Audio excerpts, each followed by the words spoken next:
The Minnesota Twins are on the air.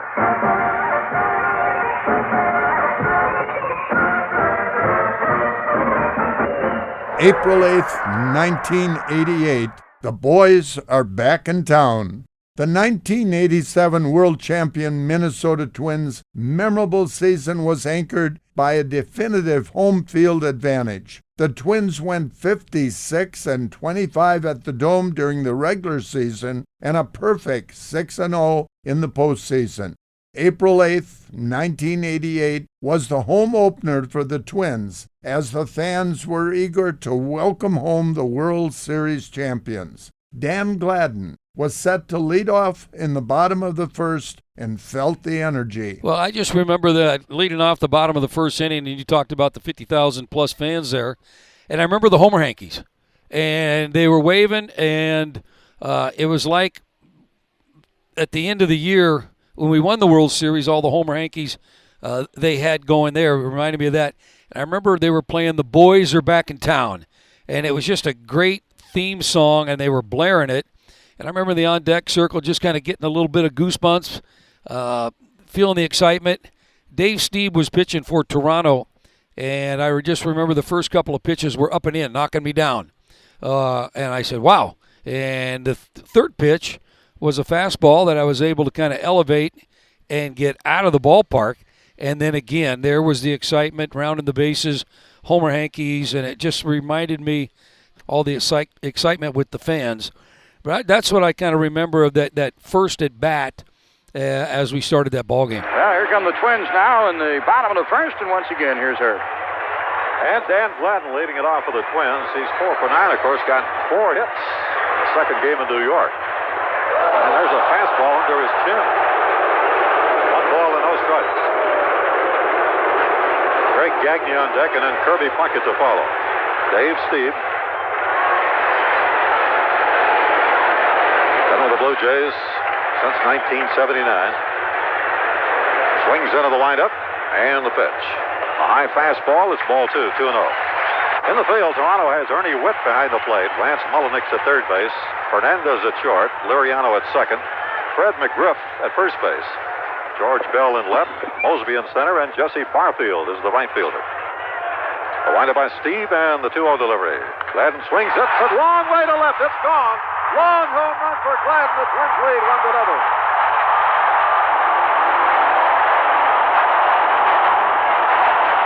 1-0. In his next at-bat, still feeling the excitement of the crowd in the second, Gladden would put the first pitch in play as called by Herb Carneal. So Dave Stieb definitely struggling here in the first 2 innings. Now pitching to Dan Gladden, who hit a 2-0 fastball deep into the left field seats. Gladden, of course, had that memorable grand slam home run in the World Series. Swings at the drive up the middle, a base hit. Bernansky will score 2-0 Twins. Lombardozzi goes to second. Dan Gladden with a sharp single up the middle, and he now has had 6 hits in his last 7 at-bats. With the Twins leading 3-2 in the 7th inning, the Blue Jays would go to the bullpen to face Gladden with Steve Lombardozzi at third base and nobody out. Well, the side-arming right-hander Mark Eichhorn, who has been a middle reliever, he's done a real good job for the Blue Jays. Last year he was 10-6, had 4 saves. Almost won the ERA title 2 years ago. It was 1.7, but he needed 5 more innings to qualify. Here's Gladden to lead off. And the pitch to Gladden almost hit him. He had to turn away from an inside delivery from Eichhorn. 1 ball and no strikes to count. Lombardozzi at third. The infield is in. They try to cut off the run here. Getting late in the game. The Twins ahead by a run at 3-2. Lombardozzi at third. And the pitch. Swing and a foul on a changeup. 1 ball, 1 strike. Twins have 2 homers tonight, Gladden and Gaetti. A double by Lombardozzi and a triple by Lombardozzi. Keith Atherton warming in the Twins bullpen. Here's Eichhorn and a 1-1 to Gladden. And the pitch. Outside and 2-1. Gladden a homer in the first. RBI single in the second, a strikeout in the fourth. He is 2 for 3. 6 for 8 in his last 8 at-bats. Time called momentarily as the ball got loose from the bullpen. Speaking of the bullpen, John, they're going to get the big left-hander now. David Wells heated up out there. They've got the infield up all around to try to cut this run off. Here's the 2-1 delivery. Gladden swings, lines it to left. It is a fair ball. The Twins lead 4-2 on a Dan Gladden double to the left field corner. Ball gets away, and Gladden makes the turn but holds at second base.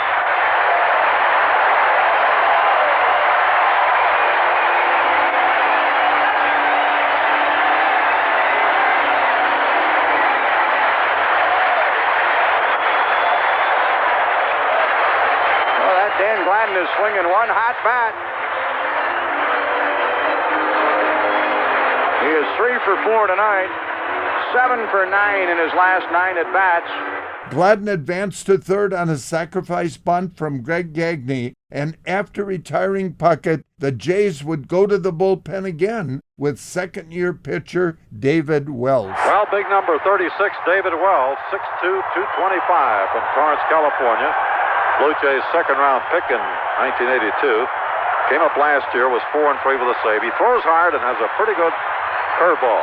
Dave Steve, of course, charged with the 4 runs. 3 are earned. And here we go now with Wells pitching to Kent Hrbek, John. All right, the big guy, Wells, works to the line, and here's the pitch to Hrbek. Jammed him with a fastball, and Hrbek fouls it back and out of play. No balls and 1 strike. Well, the Twins would love to get that Gladden run across. It would mean that the Jays would have to get 2 base runners on to bring the tying run to the plate.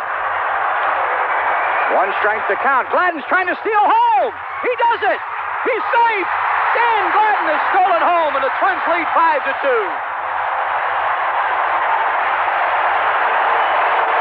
Ernie Witt is arguing, but Derwood Merrill has called Dan Gladden safe. Boy, that's something you don't see too often. Remember, 1 year Rod Carew stole home 7 times, but you normally will see it with a right-handed batter up because it protects the runner a little bit. But I think that caught the Blue Jays completely by surprise. And boy, I don't know what else Dan Gladden could do. He's had a home run, a single, a double, and now he has stolen home. And the Twins have a 3-run lead. Well, they got that run in. Very close play. Dan Gladden, as he came up off of his slide, indicating he was safe. Yeah. He looked safe. Who's going to argue with him?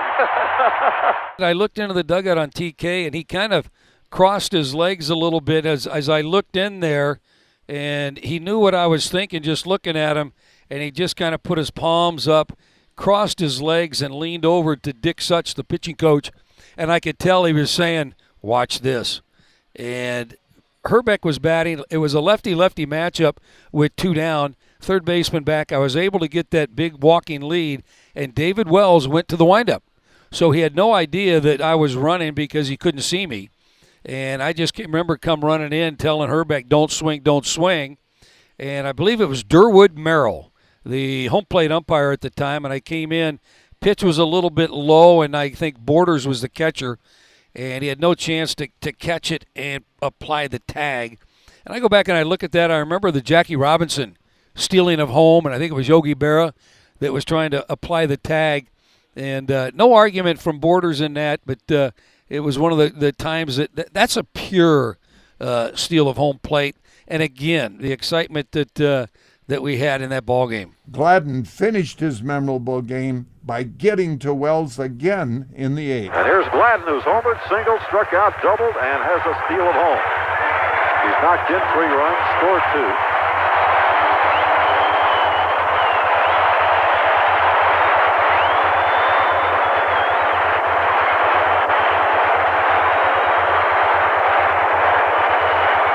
Seven hits in his last 9 at-bats.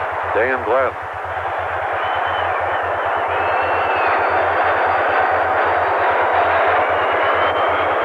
And the pitch by Wells is a curveball swung on and hit foul down the right field line. Out of play. 1 strike to Gladden.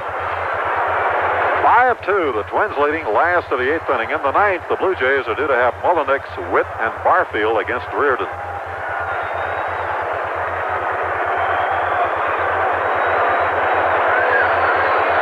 David Wells delivers. The curve swung on, hit in the air to center field. Deep. Back goes Mosby, way back. And that one is a home run. It cleared the center field canvas just out of Mosby's grasp. What else can Gladden do tonight? He hit that ball over the center field fence just out of the reach of Mosby, his second home run tonight. And the Twins lead 6-2 and Gladden's fourth RBI.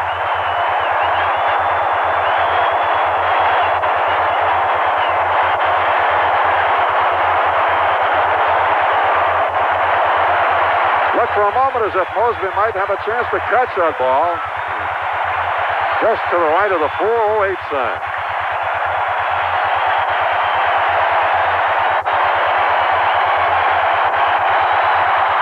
One more curtain call for Dan Gladden, who's had back-to-back 4-hit games.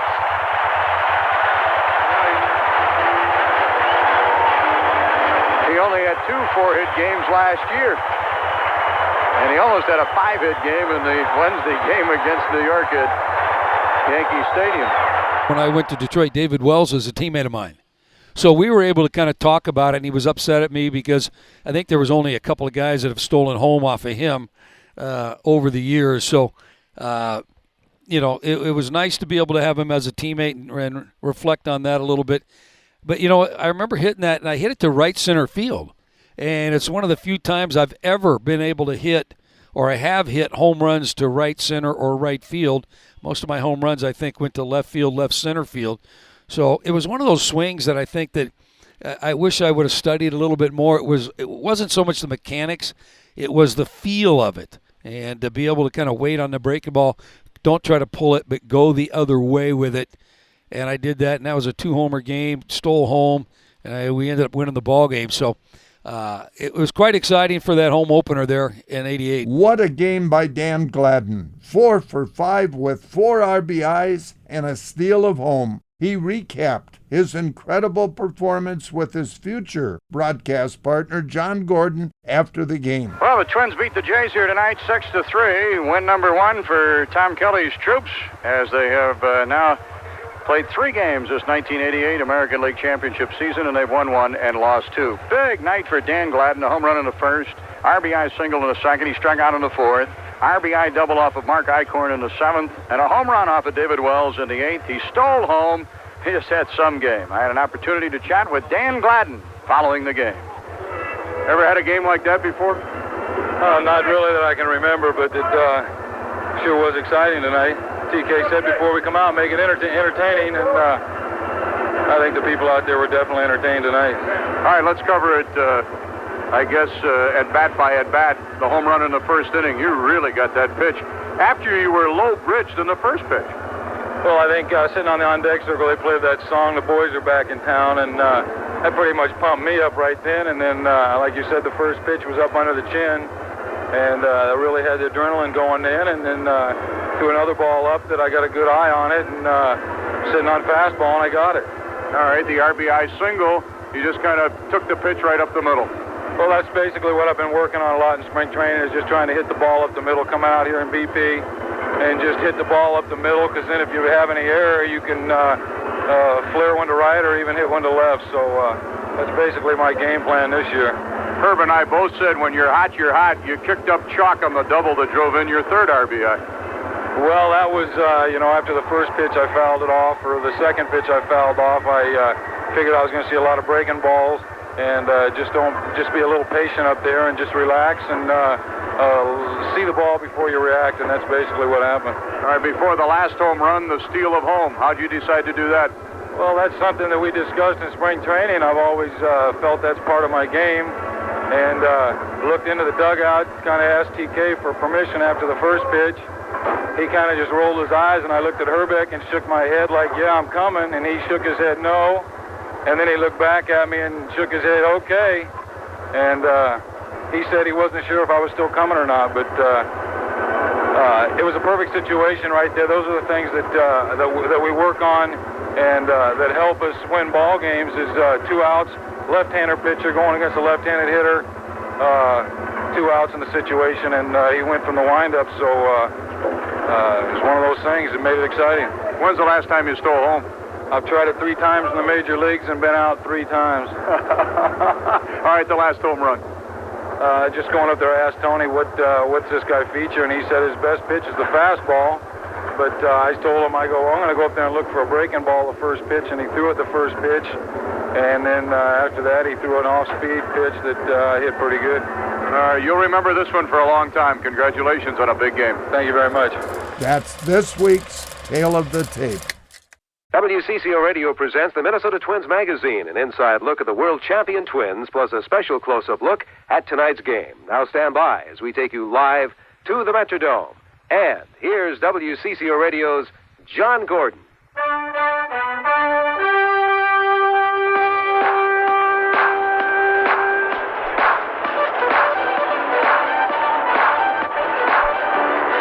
And welcome to the Twins Magazine Show. John Gordon with you from the Metrodome, where tonight the world champion Minnesota Twins lift the lid on the 1988 home season. Big crowd expected, sellout crowd, over 55,000. Hopeful of jamming into this ballpark for the opening game for the home team as the Twins started the year losing their first 2 games to the New York Yankees on Tuesday and Wednesday. They were rained out yesterday. The Blue Jays, the opposition for the Twins tonight, starting their year with 3 games against the Kansas City Royals in Kansas City. And they won on Monday, won again on Wednesday, and then they were defeated in the game last night when they lost to the Kansas City Royals in their game at Kansas City. So it's going to be Bert Blyleven pitching for the Twins tonight against Dave Stieb. Blyleven, 15-game winner last year, 15-12 against Stieb, who's 13-9. And Blyleven has won 244 career games in Major League Baseball while losing 209. Dave Stieb, 115 and 101 career-wise, 8-10 lifetime against the Twins. Right-hander Blyleven, 6-9 against the Toronto Blue Jays. Tonight on the Twins Magazine Show, a special opening night segment as the Twins ready to open their 88 home season here at the Metrodome. Comments from the Twins Director of Promotions and Community Relations, Mark Weber. And the balk rule is causing havoc here at the start of the baseball season. Umpires are having a field day, and some pitchers seem to be a bit confused. On today's baseball lesson, Rich Marazzi, noted baseball rules expert, explains and talks about the balk barrage. But first, to get us started, Sid Hartman of the Star Tribune has the leadoff man. And that's coming up right after these messages. Here's the new bedroom, Mr. Slope. Oh, I love it. The crew did an extra good job because you left them all that cold Bud Light to enjoy at quitting time. Well, it's a perfect room for little Debbie, and, gee, what's this door here? Oh, well, we thought little Debbie might like her own sauna and sunroom. She's 6 months old. See, the guys enjoyed the Bud Light so much they built this room for free. All because I left them some Bud Light? Hey, when it comes to smooth taste, one light outshines them all. Bud Light? Right. Keep walking, sir. There's more? Uh-huh. A bowling alley? 22 lanes, no waiting. But I was only gone 3 days. See, Bud Light doesn't fill my guys up, so they really work fast. No, I've seen everything. No, you haven't, sir. A tennis court. Yeah, see the health club at the other end? Ask for Bud Light, because everything else is just a light. You built me a beer cellar, too. Holds up to 2,000 six-packs of Bud Light. How will I keep it cool? Oh, the ice from the hockey rink does that. Hockey rink? Yeah, right up this escalator here. Anheuser-Busch, St. Louis, Missouri. Hi, this is Ruth Kozlak, but maybe you should think of me as Klondike Kate Kozlak for the next minute, because I want to tell you about the tour I'll be leading this summer to Alaska. Ask Mr. Foster Travel has planned a fabulous trip, July 22nd through August 3rd. We'll visit Fairbanks, Anchorage, and the unspoiled wilderness of Denali National Park, where we'll see some interesting wildlife and, of course, Mount McKinley. Then we will do something I've never done before, but I've always wanted to do, board a cruise ship. We'll board the luxurious Golden Odyssey. Now, this ship has just been completely refurbished and redecorated, so it should be a really spectacular 7 days. We'll sail from Anchorage to Vancouver. I'm told the views from the ship are simply breathtaking. And we'll be stopping along the way, too, in the gold rush towns of Skagway, Juneau, and Ketchikan. Wouldn't you like to come along? You can get full details by calling right now for our free brochure. Call 370-0611. Join me as I head north to Alaska, July 22nd through August 3rd.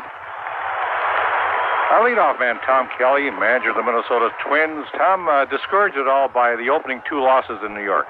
Well, of course, you always want to win, Sid, and any manager and ball player will tell you that. But, Rick Roden pitched a pretty good game against us, and let's give the guy credit. He just beat us fair and square, and I would like to have won that game 2 days ago, but we swung the bat good, and we hit the ball. We just didn't put the hits together. If we put a couple hits together, we would have put a lot of runs on the board, and I believe we would have won that game because Lester pitched a good game for us. But it wasn't in the cards, and the Yankees got some key hits. They moved the runners over, and they got the runner in from third. They did the things that you had to do to win. And I know my guys can do that, and when we start doing that, we'll win our share of ball games. So I was definitely encouraged by the game on Wednesday, but we just didn't do the things we needed to do to win the ball game. Okay, Lester Straker, is he going to be a six-inning pitcher most of the season? Well, I certainly hope not, Sid, but the other day, it was his first time out.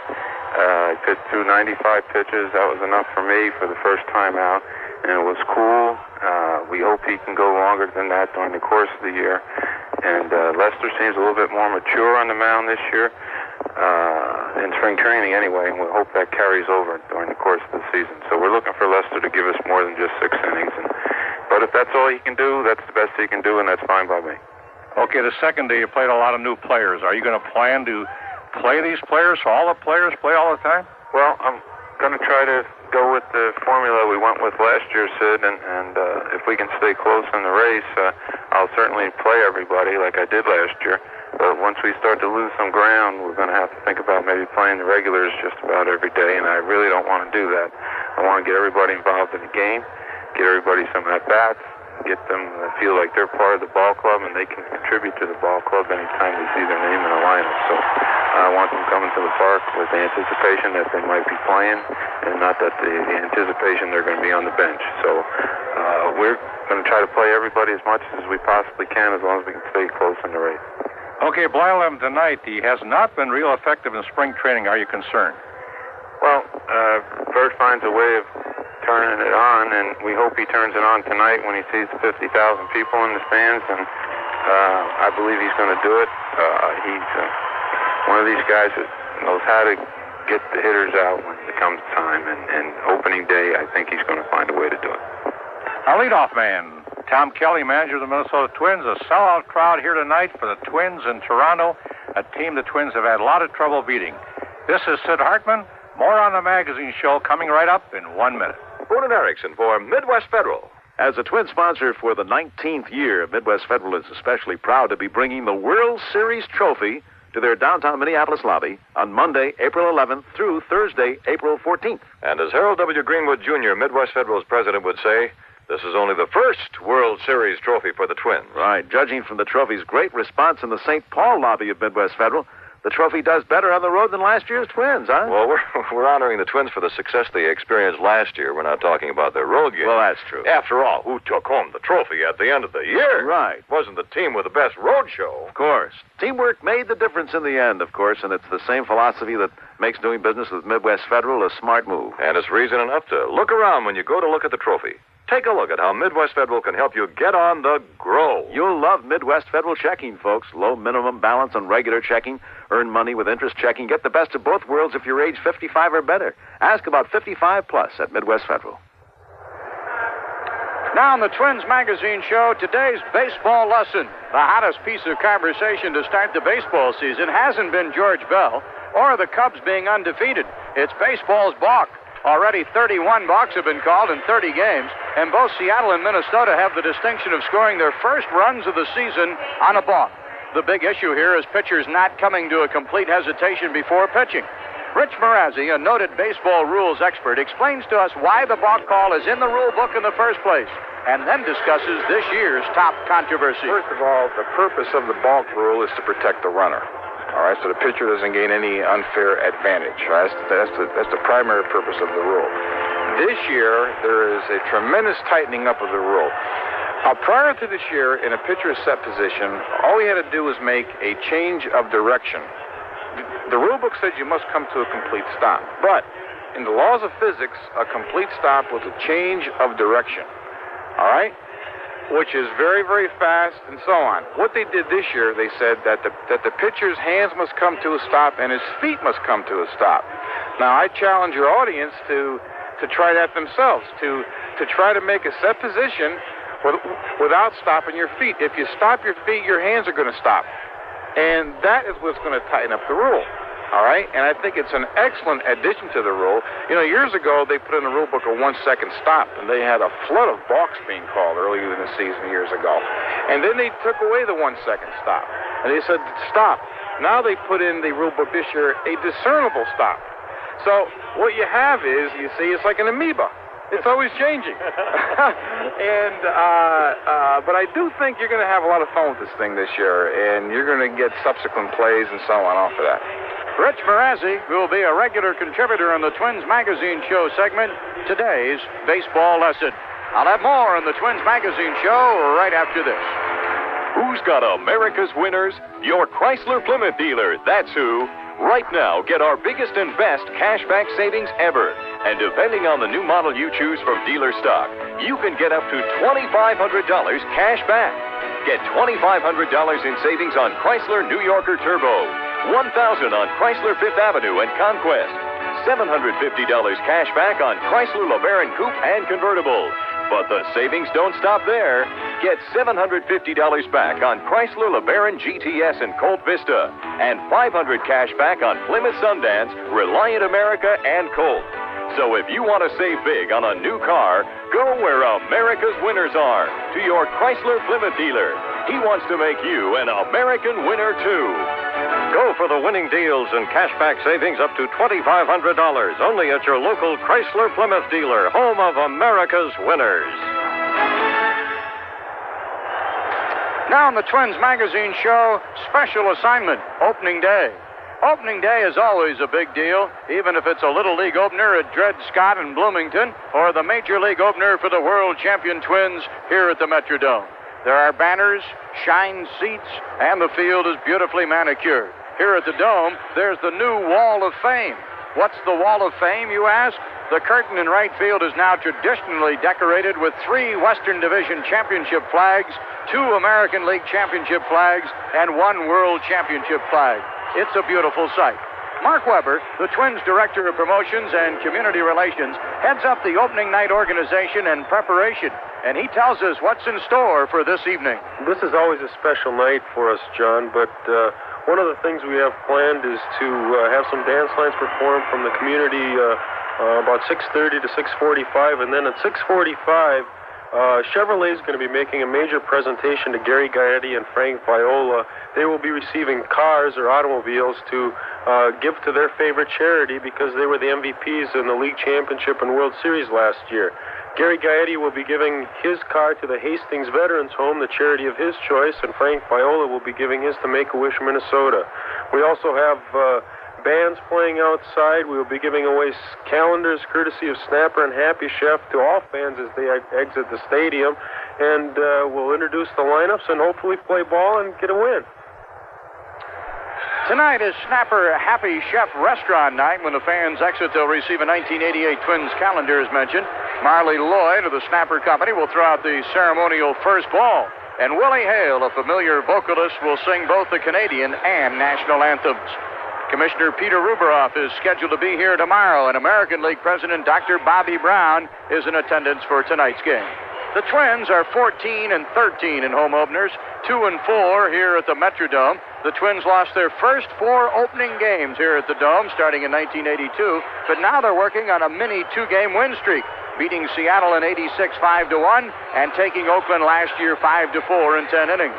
Bert Blyleven, last year's home opener starter, will start tonight's game. His mound opponent will be Dave Stieb, a right-hander.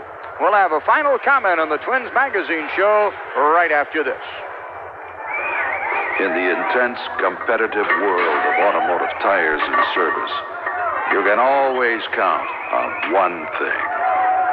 Nobody beats Mr. Tire. Nobody beats Mr. Tire's service. Nobody beats Mr. Tire's quality. And nobody beats Mr. Tire's prices. Nobody beats Mr. Tire. Mr. Tire Service Centers, conveniently located throughout the metropolitan area. Your old tires may be worth new money, Let Mr. Tire show you the all-season steel-belted radials now on sale. Ask them to tell you how much you can get in trade for your old beat-up tires. You'll get a good deal, plus you'll get free flat repair, free installation, and free road hazard warranty. Only at one of your 7 Mr. Tire service centers. Check it out at the Mr. Tire location at 1201 Rice Street, St. Paul. Well, we're experiencing some ticker problems in our score ticker here at the Metrodome, but we do know that the Baltimore-Cleveland game at Cleveland, the home opener for the Indians, underway, and after 4 innings, no score. Mark Thurman against Scott Bales. That is traditionally the largest crowd for home openers in baseball at Cleveland, and when we get the final score for you, we'll report the crowd.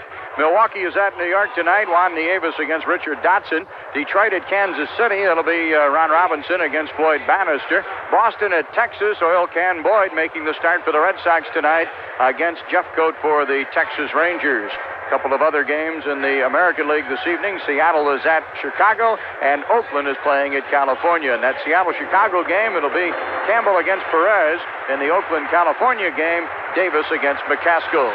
New York at Philadelphia, Fernandez against Ruffin in the National League headliner. Chicago against Montreal. Houston is at Cincinnati. Los Angeles at Atlanta. And Pittsburgh at St. Louis.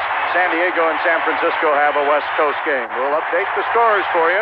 But right now, the world champion Minnesota Twins are being introduced to the near-capacity crowd here at the Metrodome. As they continue to fill up, all the players will be introduced. That's the Twins Magazine show for the home opener with the Twins and the Toronto Blue Jays. Bert Blyleven pitching against Dave Steed. We'll have the opening pitch for you coming up. This is the Twins Magazine show. Stay tuned now for Minnesota Twins baseball coming up next. This has been the Minnesota Twins Magazine show. Special information and insight on tonight's big game. Here on WCCO Radio, your Major League sports leader. Stay with us now. We're just moments away from the first pitch with the Twins and Toronto Blue Jays. In the Twin Cities, a partly sunny sky. Southeast winds 25, but gusting to 31 miles an hour. 29% is the relative humidity. Partly sunny skies, currently 75 degrees. When you wanted old-fashioned goodness, but you needed new-fashioned fine, you gotta get some good taste and fine making new tradition. Good taste and fine making new tradition. Now, there's a fast food burger you don't have to go any further than your freezer for. New Traditions microwave hamburgers from Hormel. Specially developed for your microwave, they're flame broiled and made with 100% beef. Look forward to a flavor you don't usually expect from something this fast. Choose hamburgers, cheeseburgers, or bacon cheeseburgers. Faster than most fast food and great tasting too. You gotta get some good taste and fast making new tradition. New Traditions microwave hamburgers. Real food, real fast from Hormel. Hello? Hi, honey. It's your turn to make dinner tonight. I think we'll go gourmet. Gourmet? And why not, mon chéri? Tonight we dine by candlelight. Ooh. With a Super Rosa stuffed gourmet pizza. 2 full pounds of tasty, all-natural ingredients for only about $1.20 a serving. Choose from sausage, pepperoni, spinach and mushroom, or cheese. When it's your turn to make dinner, think of Super Rosa gourmet pizza in your grocer's frozen foods department. Super Rosa tonight by candlelight. Hey, Twins fans, Super Rosa Pizza is really great. Super Rosa uses all natural ingredients, no chemicals or preservatives. Super Rosa is packed with real whole milk mozzarella cheese, genuine pre-cooked Italian sausage, and a zesty sauce which is made from vine-ripened California tomatoes. And get this, Super Rosa bakes their own crust in small batches, too. You'll find Super Rosa Pizza wherever you shop. Try some soon. This is WCCO, Minneapolis, St. Paul at 830. 75 degrees in the Twin Cities. Cheer for the Minnesota Twins today.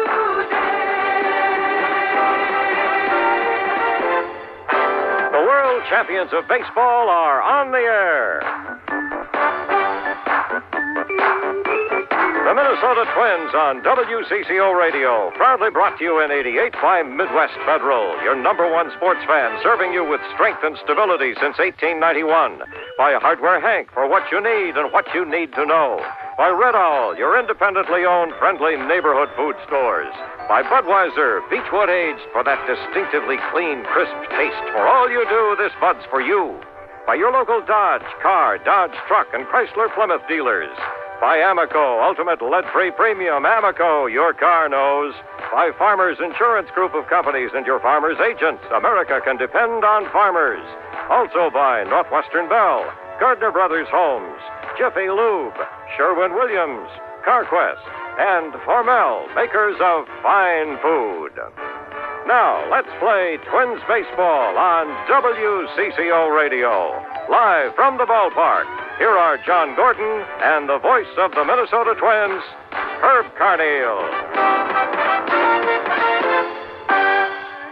Now, ladies and gentlemen, our national anthem, the Star-Spangled Banner.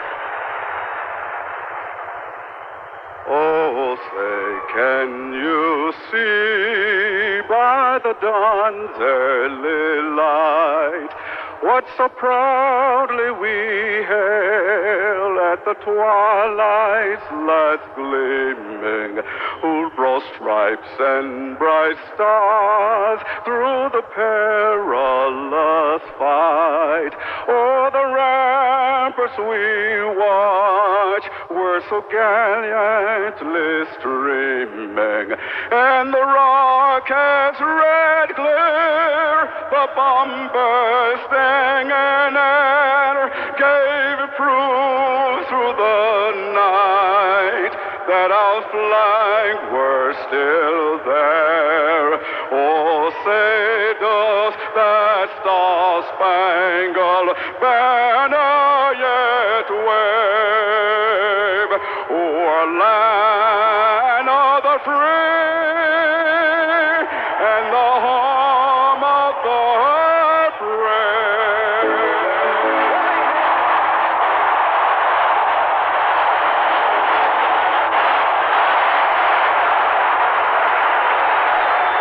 Well, hi, everybody, and a very good evening to you. The Twins open their home season at the Metrodome tonight, so rally round as they take on the Toronto Blue Jays and what will be the first of a three-game series. And just as we came on the air, you probably heard Willie Hale, who sung both national anthems, the Canadian and the American national anthem, sung tonight by Willie Hale. The Twins tonight with their 28th home opening game. They have won 14 and lost 13. And, of course, the Twins off to a rough start in New York, where they lost 2 games to the Yankees and then had yesterday's game rained out. It will be made up as part of a twilight doubleheader when the Twins return to New York in August. Well, it's always great to be home, and along with John Gordon and engineer Pat Swift, this is Herb Carneal. Tonight, the Twins going with Bert Blyleven, and Jimmy Williams of the Blue Jays will pitch his veteran, Dave Steve. Steve, who had some problems 2 or 3 years ago, but came back pretty well. Last year, he won 13 and lost 9. He lost his first 3 starts last year when the Blue Jays failed to get any runs for him. He has 115 lifetime Major League victories. And Bert Blyleven, who was 37 years old this past week, 15 and 12 last year for the Twins. Bert with 244 lifetime wins. Against the Blue Jays last year, he was 0-2. In his career, he has won 6 and lost 9 against Toronto. And for the Blue Jays, Dave Steve, who hadn't been too much of a mystery to the Twins for several years, but last year came around to beat the Twins 3 times without a loss. So his record against Minnesota now is 8-10. Dave Steve, 13 and 9 last year, and Bert Blyleven, who was 15 and 12, the opposing pitchers in tonight's ball game. And now with John Gordon, this is Herb Carneal. We'll be back with a play-by-play of tonight's Twins game in 2 minutes. Say, when you talk about championship performers, the memory of Frank Fowle in the World Series is just as fresh as tomorrow. In facing the Twins over the Cardinals, Fowle won 2 games and the Series MVP award with an unforgettable championship performance. And you know, when you talk about food store prices, your friendly Red Owl sets the pace with championship savings on the grocery brands you like best. Right now, for example, at Red Owl, you get championship savings on Maxwell House coffee. Choose your grind. Pay just $4.99 for a 2-pound can. Save on Baldur vegetable blends picked from a real assortment and pay only 89 cents for a 16-ounce package. And save on thicker, richer Heinz ketchup in family-sized 32-ounce bottles, only $1.19. And Farmstead Franks, a nifty go-together, priced to save at 68 cents for a 12-ounce package. Championship savings on Maxwell House Coffee, Baldur vegetable blends, Heinz ketchup, and Farmstead Franks this week at Red Owl. Hi, Boone and Erickson for the Carpenters District Council. We want to tell you about all the benefits that the Carpenters District Council has secured for their workers. You got the list there, Charlie? Yeah, I got it right here. Starting at the top. Health insurance for the worker and his family members. Second, a dental insurance plan. Next, a great pension plan. And best of all, paid vacations. I know it's hard to imagine, but there are a lot of independents who have to provide all of these things for themselves. Boy, that'd be an insecure feeling, wouldn't it? Well, I wouldn't want to be without paid vacation. Our point is this. Union carpenters are well trained.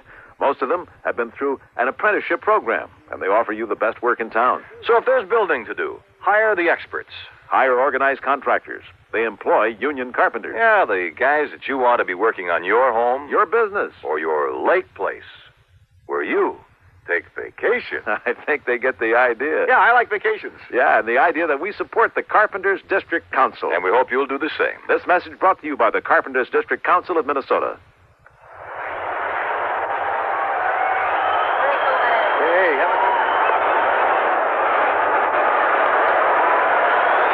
Bert Blyleven taking his tune-up tosses. Let's get over to John now in the starting line. All right, thanks, Herb, and good evening, everybody. For the Blue Jays, leading off playing at second base, Nelson Lariano. Batting second, playing at center field, Lloyd Mosby. Batting third, Tony Fernandez. He'll be the Blue Jays shortstop. Batting fourth, the left fielder, George Bell. Batting fifth, the third baseman, Rance Mullinax. Batting in the number 6 spot, the catcher, Ernie Witt. Batting seventh, playing in right field, Jesse Barfield. Batting eighth, the first baseman, Fred McGriff. Batting ninth, the designated hitter, Rick Leach. Jimmy Williams batting order, Lariano, Mosby, and Fernandez, followed by Bell, Mullinax, and Witt, then Barfield, McGriff, and Leach. Quickly for the Twins, leading off in left, Dan Gladden. Batting second at short, Greg Gagne. Batting third in center, Kirby Puckett. Batting fourth at first, Kent Herbeck. Batting fifth at third, Gary Gaetti. Batting sixth and DHing, Randy Bush. Batting seventh and playing in right, Tom Brunansky. Batting eighth and catching, Tommy Nieto. Batting ninth and playing at second, Steve Lombardozzi. For Tom Kelly's Minnesota Twins, Gladden, Gagne, and Puckett, followed by Herbeck, Gaetti, and Bush, then Brunansky, Nieto, and Lombardozzi. Here we go as the switch inning Lariano steps in to tell you about it, the voice of the Minnesota Twins, Herb Carney. All right, thank you, John. And hi again, everybody. Number 2, Nelson Lariano. Set to lead it off. He's a switch hitter. Will be batting left. Right now, the umpire's pointing at something up towards the press box area. Lariano, Mosby, and Fernandez to face Bert Blyleven. Bert will be making his 573rd Major League start.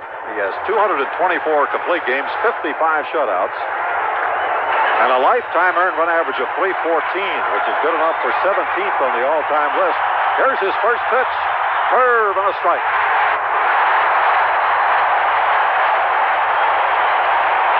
Curveball that got the outside corner to the left-handed batting Nelson Lariano, called up late last year by the Blue Jays, and did a good job. And the pitch, a fastball right in there, strike 2.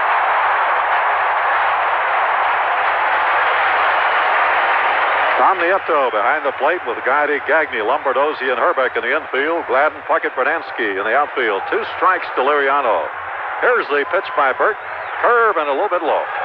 1 ball, 2 strikes. The Twins outfield shifts to the left for Lariano, although he is batting left-handed now. Coaching for the Blue Jays, John McLaren at third base. Billy Smith at first for manager Jimmy Williams. Bert Blyleven has the sign from Nieto. Here's the windup and the pitch. And a changeup is low. And it's ball 2 and strike 2. Nelson Lariano made the International League All-Star team last year at Syracuse. Fine defensive player. He hit .250. Showed some power with 10 home runs. He hit a pair of home runs after the Blue Jays called him up late last year. Blyleven's pitch on the way. A swing and a miss. He got him.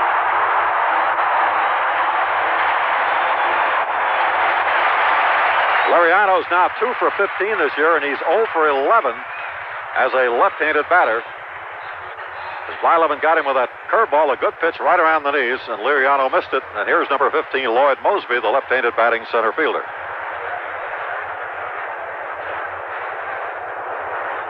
Mosby, 0 for 5 thus far.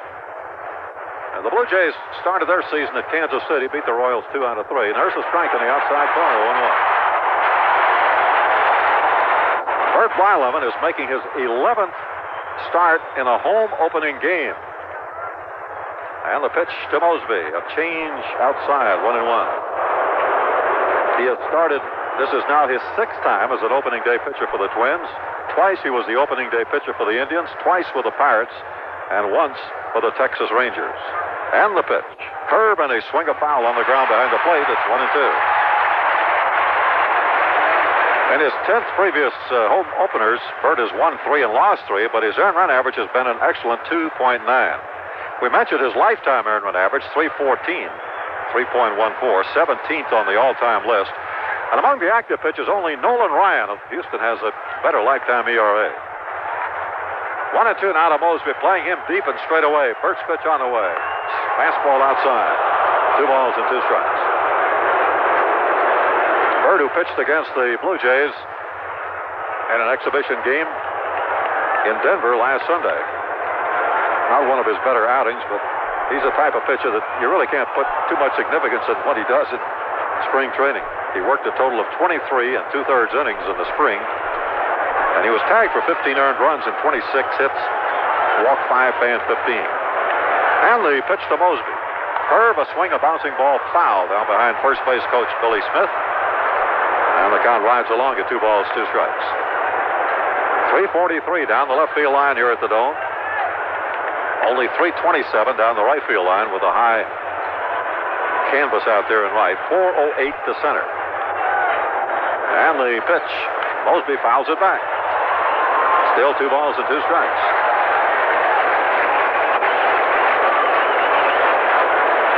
The barrier, you remember, in left over to left center about 12 feet high, and then in deep left center to right center, it's only about 7 feet high. It's where Kirby's made some of those great leaping catches to rob opponents of home runs. 1 out here, nobody on. Blyleven into the windup, and the pitch to Mosby. Swing, hits it off the fist, pops it up, foul. Guidey over, has room, Guidey has it.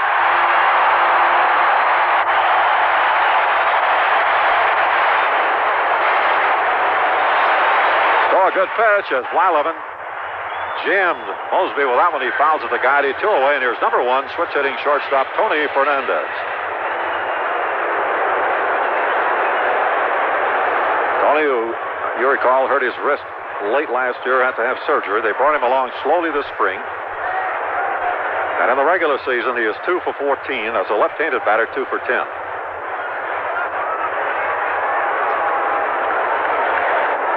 2 out, nobody on. No score in the top of the first inning, and Fernandez steps out of the batter's box. Fernandez, who now has a lifetime average of 302 in the majors. He was at a 322 clip last year when he was forced out the last few games with that wrist injury. Just an outstanding all-around player. Here's the pitch by Blyleven, a high fastball. 1 ball, no strikes. In 2 games against the Blue Jays last year, Bert gave up 8 earned runs, 19 hits in 15 and 2/3 innings, but he had 17 strikeouts. And there's a high fly ball, left center field, fairly deep. Gladden and Puckett over, and it is Gladden who makes the catch on a warning track in left center. And did that ball ever carry? The deep left center field, both he and Puckett were going for it.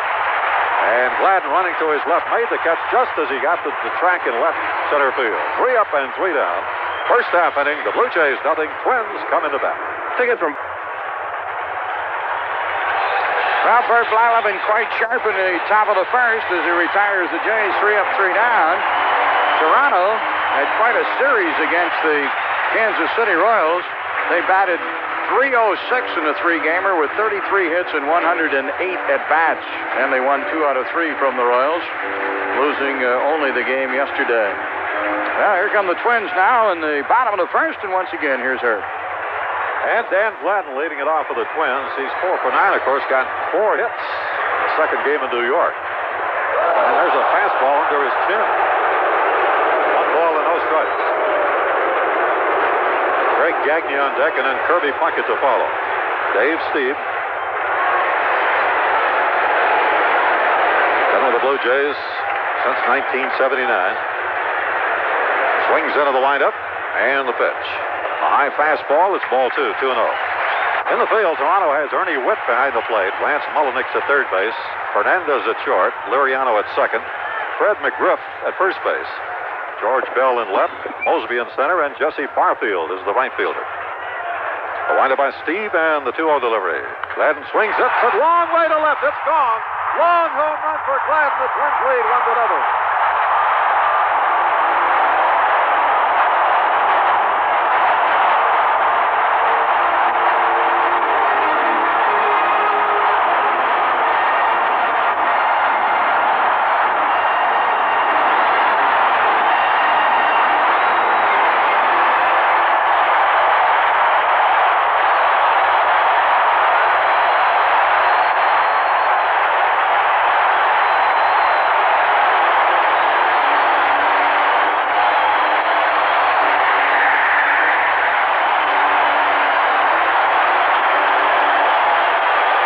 Gagne, Greg 2 for 8, 1 double in the first 2 games at New York.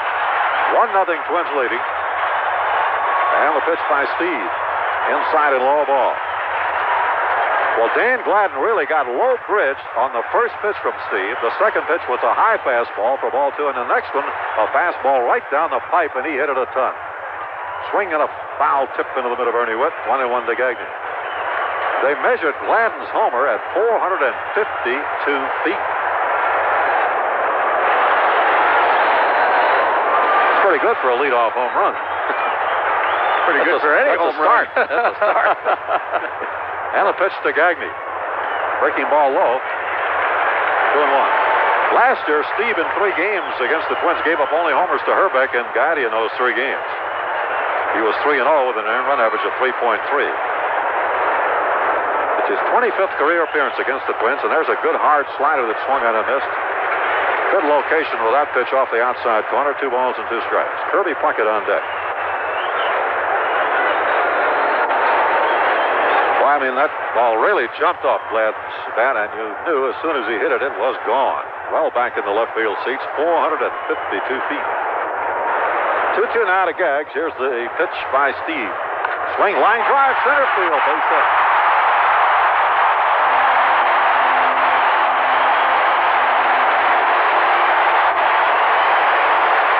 Gagne with a solid single to center. And up steps Kirby Puckett.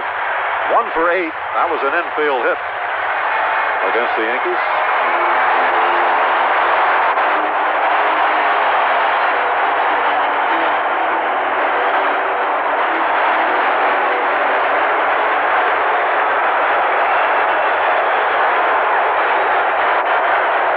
Ken Herbeck on deck. Freddie McGriff will hold with Gagne. Now the set by Steve and the pitch. Inside a ball. 1 ball and no strikes.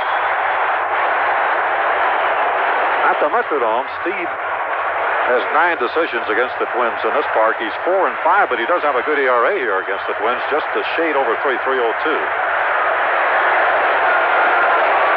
ball and no strikes to Puckett as Gagne gets his lead. Here's the set by Steve. There goes Gagne. And Puckett takes a breaking ball low, and no throw by Witt. A stolen base for Gagne. The Twins' first steal of the year.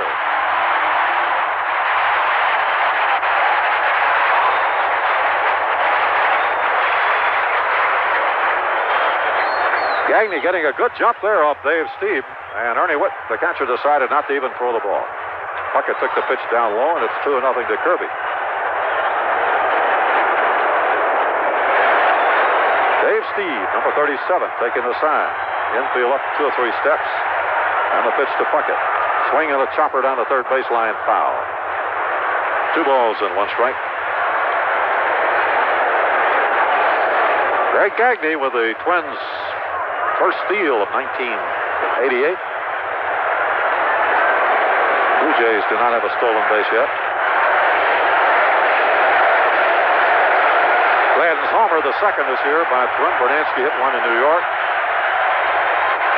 Ball 2 and strike 1 now to Puckett. Playing him straight away in the outfield. Steve out of the set. delivers. Low, the ball bounces away from Witt. Gagne goes to third.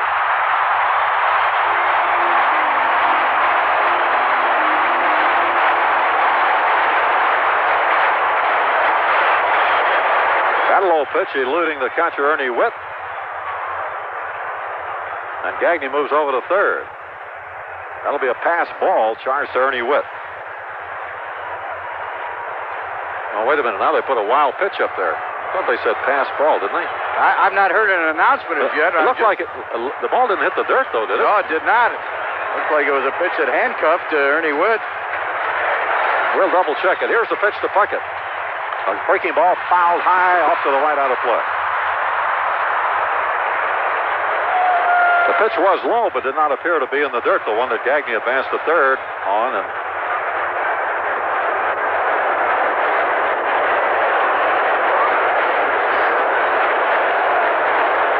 3 balls and 2 strikes. Blue Jays are not pulling the infield in here in the first inning. Twins are leading 1-0 on Gladden's homer. The pitch to Puckett. Swung on, foul, and same place on the first base side out of play, and it's still 3-2.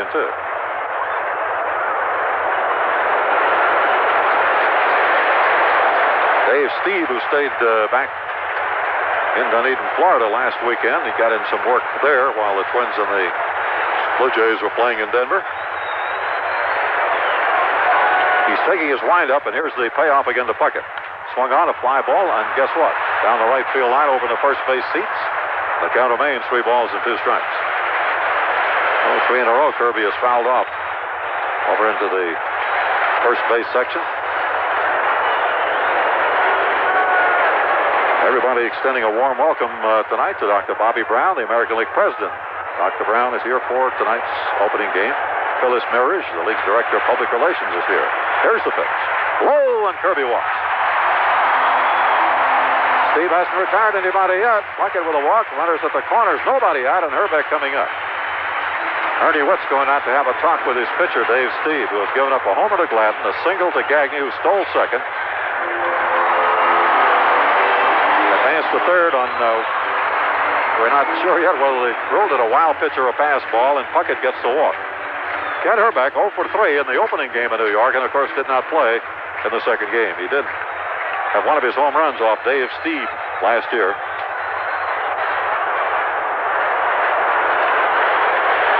Toronto playing the infield for the double play now. Here's the pitch. And it's low and outside, a ball. 1-0. Well, it didn't take long, Herb. They've already made a scoring change. The first one of the season, and it is a pass ball charged to Ernie Witt, not a wild pitch. Looked like a pass ball because from here it did not appear that the ball hit the dirt before it hit Witt's catching net. Toss over to first base. Nothing doing there.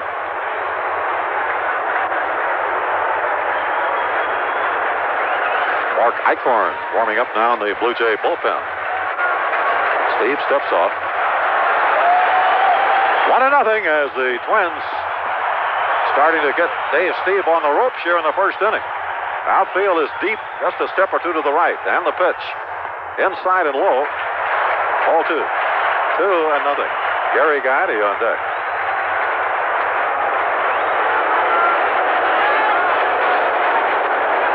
Interesting little note here that April the 8th is the Twins' most successful calendar date over the years. On this date, they have won 9 out of 10 games.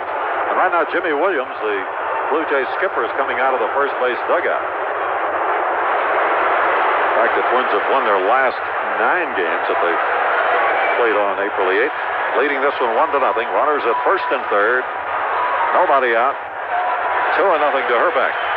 Dave Steve really struggling here in the first inning. Remember, the first 15,000 kids in attendance tomorrow, 14 and under, will receive replicas of the World Series rings that Twins players are to get at the pregame program. The event sponsored by Jostens, the Owatonna, Minnesota manufacturer of the Twins World Championship rings. Jimmy Williams going back to the first base dugout now. Steve with a count of 2-0 to Herbeck. Gagne leading at third. Puckett at first, nobody out. McGriff holding at first base. And the pitch. Fastball swung on line to McGriff. Oh, a shot to the first baseman. Unassisted double play. And I want to tell you, you just cannot hit a ball any harder than that. That's about as hard a hit ball as I've seen. It almost knocked Fred McGriff down. And it turns up an unassisted double play as Puckett got trapped off first. How many times have you seen triple plays twice in 1 week of play? Gagne, fortunately, didn't have enough time to get off a third because exactly that ball was hit so hard. Here's Gladden. Takes a curve strike. Gladden 1 for 6 this season. But that could have been a triple play, right? It certainly could, and as you mentioned, I think that the ball was hit so hard that that's probably the reason they didn't have a chance to try for a triple play. Gagne bounces one to short here. Fernandez throws it to first for the out. And a very fortunate Dave, Steve, and Blue Jays there really in the first inning to get out of that with only 1 run on 2 hits. 1 man left. So after 1 inning, the Twins won, the Blue Jays nothing.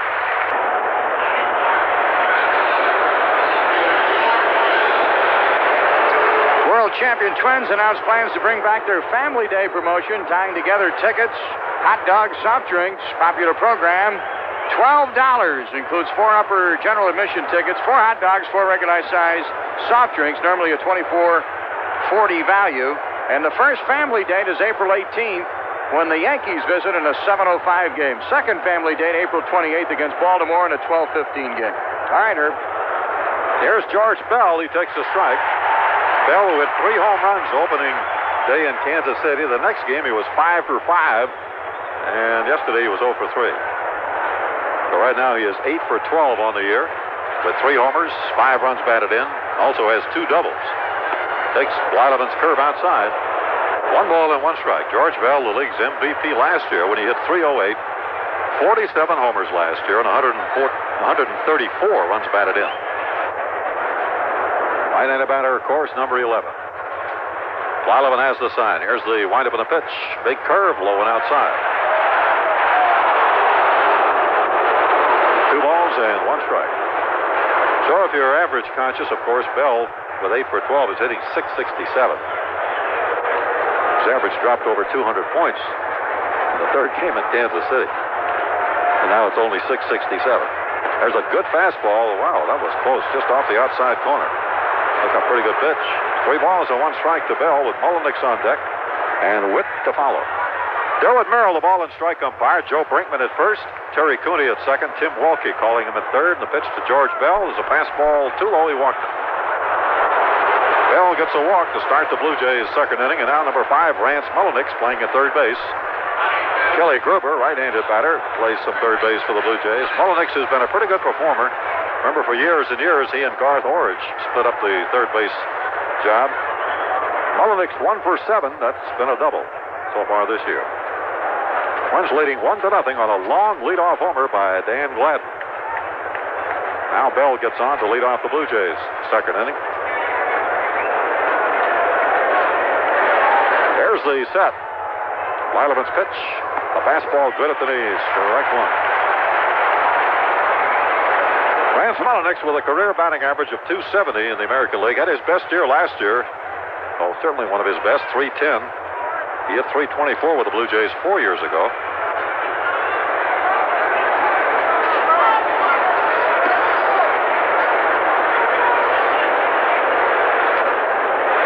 Steps out of the batter's box. The Twins playing the infield for the double play. The outfield straightaway. They have Gagne now quite a few steps over towards second base. Ken Herbeck holding at first base with Bell. And Blyleven okays the sign from Tom Nieto. Here's the sent by Burt. And the pitch. Low. 1 ball, 1 strike.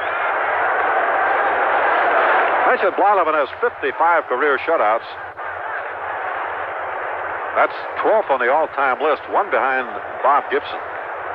Burt is 8th on the strikeout list, 3,287. 3rd in 1-0 victories. He's had 14 1-0 wins in his career. There's a fastball outside. Just off the corner, 2-1 to Mullenix. Ernie Witt due up next.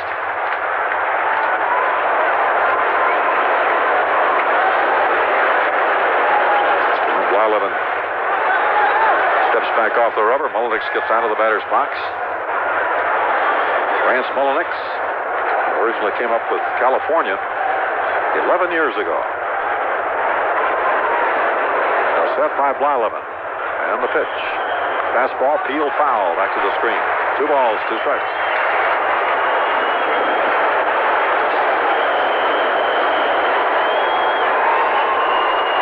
Tomorrow afternoon, the game will start at 2:20. Charlie Lee is scheduled to make his American League debut with the Twins tomorrow. Charlie, the former Montreal Expo, coming back from shoulder surgery, had a good spring. Certainly one of the top pitchers in baseball last year, left-hander Jimmy Key will pitch for Toronto. 2:20 tomorrow, 1:15 on Sunday. Ball 2 and strike 2 now to Mullenix. Bell gets his lead at first base. Here's the set by Blyleven. And the pitch. High, wide fastball, and the count is full. 3-2 to Mullenix.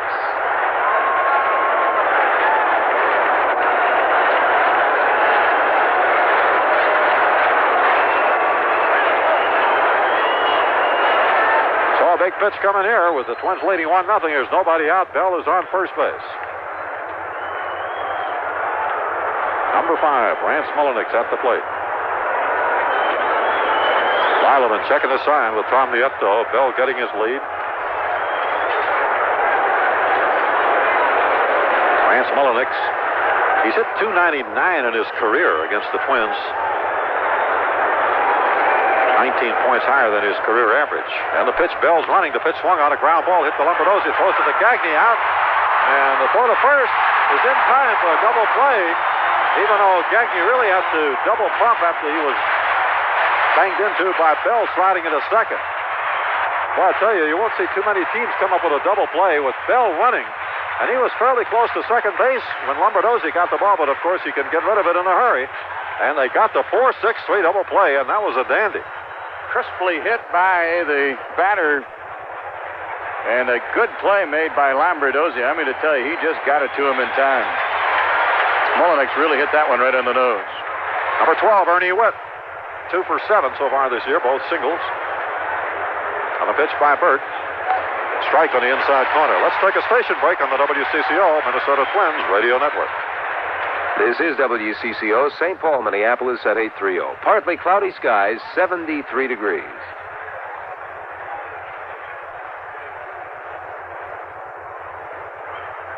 One strike to number 12, left-handed batting Ernie Witt. Swings at a fastball, lifts it high in the air to left center. Gladden should handle it. He's under it. Gladden waits. He has it. The side is out. Nothing across for Toronto. Inning and a half. The Twins 1. The Blue Jays nothing. At Montreal, Dave Martinez has hit his first Major League grand slam. The Cubs lead Montreal 5-1 after 2. Cleveland scored 3 in the 7th, leading Baltimore 3-0 after 8. Herb? Randy Bush, a 2-hopper to Liriano, the second baseman's throw over to McGriff for the out. Randy now 0 for 4 in the 1988 season. First ball hitting here, he's out second at first. And up steps Tom Bernansky. He was 4 for 7 in the Yankee series with a double, a homer, and 2 RBIs. Tom Nieto on deck, and if anybody gets on, Steve Lombardozzi would come up. 1-0. Twins leading in the bottom half of the second inning. Here's the windup, and Steve's pitch. Curveball swung on, grounded towards the hole. Backhanded by Fernandez, knocks it down, picks it up, no play. Bernansky is on, and we'll see how they score. Probably a base hit, as Fernandez had to go towards the hole and try to backhand the ball. He did not get it cleanly. Well, they're going to give him an error.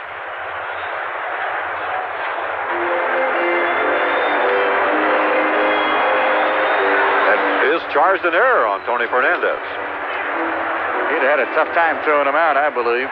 You know, that's amazing. That is the 5th error that the Blue Jays have made already this season. The Twins have not made an error as yet. And I remember in spring training, I thought the Twins played poorly in spring training. They had 27, 28 errors.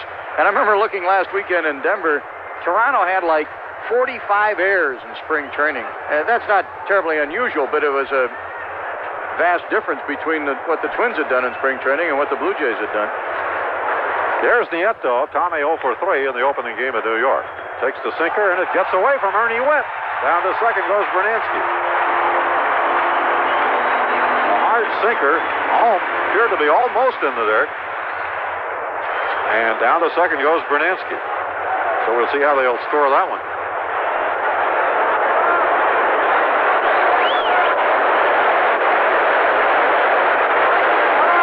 On the limb and say pass ball, but let's wait and see what happens.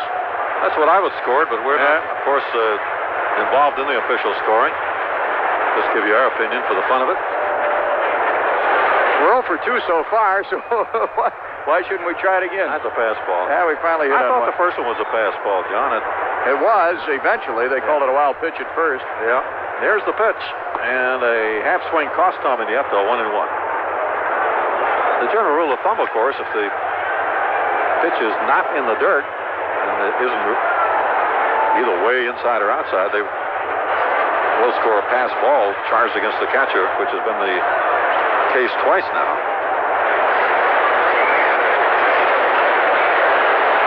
1 strike to Nieto. Pick off at second base. Oh, he just got back. That was a nicely timed pickoff there with Liriano, the second baseman, over to take the throw, but Bernansky was able to dive back. And it's 1-1. On Nieto with Lombardozzi due next. 1-0 Twins on a leadoff homer of 452 feet by Dan Gladden, who was low bridged on the first pitch of the game. By Steve, took another pitch for a ball and then hit the ton out of it into left field. Steve bluffs a throw to second. Bernansky gets back.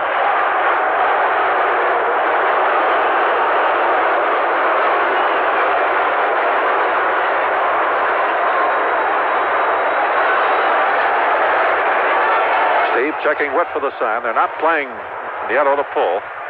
Actually playing him a step or two towards right. And another bluff throw to second by Steve.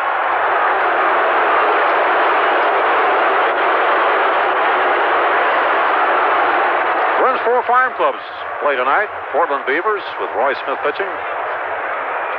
Play against Colorado Springs in Yuma, Arizona. The Sky Sox start their first Pacific Coast League season until their home park in Colorado Springs is completed. There's the pitch. And there's the strike. 1-2. Well, you ready for this one? They jumped the gun on that ruling on that last scoring decision, and they put up pass ball on the scoreboard, but they've ruled it as a wild pitch. I'll say, keep them guessing, huh? Yeah, that's for sure. What is that? What goes around comes around. That's for, oh, wow. Here's a fly ball hit to right field, backing off his Barfield to the track. He's there. He makes the catch. Bernansky tags and goes to third. Nieto's fly ball gets Bernansky to third.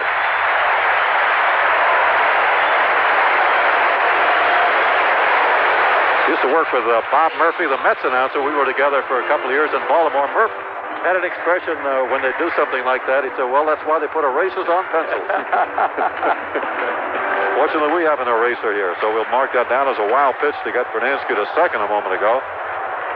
Now over to third on the fly by Nieto, and Steve Lombardozzi, who started a flashy double play at the top of the inning on the ball hit by Mullenix, even though Bell was running on the pitch. Lombardozzi 0 for 3 as a batter in the opening game in New York.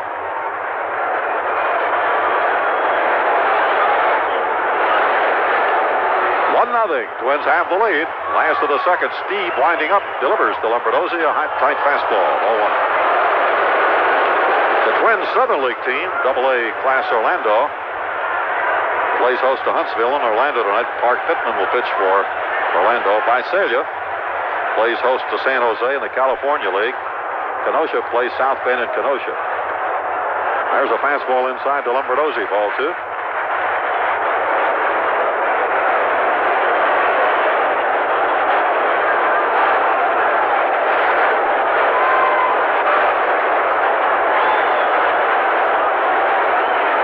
There's the windup by the right-hander, Dave Steve. The pitch to Lombardozzi. Inside fastball, almost hit him.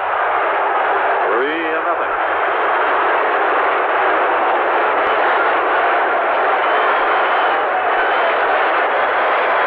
The Twins in their home openers are 14-13 over the years. Last year they beat Oakland 5-4. Blyleven was the starter, but George Frazier last year got that win in relief. The pitch to Lombardozzi. Fastball over. Taking on 3-0.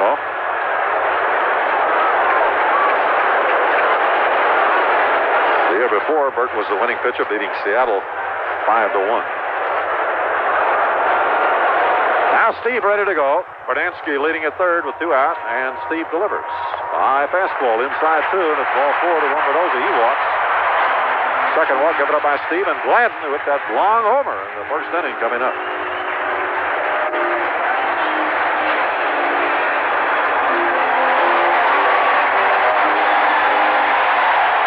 Dave Steve definitely struggling here in the first 2 innings.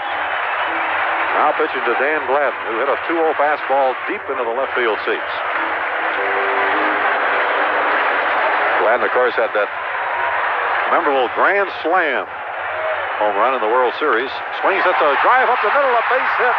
Bernansky will score 2-0 Twins. Lombardozzi goes to second. Dan Gladden with a sharp single up the middle, and he now has had 6 hits in his last 7 at-bats.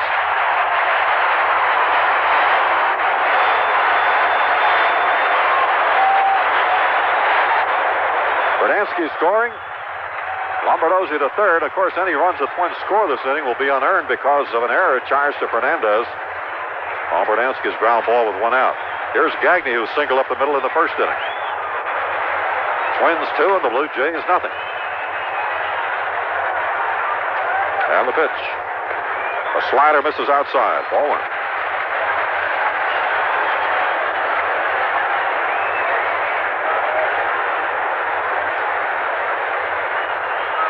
Runners on first and second.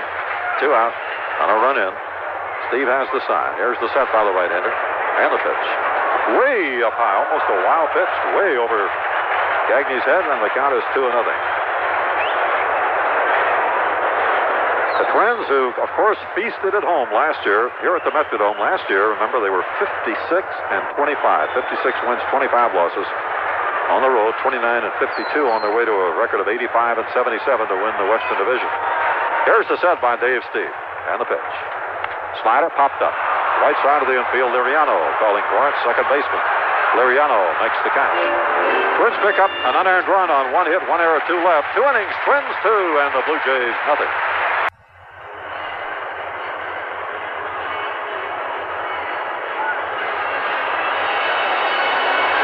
Well, the 32-session Twins Clinic program got underway tonight at Des Moines and will continue with a session at the high school field in Johnston, Iowa tomorrow at 9 o'clock. Angelo Giuliani, again, is coordinating the Twins Clinics with director Glenn Gostick, aided by former Major League player Bobby Johnson and Ken Staples. Kenny, a one-time minor league player and manager who has joined the staff this year, replacing Mike Casey. Mike resigned due to outside job commitments. The Twins Clinic program will continue on through July 30th. And remember, tomorrow morning they're at Johnston, Iowa at 9 a.m. Well, after 2 innings here at the Metrodome, the Twins with 2 runs, 3 hits, no errors. The Blue Jays, no runs, no hits, 1 error. Jays will have the bottom third of the order coming up here against Bert Blyleven in the 3rd inning. And to tell us about it, here is John Gordon. All right, thanks, Herb. Jesse Barfield starts it off. He's the right-handed hitting right fielder. Barfield off to a good start, hitting .400, 4 for 10, no homers and 3 RBIs. As mentioned, the Jays had a good series against the Kansas City Royals. They won the opening game 5-3 when George Bell hit 3 homers. Scored 11 runs in the second game when Bell led the attack with a 5-for-5 day. And then they were defeated last night by a 7-4 score. Blyleven fires a fastball on the inside corner, strike 1. Jesse Barfield. Outstanding offensive player, and might even be better defensive player than he is offensive player. And that's not to take anything away from his offense. Chops a breaking pitch to short. Gagne fires to Herbeck for the out, and there's 1 away. Barfield, the leadoff batter, retired.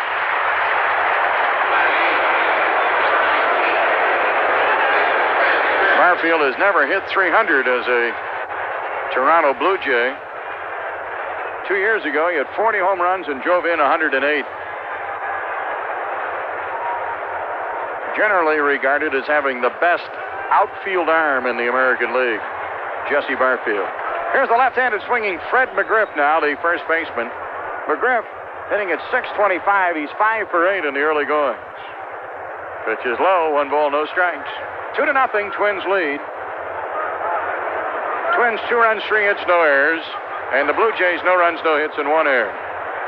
We're in the top of the 3rd. 1 down, nobody on, and Blyleven in a 1-0 to McGriff. Fouls it back to the netting. 1 ball, 1 strike.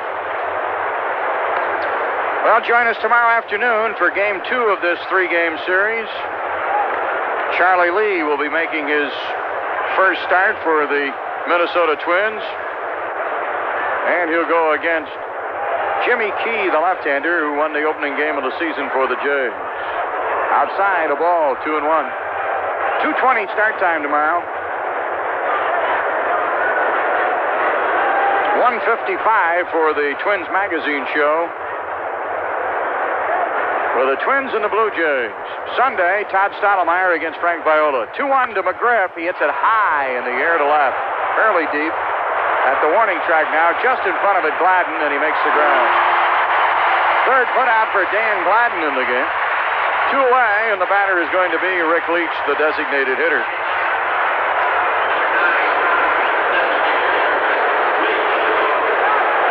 Leach batting a number 9 spot in the order. George Bell, the only base runner for the Blue Jays so far. He walked back in the second inning. Molinex then hit into a 4-6-3 double play. Here's Blyleven to Leach. Foul back. Strike 1. Fastball fouled back to the netting. Leach is wearing a shin guard on his right shin. And he hurt himself last Saturday in a game against the Twins at Denver. Matter of fact, he was taken to the hospital after the game for x-rays, and when he returned to the hotel, he was on crutches.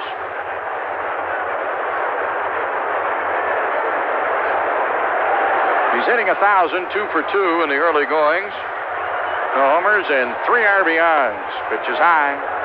1 ball, 1 strike. 2-A, nobody on. Blue Jays batting in the top of the third. And the Twins leading 2-0. Here's the delivery. It's inside, a breaking pitch. Almost hit Leach.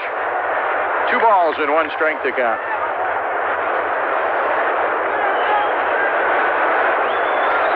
Well, the Metrodome looks just about the same as last year. Big crowd here tonight. Sellout crowd. Here's Blyleven as he works to the line, and the 2-1 delivery. Strike, a curve in the outside corner, 2-2. Certainly the most noticeable change is the wall of fame in right field. The curtain that extends above the fence now has some very neat artistic work on it.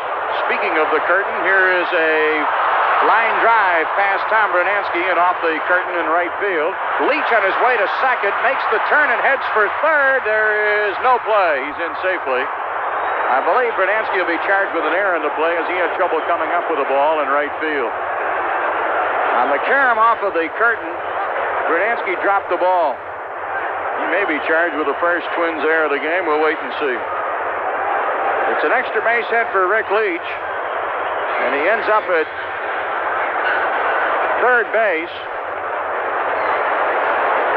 Brunansky ran right past the ball, and then when he tried to pick it up, he dropped it.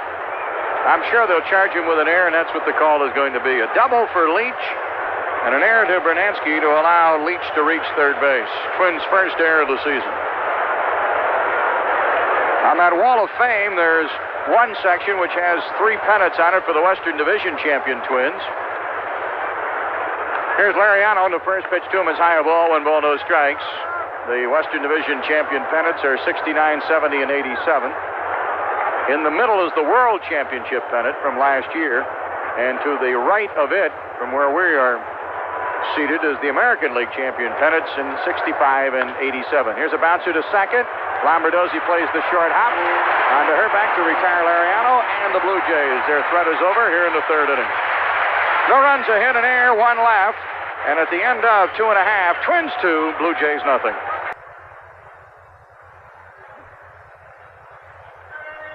Well, we mentioned earlier that Dr. Bobby Brown, the president of the American League, is here tonight. Also, the league's public relations director, Phyllis Marriage, and tomorrow, Commissioner Peter Uberop will be on hand.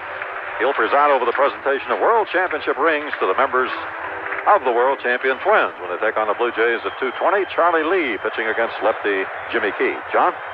All right, thanks, Herb. Here's Kirby to start things. Swings on the first offering from Steve, a fastball, and fouls it back and out of play. Off to the right, no balls and 1 strike. Kirby walked in his first at bat, and then he was the first out of that wicked line drive off the bat of Kent Herbeck that was turned into an unassisted double play by first baseman McGriff. It'll be interesting to check with McGriff and see if he has ever caught a ball that was hit any harder. Inside and low a ball, and it is 1-1 to count to Kirby. Ken Herbeck and Gary Gaetti to follow as the Twins bat in the bottom of the third, leading 2-0 here. And the pitch. Herbie swings and fouls it back, and it'll be 1-2 the count.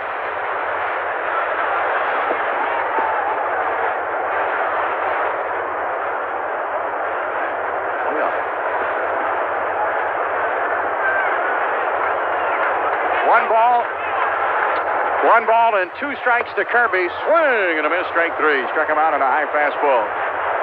Tom Culligan of the Star Tribune here in Minneapolis joining us for just a brief moment here in the bottom half of the third inning. Tom, you have a quick message for everybody, is that right? John, we sure do. As you know, Minneapolis-St. Paul is in the running for the 1996 designation by the United States for the Summer Olympics, and we're going into the end of April against Atlanta. Here's Herbeck batting. And the pitch is up high and inside, and it's 1 ball and no strikes. And of course, what we'd like to ask are all Twin fans throughout Minnesota, the Twin Cities, and all the upper Midwest to send a letter to us.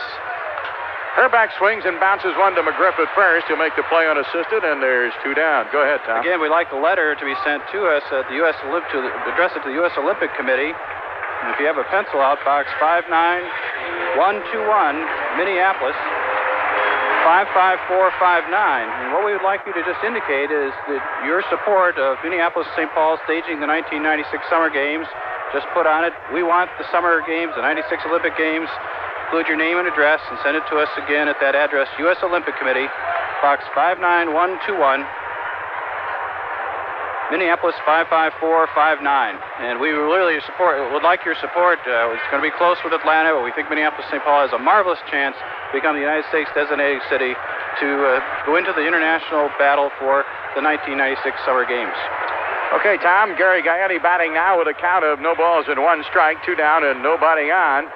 I know, of course, Tom, that you have been a part of the committee, including the Twin Cities mayors who went to Calgary in the Winter Olympics trying to get the games here. Swing and a miss by Gaetti, 0-2. The mayors, of course, Governor Perpich played a very big role in all this. Roger Parkinson has led the Olympic move here, along with Dick Ziering from St. Paul. We've really had marvelous participation by all parts of the community. Gaetti swings and hits one high and deep to center field. It looks like it'll stay in the park. Center fielder Mosby is back, reaches up and grabs it on the warning track. Thanks for joining us, Tom, and hopefully we're getting a lot of letters here for those folks to write in. We'll keep the address right here and repeat it a couple of times during the broadcast. Thank you, John. Okay, Tom Culligan of the Star Tribune joining us. Twins are down 1-2-3 in the third. At the end of 3, Twins 2, Blue Jays nothing. Well, here we go to the top of the 4th inning. Lloyd Mosby leading it off, bluffs the bunt and takes inside a ball. Mosby foul to Gary Gaetti in the first inning. He'll be followed by Tony Fernandez and then George Bell. Twins 2 runs, 3 hits, 1 error, and the Jays no runs, 1 hit, 1 error. And the pitch. Mosby, a high bouncing ball. It's going to be a tough play, and it bounces right through into center field for a base hit from Mosby, a bouncer up the middle. Right now we'll take a station break on the WCCO Minnesota Twins Radio Network. WCCO Minneapolis St. Paul at 830. Partly cloudy skies, 73 degrees at 803.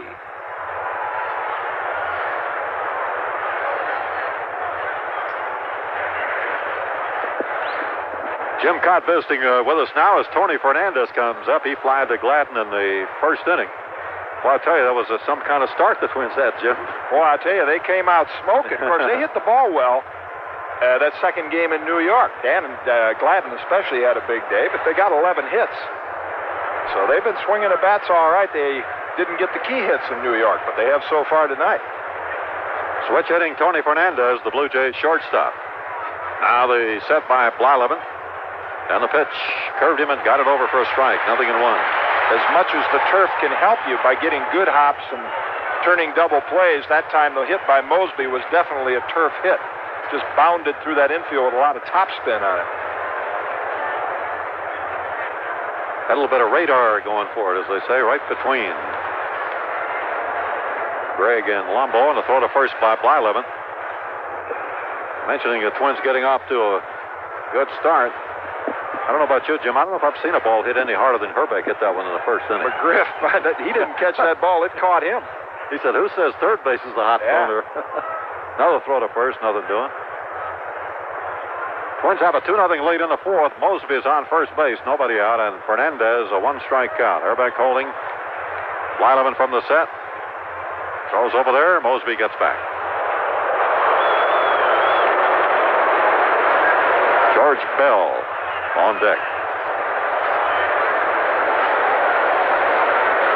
Well, of the three outfielders, and Toronto has had such a productive outfield for the last 5 years, Mosby is the leading base stealer and the leading threat over there.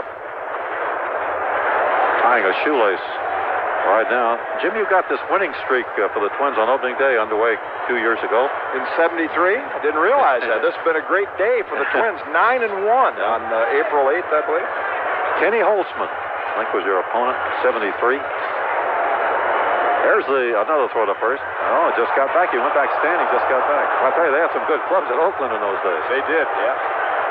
In the late 60s, you know, they were young players coming up, and as the Twins, we used to beat them pretty regularly. Then all of a sudden, Jackson and Bando and Tennis and Campaneris, they turned it around. World champions 3 years in a row. Dick Green played some great second base for him, too. And Bert throws to first, and Mosby just dives back. Boy, he's just getting back there. He's doing a good job right now, Bert Blyleven, of varying his count. You know, as a pitcher, what you want to do is give the base runner a different look. Sometimes you come to the belt and hold it for a couple of seconds. Other times you'll come to the belt and release it as quickly as possible. And he throws to first that time to throw high, and Mosby easily slides under that one. In addition to the runner diving back in and being a little frustrated, the other person in the ballpark that gets upset by all of this is the hitter, because he has to wait. He's trying to draw a bead on the pitcher and time him, and the more times the pitcher throws over to first base, the more difficult it is for him to get himself locked in.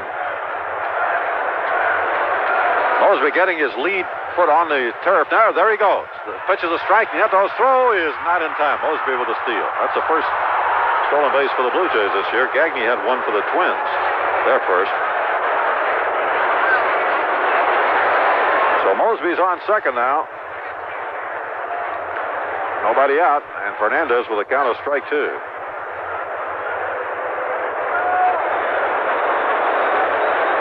George Bell on deck, and then Mullenix with the due-up. The Cleveland Indians continue to get surprisingly good pitching. They were at home tonight and beat Baltimore 3-0 on a three-hitter by lefty Scott Bales, beating lefty Mark Thurman. And now Blyleven steps off the rubber. Nobody out here in the top of the fourth. 2 strikes to Fernandez. Bert's pitch, curve and a swing, and he chops it foul. Still no balls and 2 strikes. The Blue Jays won 96 games last year, and of course ended up in second place in the American League East Division. They were 96 and 66. Of course, they couldn't win the last week of the season. Their record over the last few years has been phenomenal and not in their favor. 2-22 the last week of the season, the last 3 years. And the pitch by Bert. Swing and a drive hit in the hole to right field for a base hit. Mosby is going to be waved in. Here comes Bernansky short of the plate. The slide, he is safe, and down to second base goes Fernandez. So it's now a 2-1 ball game as Fernandez found the gap between Lombardozzi and Herbeck, and the third base coach, John McLaren, never hesitated in waving Mosby in. Well, one of the reasons the Twins won the World Championship last year, Herb, was their sound, fundamental defensive play. Yeah. And that particular play right there, Herbeck was caught in an area where he wanted to cut the ball off. Had he done it, they would have had Fernandez easily at second, and he elected to let it go. Mosby slid home safely. That's a play where the catcher and the first baseman have to have communication, and in a loud stadium, that can be difficult. And there wasn't too much doubt at the plate as far as Mosby scoring, and here's Bell hitting a fly ball to deep right field. Bernansky going back into the corner, makes the catch. In the right field corner, Fernandez was about a third of the way to third, and he ducks back to second. And there's a case, Jim, where Fernandez could have been on third base. Wow, he's shaking his head at himself right now. The rule is when you're a base runner, nobody out, you tag up. 1 out, you go halfway. And even if that ball had been off the wall, the correct play for Tony Fernandez was to go back to second base. And because he got caught about a third of the way down, he was not able to get back and tag up and is not in scoring position with one out. And George Bell would not be a happy camper right now, Herb. He did his job hitting the ball the other way. Yes, he did. Bernansky just a step in front of the canvas when he caught the ball, and here's Mullenix, who went into a 4-6-3 double play in the second inning, even though they had Bell running on the pitch. Left-handed batting, Rance Mullenix. Here's the set by Blyleven. The pitch, fastball over, a strike. Nothing in one. That was some double play those guys turned, wasn't it? Wasn't it? To go for the lead man in that situation, first of all, and then Gagne showing the ability to hang in, catch the ball, and avoid the slide and still make the throw. Great play. And again, it's one that's possible on the artificial surface. Would not have been on grass, but it was a dandy play. Lombardozzi, Gagne to Herbeck for that one. Here's the pitch. Swinging a foul down the back. Strike two now to Mullenix. Ernie Witt, another left-handed batter on deck. The Yankees going for their third in a row, as are the Brewers playing at Yankee Stadium, New York, leading 4-1 in the fifth. On 2-1 homers by Dave Winfield, his first, and Mike Pagliarulo, his second. Juan Nieves for the Brewers against Richard Dotson. Detroit at Kansas City. Jeff Robinson against Floyd Bannister making his debut with the Royals. Tigers didn't score in the first inning. Red Sox got a run in the first at Texas. Seattle at Chicago, Oakland at California, no report. And there's a fastball that's fouled away by Rance Mullenix. You know, the Blue Jays, Jim, have three players in there. Rance Mullenix, Ernie Witt, and Rick Leach. And, boy, they'd probably be on the All-Star team if they played against the Twins. They're all way up over their career averages against the Twins. Yeah, usually you worry about Barfield, Mosby, and Bell. Yeah, right.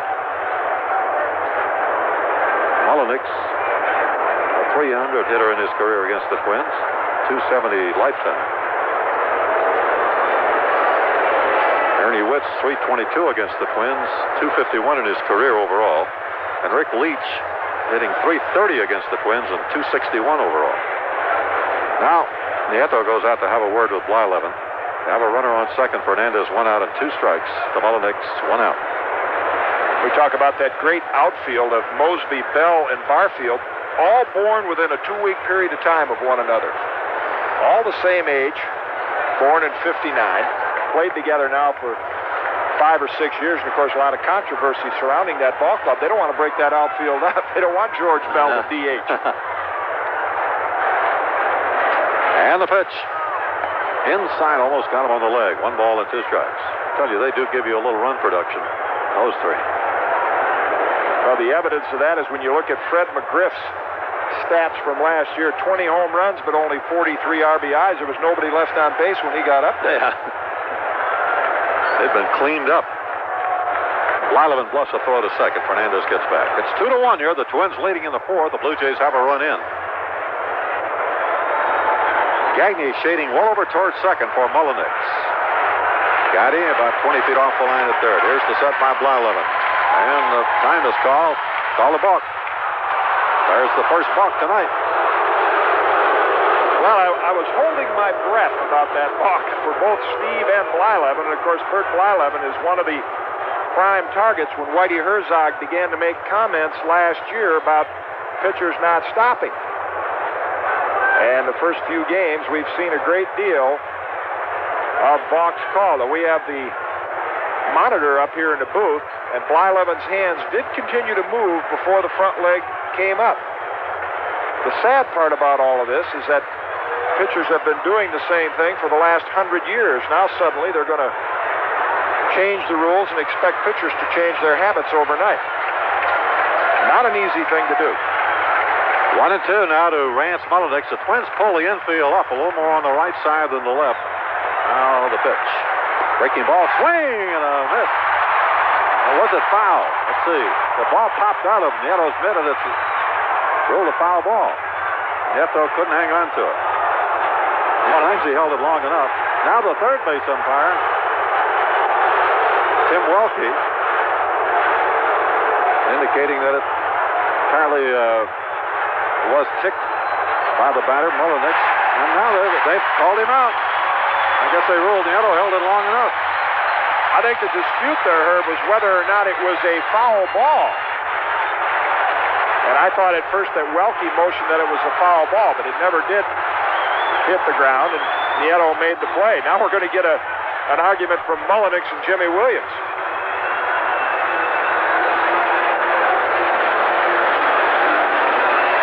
And Nieto caught the ball cleanly, but dropped it as he came up in a throwing position. Mullenix and the third base coach, John McLaren, still joined with Durwood Merrill, but it is ruled a strikeout. It was a low breaking ball from Burt.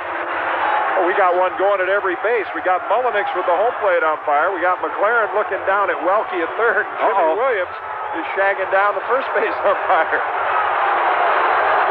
Here comes Joe Brinkman, the first base umpire, up the line to home plate. I guess he's trying to get Mullenix out of the argument.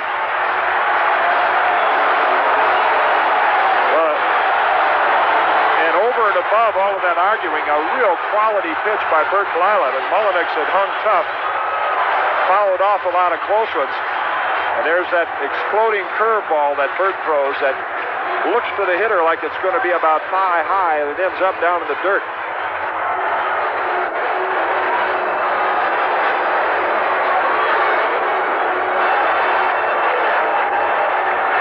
We're going back to that balk rule, Herb, which unfortunately we've had to talk about a lot early in the year. It's kind of like coming to work every day and knowing you're going to park in the same place, and you do that for about 10 years, and then all of a sudden one day they say you're going to park across the street. And it takes you a while to get over that. That's right. And the argument heating up a little bit now. Johnny McLaren, the third base coach, Jimmy Williams in there with Joe Brinkman, crew chief. And Jim, we talked too about this being tough on some of the veteran pitchers, but you have to remember a pitcher like Les Straker, who spent about 8 years in the minor leagues. Exactly. You see, there's no argument with the fact that pitchers have abused that and taken advantage of it for years, but they have never made a stand and said we're going to enforce it. They certainly should have done something about it long before now if in fact they're going to enforce it. There goes Jimmy Williams. Joe Brinkman has just tossed Jimmy Williams, the Toronto Blue Jays skipper, out.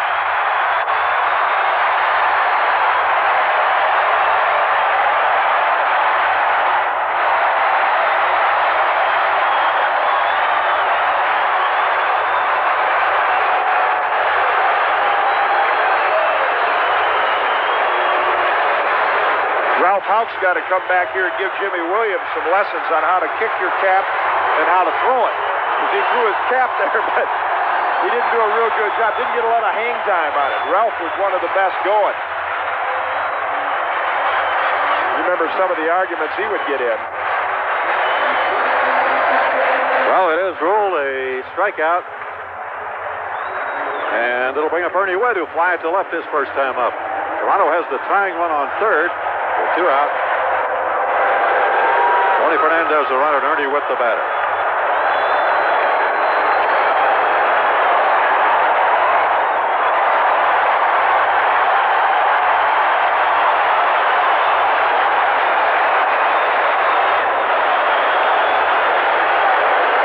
Burt Blyleven will go to his windup now. Fernandez coming about a third away up the line towards home plate. The pitch is inside a ball. 1 ball to no strikes. Boy, Fernandez bluffed about as far down the line as you can go without really committing yourself to steal home. Of course, with a left-hand pull hitter, Ernie Witt at the plate, Gaetti is going to play around the pull, and he's going to be a lot farther away from third base. Gives Fernandez a chance to get a little bigger lead. Playing Fernandez deep to the right. Blyleven swings into his windup, delivers. A fastball swung on, a high foul behind the plate. Nieto didn't pick it up right away. It doesn't matter. It's out of play. It's 1 ball, 1 strike. And just to bring our listeners up to date, Herb, on that argument, I think Williams and Mullenix wanted to argue that the ball was tipped or that Nieto did not have command of it, control of it. Right.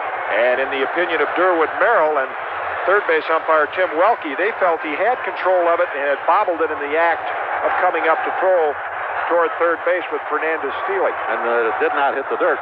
Right. There's the pitch. With another foul right straight back. Got jammed on that one. 1 ball, 2 strikes.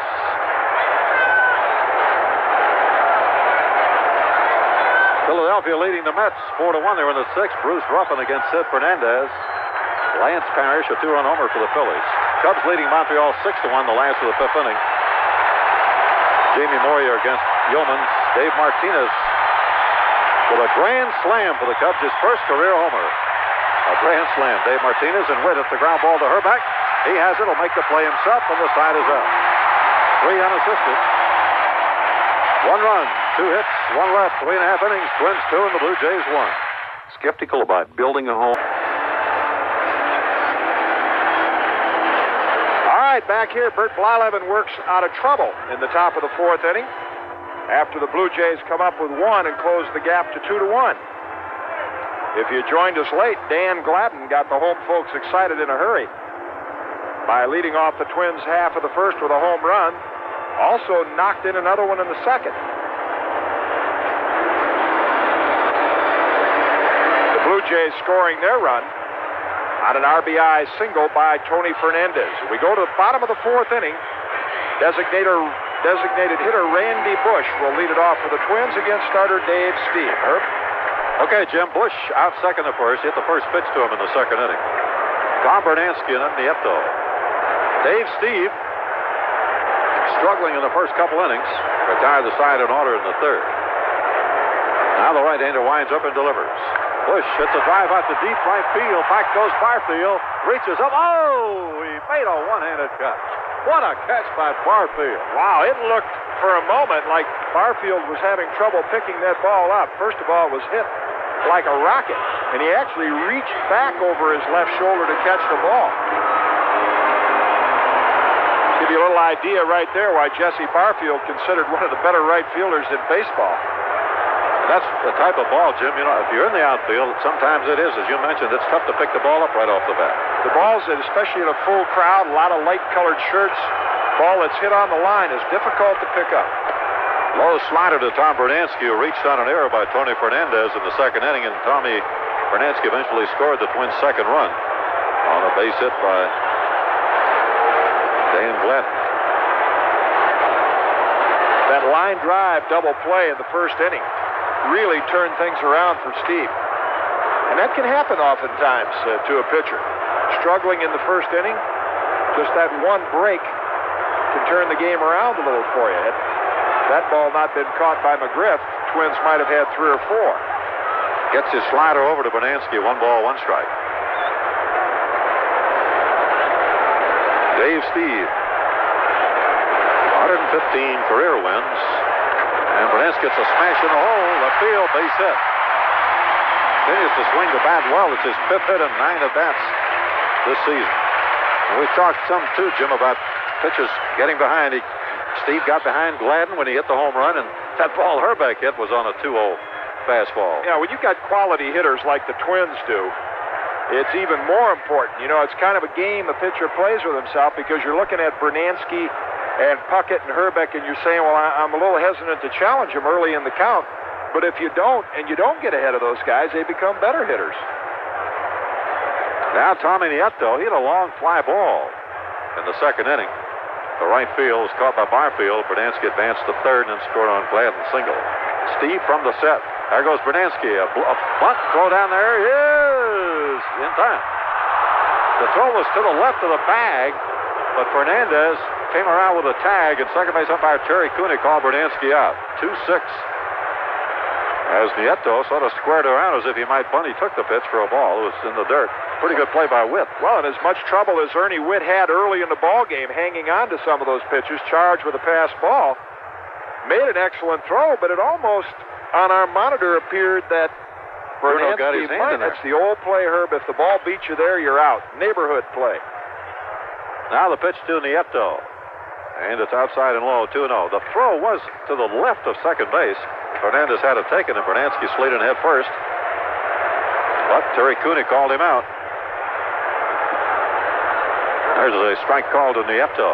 We're in the bottom half of the 4th inning here at the Metrodome with Jim Cott, John Gordon. This is Herb Carneal, Pat Swift, our engineer. Here's the windup by Steve and the pitch. Fastball swung on and slapped foul down the right field line and out of play. 2 balls, 2 strikes. You can count on one hand the number of times that runners will get called safe if the ball beats them there. Even if they make a good slide and get around the tag, most of the time the umpires will call them out. Now the 2-2. Look out. High and inside off the mid of Ernie Witt. And 3 balls and 2 strikes. Well, Jim, game that's interesting, and probably you have some interest in it too, because the Reds at home against Houston 1-0 after 5. Tom Browning against Nolan Ryan. Well, I'm sure disappointing for Ryan. He had such a great year last year, earned run average-wise. The Astros couldn't score him any runs. Same thing true tonight. But yes, Tom Browning is a fine young left-hand pitcher that I had the privilege to work with. Pitch to Nieto inside. He gets the walk. So Steve has given up his third base on balls. It'll bring up Lombardozzi, who had a walk in the second inning. The Dodgers in Atlanta, 1-0 Dodgers, bottom of the 5th. Leary against Kaufman in Pittsburgh at St. Louis, 2-0 Pirates after 1. Juan Bonilla hitting a home run, his 3rd of the year. That's Brian Fisher against Danny Cox. Later on, San Diego at San Francisco. Jimmy Jones for the Padres against Mike Lacoste.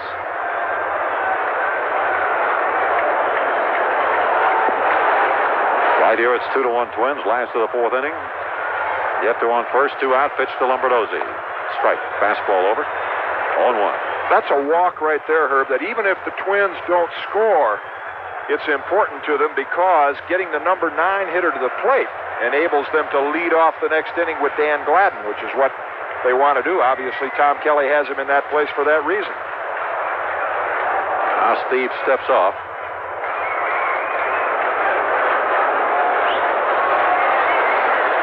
Here's the set by the Blue Jay right-hander. The pitch swung on, line drive, right center field, a base hit towards the gap.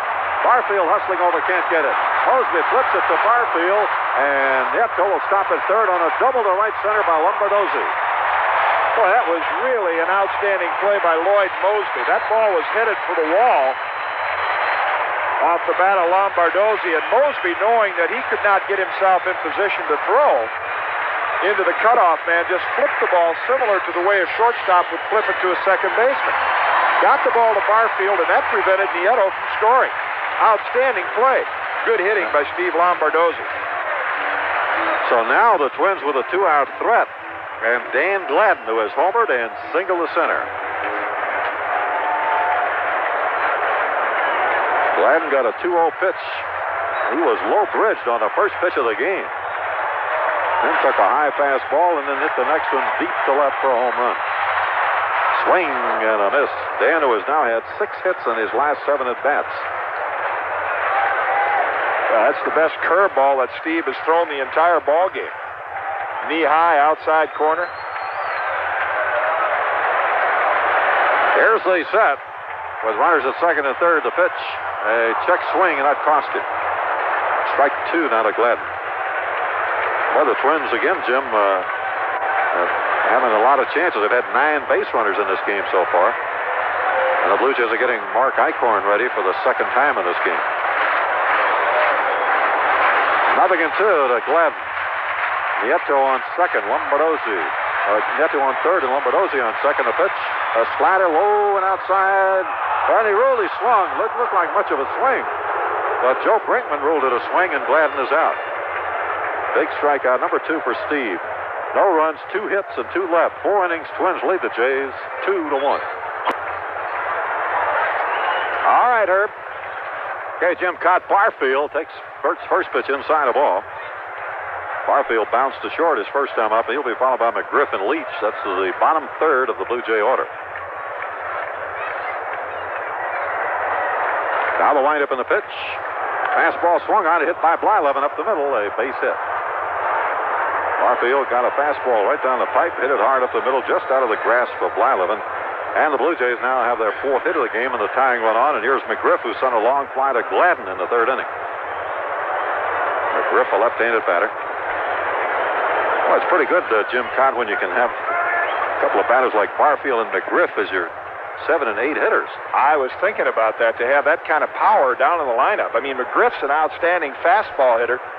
He got pretty good training in his American Legion days down in Tampa, Florida. He hit off Dwight Gooden, Floyd Yeomans, and a hard thrower named Vance Lovelace. Takes a strike on the inside corner, 0-1. Lovelace came up with the Dodgers, a hard thrower, never could find the strike zone, and he's now trying to make a comeback through the California Angel organization. Of course, Yeoman's with the Expos, and everyone knows where Gooden is. Herbeck holding at first with Barfield. And the pitch. There's a hook, but it's outside. A ball 1-1. Rick Leach on deck. Twins 2 and the Blue Jays 1. Top of the fifth, the home opener, number 28 in the Twins' history of their home openers, and they have won 14 and lost 13. Freddie McGriff, number 19, hitting out of an open stance against Blyleven. Barfield draws a throw and gets back. The outfield deep and a step or two around to the right.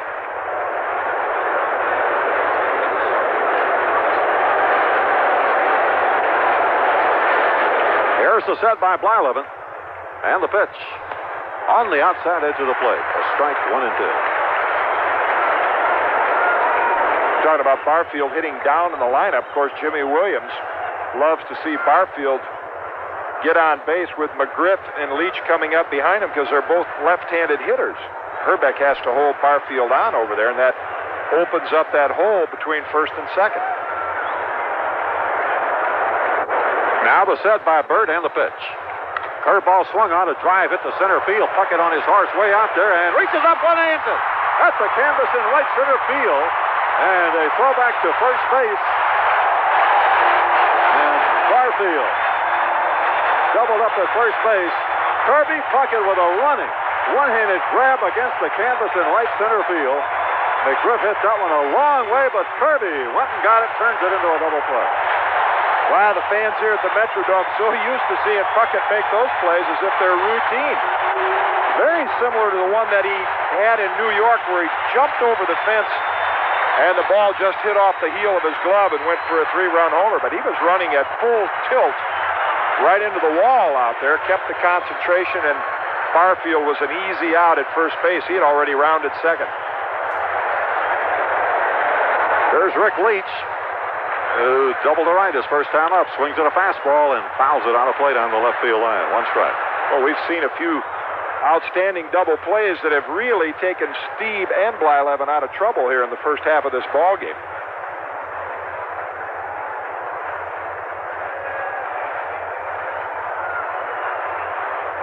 Nobody on now with 2 out, and here's Blyleven's pitch to Leach.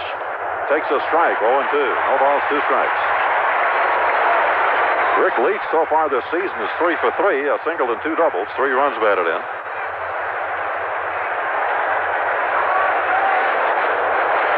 Now the pitch by Burt. A high fastball, 1 ball and 2 strikes.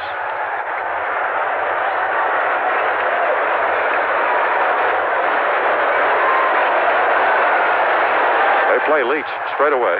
He'll hit the ball to all field. Fastball swung on and driven into right center field. This is uncanny. Rick Leach with another base hit. Puckett plays it deep right center, holds him to a long single.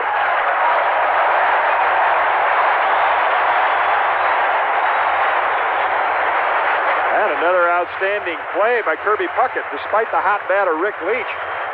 That could very easily have been a double, but Puckett hustled over, got the ball, made the pivot, and got the ball back into Lombardozzi in a hurry to keep Leach from advancing.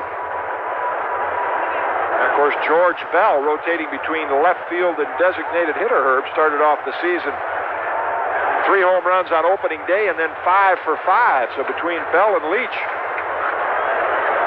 they got a bushel basket full of hits. Here's Liriano, grounds one to Lombardozzi. He throws it over to Gagne, and it forced Leach 4-6 on the play.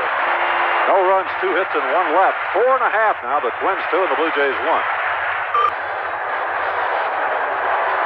Plenty of action here in the first 4.5 innings at the Metrodome on opening night. But a couple of double plays have made it a little easier for the starters. Both Steve and Blyleven are still on the mound. The Twins with 2 runs, 5 hits, and an error. The Blue Jays 1 run, 5 hits, and an error. Outstanding play by Kirby Puckett in that inning to get Blyleven out of trouble.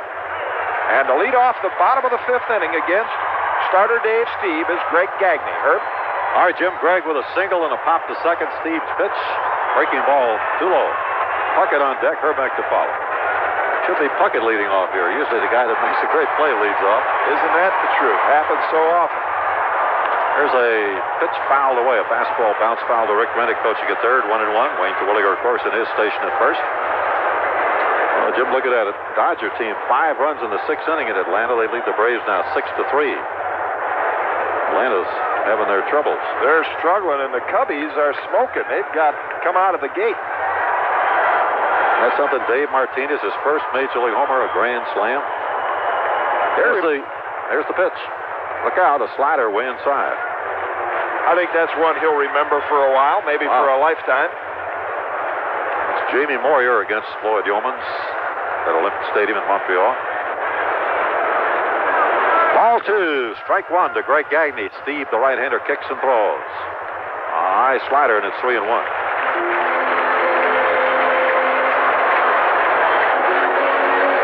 Tigers leading the Royals 2-0 in the 4th at Kansas City. Robinson against Bannister. There's the windup by Steve and the pitch. A breaking ball, pop foul in the first base seats. A full count now to Gagne. Rob Deere has just homered from Milwaukee at the top of the 6th off Richard Dotson in New York. The Yankees now lead it 5-3 after 5.5. Winfield and Pagliarulo have homered for New York. That's Dotson and Juan Nieves for the Brewers. Here's the windup and the pitch. A fastball, and he struck him out. It was a good fastball by Steve. He came in with it, and he strikes out Greg Gagne. That's 3 strikeouts for Steve, all in the last 3 innings. And here's Puckett, who was walked, struck out, but made that great catch. Off the ball, hit by Freddie McGriff.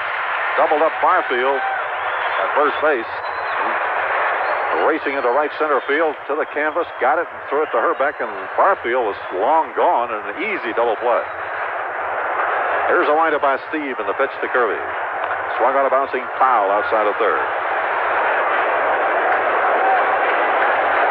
1 strike with Herbeck on deck. Well, the word before the game, Herb, was that Dave Steve has lost a lot of the life of his fastball, because over the years he's relied on the slider so much it's taken a lot out of his arm. But he's, as you mentioned there, popped the fastball by Gagne and Puckett the time before. Still looks like he's got a pretty good heater to me. Yes, sir. He's been a little wild. Here's the pitch. There's a breaking ball swung on a miss. Strike 2. 0-2 now to Kirby Puckett with Herbeck waiting on deck. Steve's career earned run average is 3.4, and Blyleven's is 3.1. That's career earned run average. Now Steve delivers. And a swing and a foul back.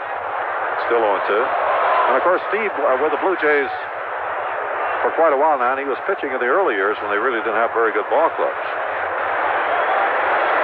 And then his ERA was consistently down in the 2s. The last couple of years, it's gone up over 4.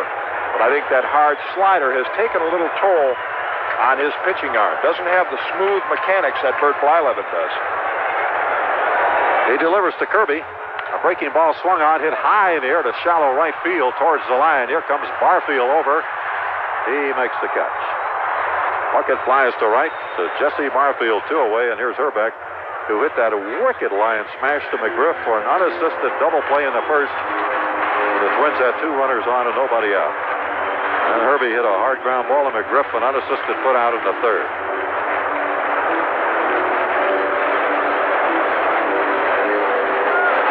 Two out, none on, and a 2-1 lead for the Twins here in the 5th inning. Steve has walked 3 and struck out 3.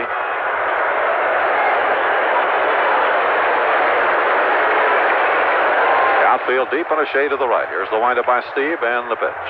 Breaking ball swung on, a pop-up down the right field line. McGriff chasing it. Here comes Barfield over. It's a foul ball, and Barfield grabs it in foul ground. So a good inning for Dave Steve. And after 5 here at the Metrodome, it's the Twins 2 and the Blue Jays 1. All right, top of the 6th, 2-1 Twins. Blyleven against Mosby. Herb? Okay, and there's a high fly ball. Forget it. Deep right field. This game is tied up.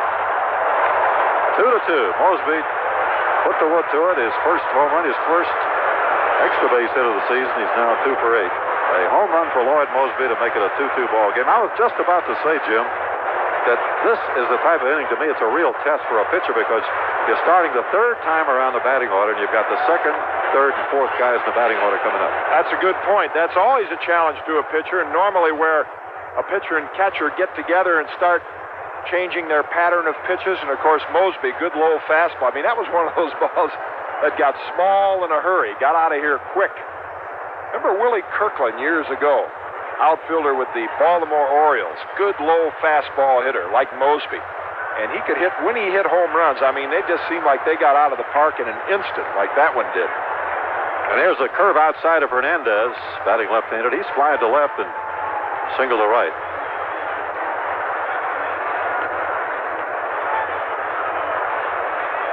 And a strike in the outside corner, 1-1.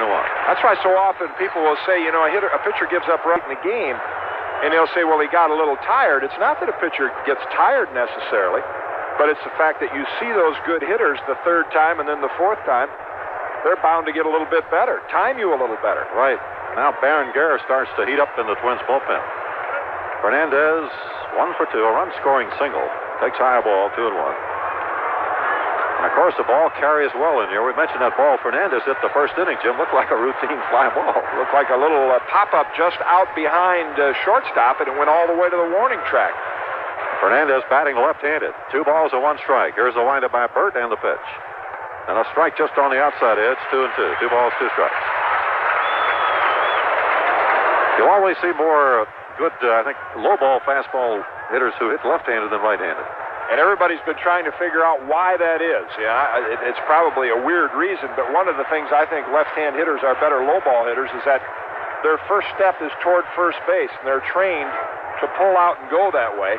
And that's an area that they seem to get the barrel of the bat on the ball easier. There's a swing and a miss with a curveball, and Fernandez comes Blyleven's third strikeout. There hasn't been anything cheap about the 2 home runs. Gladden's 452. And what do you think Mosby's was? If Gladden's was 452, they might have to double up their measuring device on Mosby's, because that one went up in the upper deck into the exit there over the scoreboard that hangs out in right center field. They must have run out of tape or something because they measured it at 451. Well, I guess they all count the same. There's a hanging curve to George Bell, who's walked and fly to right. 2-2 ball game in the top of the 6th.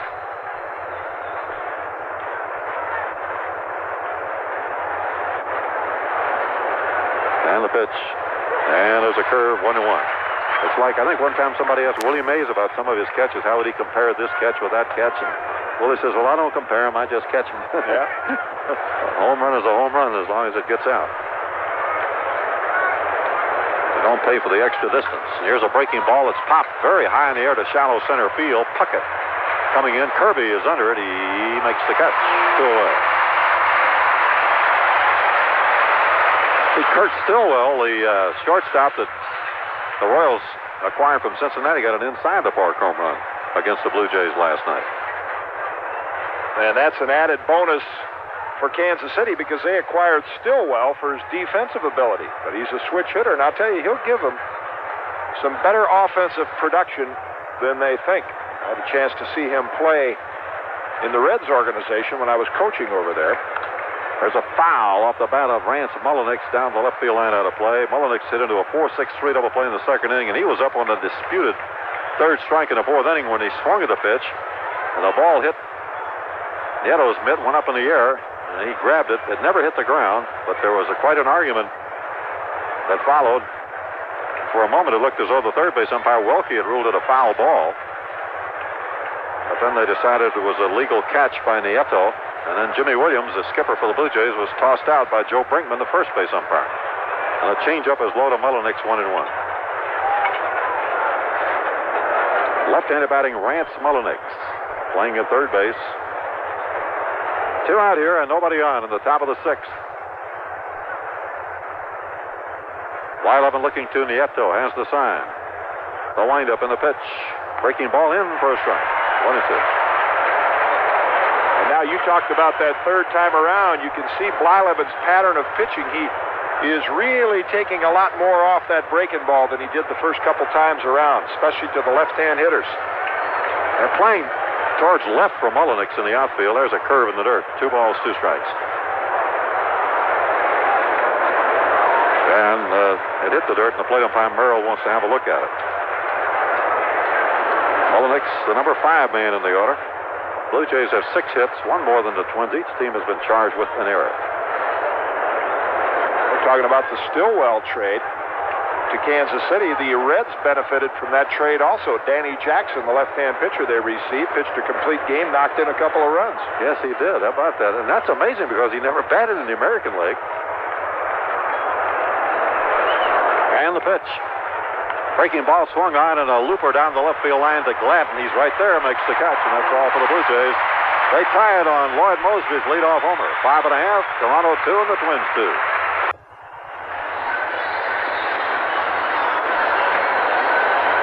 All right, a couple of innings ago, they were playing Huey Lewis, The Power of Love, between innings here at the Dome. Tonight, it's been the power of Dan Gladden that got the Twins off to a start. Also knocked in the second run with a single. But Mosby's home run in the top half of this inning tied it at 2. We go to the bottom of the 6th. It's still the starters out there. Dave Stieb for the Blue Jays, Bert Blyleven for the Twins, and Gary Gaetti will lead it off here in the bottom of the 6th for the Twins. Herb? All right, Gary grounded us short in the first inning and fly deep to center in the 3rd. Bush and Bernansky to follow. Dave Stieb has the sign from Ernie Witt. Now, Gaetti getting reset in the batter's box.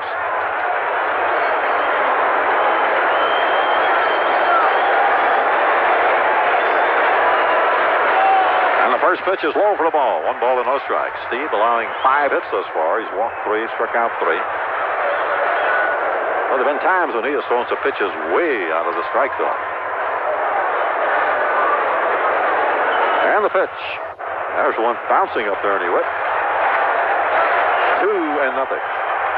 Well, we talked earlier in the ballgame about Dave Stieb during the first few years of the Blue Jays, so effective with that sharp slider. But last couple of years, it's taken its toll on the arm, and now in the 6th inning, 3rd time through the batting order, he has been hit hard. It might be starting to take an effect. And there's a half swing called ruled a strike by Dermot Merrill on Gaetti. 2-1.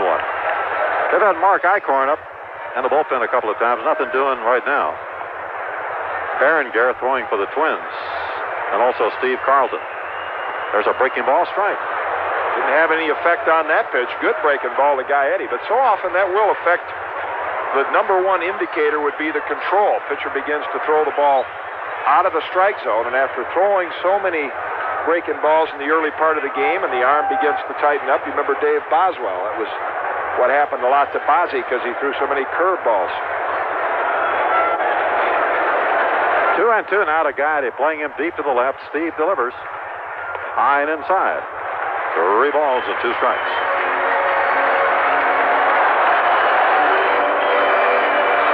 Steve up around 75 pitches. Now, he had one easy inning. The 3rd inning, he only took 7 pitches after struggling through the first 2. Shaking off Ernie Witt. The windup and the 3-2 delivery. Fastball is fouled on and back. Still 3-2. In the 9th at Cincinnati now, the Reds still leading over Houston 2-0 behind Tom Browning. Ryan with one-time twin Juan Agosto in the 8th inning for Houston. Here's a windup by Steve. The payoff to Gaetti again. A fastball swung out, a high fly ball, deep left field. Mosby all the way to the track, and Mosby looks at it. It's a home run for Gary Gaetti. The Twins lead 3-2. Gary's first home run of 1988.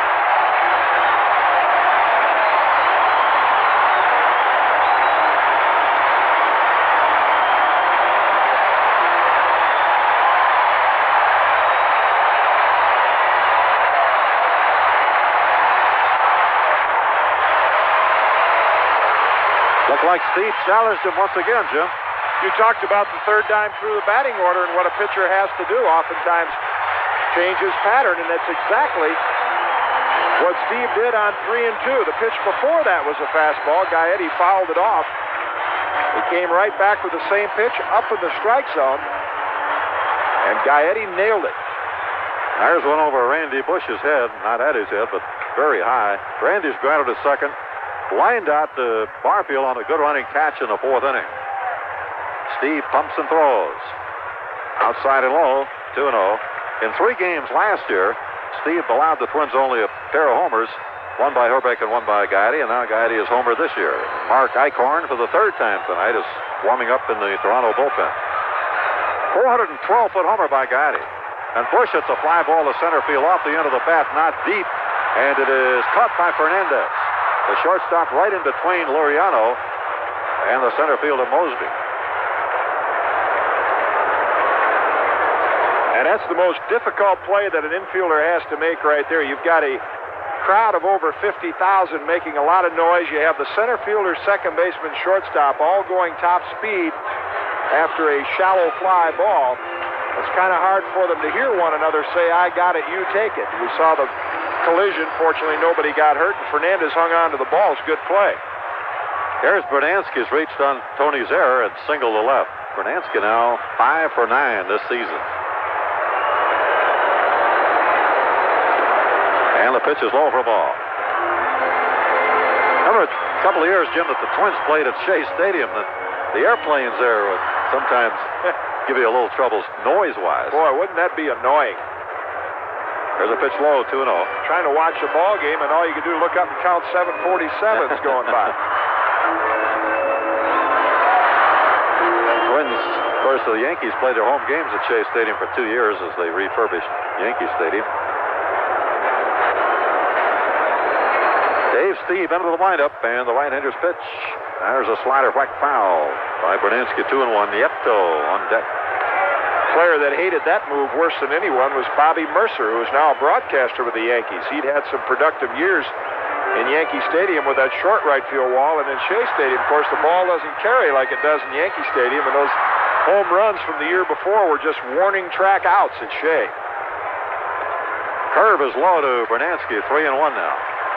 Let's take a station break now on the WCCO Minnesota Twins Radio Network.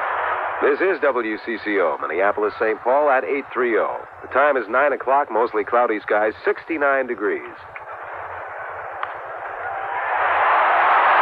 Bernansky, a ground ball between Fernandez and Mullenix into left field for a base hit. And boy, Bruno is really hot. His 2nd hit tonight. And that is his 6th hit now in 10 at-bats this season. Gives you an idea how overrated spring training can be. Oftentimes we talk too much about good springs and bad springs that players have, and are they ready to start the season. There was some talk and concern about Tom Bernansky not having a high average this spring. Didn't bother him at all. He just said, hey, I'm ready to start the season. He hit well the last couple games at Denver and has carried it right on into the early part of the playing season here.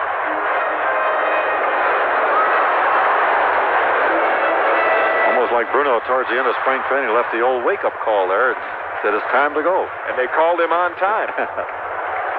There's Nieto. Tommy is flied to right and walked. His fly ball advancing Bernansky to third base in the 2nd. Excuse me, Herb, you mentioned Eichhorn warming up down there, but the Blue Jays not making a move because they know Kelly could counter with Gene Larkin from the left side of the plate. Should they bring Eichhorn in here? Steve throws to first. Bernansky gets back. And Eichhorn with that sidearm motion is not as effective against left-hand hitters.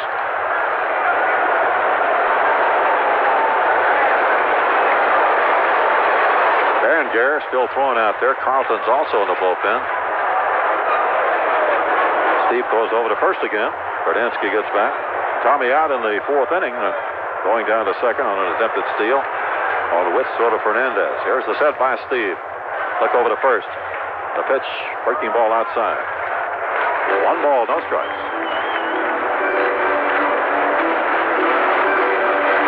Twins with 7 hits now, 1 more than the Blue Jays, and 1 more run. 3-2 in the last of the 6th. But a very nip and tuck and interesting game here for the Twins home opener tomorrow at 2:20. Charlie Lee against Jimmy Key. Here's the set. Steve delivers. Fastball bounced by Steve near second. Fernandez flips the ball to Luriano. Out on the first double play. 6-4-3 double play. Fernandez, Liriano to McGriff. The Twins score a run on the homer by Gladden. 2 hits, nobody left. 6 innings. Twins 3, the Blue Jays 2.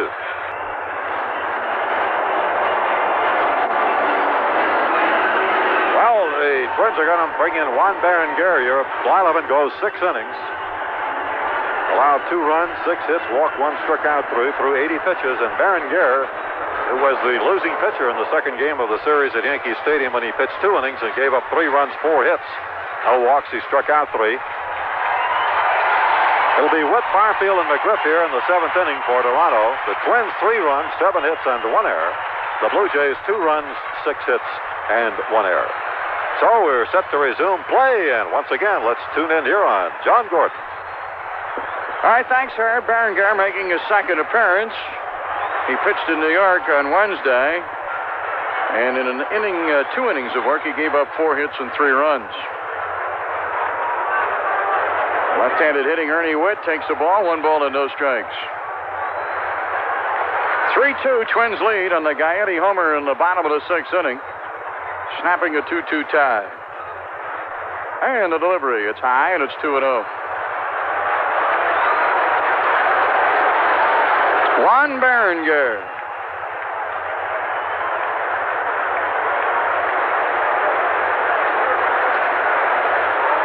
Big burly right-hander ready to face Witt at 2 balls and no strikes. Works to the line and delivers. Swing and a pop-up in the infield on the right side.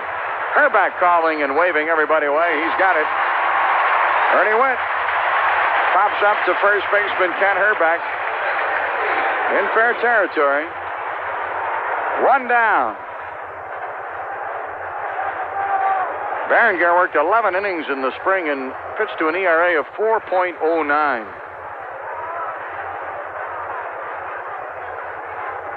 Here's Barfield with a hit and 3 trips. Singled in his last at bat in the 5th inning. A fastball is low, 1 ball and no strikes.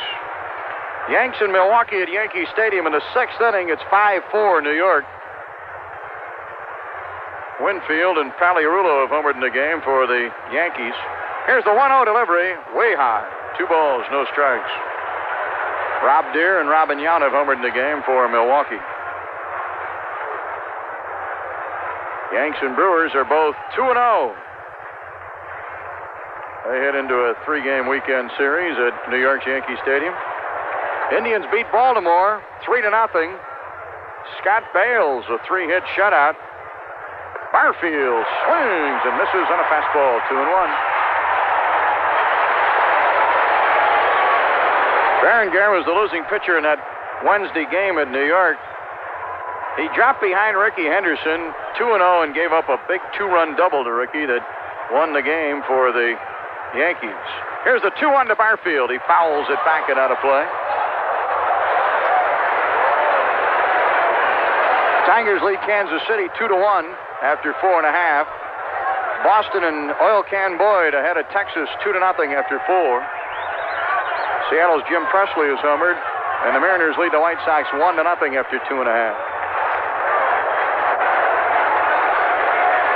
Berenguer to Barfield, swing and a pop-up on the right side. Brunansky coming in toward the foul line. He calls off Herback and Lombardozzi and makes the catch. 2 down. Caught it in fair territory.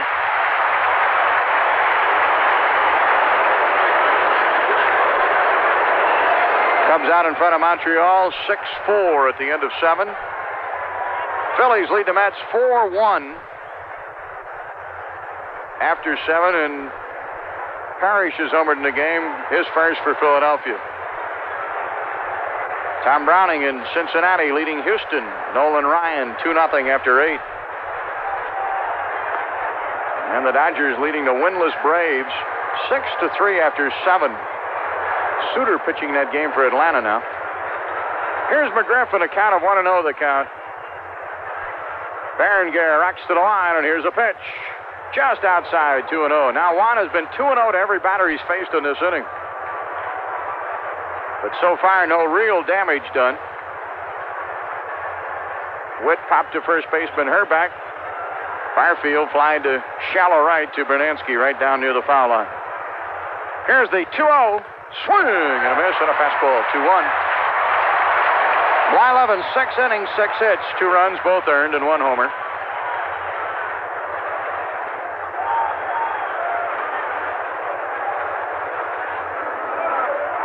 Baron Garretti as he works to the line, rocks and fires, and a fastball is down low and inside. 3-1 the count.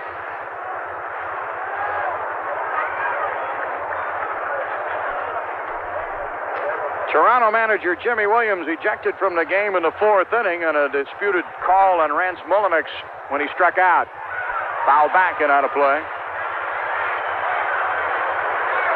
I don't think Williams was really disputing the fact that Mullenix struck out. I think he was just upset that on the play, the Blue Jays felt that Tom Nieto dropped the ball. And then Mullenix should still be batting, and the first base umpire, Joe Brinkman, made the call for the left-handed hitting Mullenix. That's what Williams was really beeping about. And in the end run, it cost him. Here's the 3-2 payoff pitch. Popped up on the left side. Gaetti backtracking. Calling off Gagne. Gaetti's got it. 3 up, 3 down inning for Juan Berenguer. He pitches effectively in relief in the middle of the 7th. Stretch time here. Everybody up for Take Me Out to the Ball Game at the sold-out Metrodome. Twins 3, Blue Jays 2. Hey, Rod. All right, Steve Lombardozzi starts off the Twins' bottom of the 7th with a blast to deep right center. He's going to get 3 out of this one, and Lombardozzi's in with a leadoff 3-bagger. Lombardozzi, who doubled in his last at-bat and is 2 for 2 here tonight. Triples off the curtain in right center field, and he just missed a home run.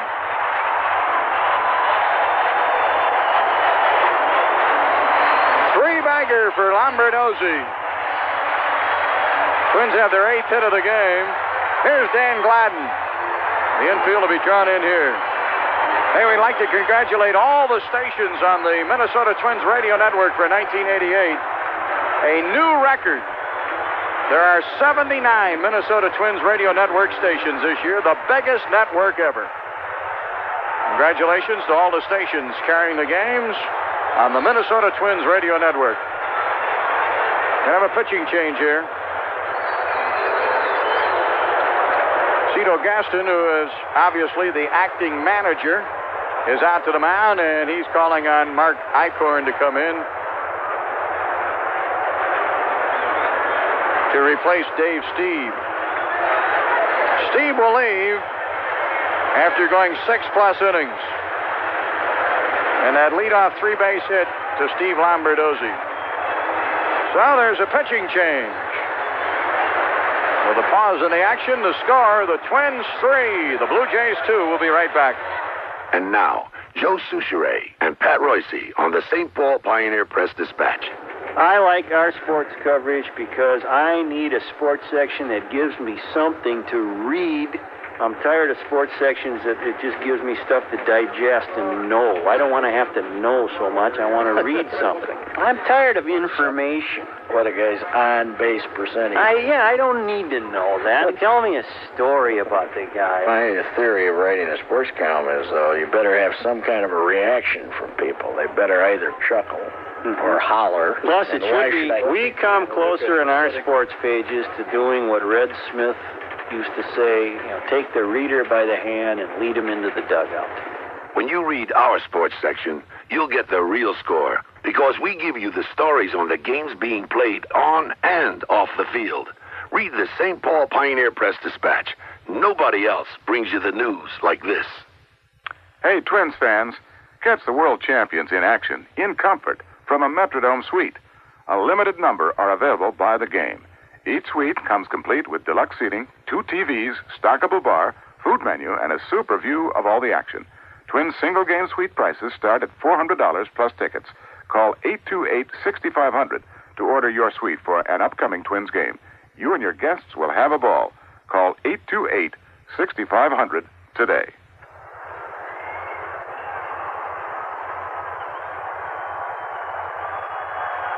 Well, the side-arming right-hander Mark Eichhorn, who has been a middle reliever, he's done a real good job for the Blue Jays. Last year he was 10-6, had 4 saves. Almost won the ERA title 2 years ago. It was 1.7, but he needed 5 more innings to qualify. Here's Gladden to lead off. And the pitch to Gladden almost hit him. He had to turn away from an inside delivery from Eichhorn. 1 ball and no strikes to count. Lombardozzi at third. The infield is in. They try to cut off the run here. Getting late in the game, the Twins ahead by a run at 3-2. Lombardozzi at third. And the pitch. Swing and a foul and a changeup. 1 ball, 1 strike. Twins have 2 homers tonight, Gladden and Gaetti. A double by Lombardozzi and a triple by Lombardozzi. Keith Atherton warming in the Twins bullpen. Here's Eichhorn and a 1-1 to Gladden. And the pitch. Outside and 2-1. Gladden a homer in the first. RBI single in the second. A strikeout in the fourth. He is 2 for 3. 6 for 8 in his last 8 at-bats. Time called momentarily as the ball got loose from the bullpen. Speaking of the bullpen, John, they're going to get the big left-hander now. David Wells heated up out there. They've got the infield up all around to try to cut this run off. Here's the 2-1 delivery. Gladden swings, lines it to left. It is a fair ball. The Twins lead 4-2 on a Dan Gladden double to the left field corner. Ball gets away and Gladden makes the turn but holds at second base.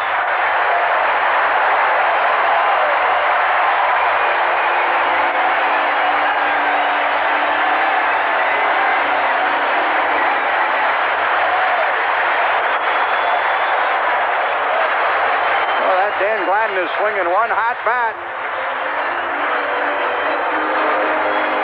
He is 3 for 4 tonight, 7 for 9 in his last 9 at-bats.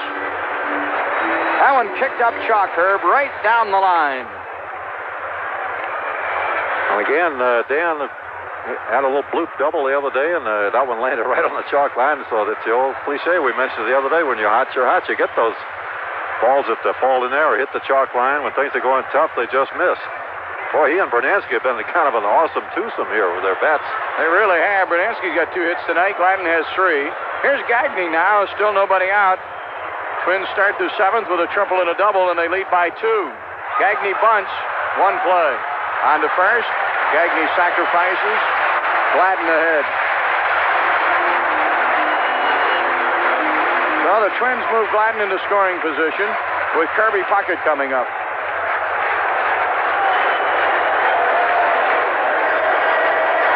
1-3 in the sacrifice.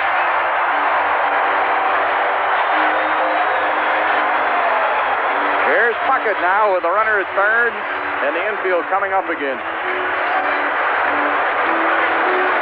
Mullinex and Fernandez on the left side, Lariano and McGriff on the right side, all coming up. Try to cut off that run. Kirby hits one right to short. Gladden has to hold. Fernandez throws him out, and there's 2 down in the inning. Puckett caught one right on the handle. Might have broken his bat on that one, I don't know. Kirby retired, and Herbeck will bat now, and the infield will relax and go back, and they might bring the left-hander Wells to pitch to the left-handed hitting Herbeck. I think that's what Gaston is going to do. He's out to talk to Eichhorn. Wells, the big left-hander in the bullpen, and that's the call. So David Wells will come on to face Kent Herbeck with 2 away. Gladden the base runner at third. There's a pitching change with a break in the action. The score, Twins 4, Blue Jays 2. We'll be right back.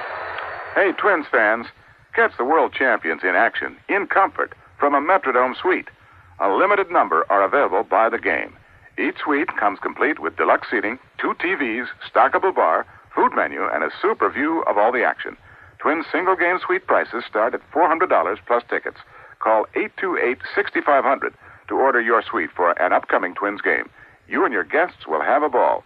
Call 828-6500 today. In the news, the Democratic presidential candidates made appearances in the state of New York, where they each announced support for a national health insurance plan. New York holds its primaries on April 19th.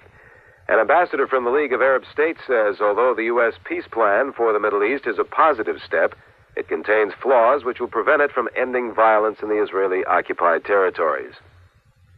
The U.S. Secretary of Commerce will lead a contingent of American businessmen when they meet with Soviet officials next week in Moscow. William Verity expressed guarded optimism today about the U.S.-Soviet trade talks. And Los Angeles police are attempting to sweep the streets of gang violence with 1,000 law enforcement officers. Officials say the anti-gang sweep, the largest in the city's history, is aimed at creating fear in the minds of gang members. Low tonight in the Twin Cities, 55. Tomorrow, partly cloudy and mild in the morning, highs about 65. Cloudy now, 69.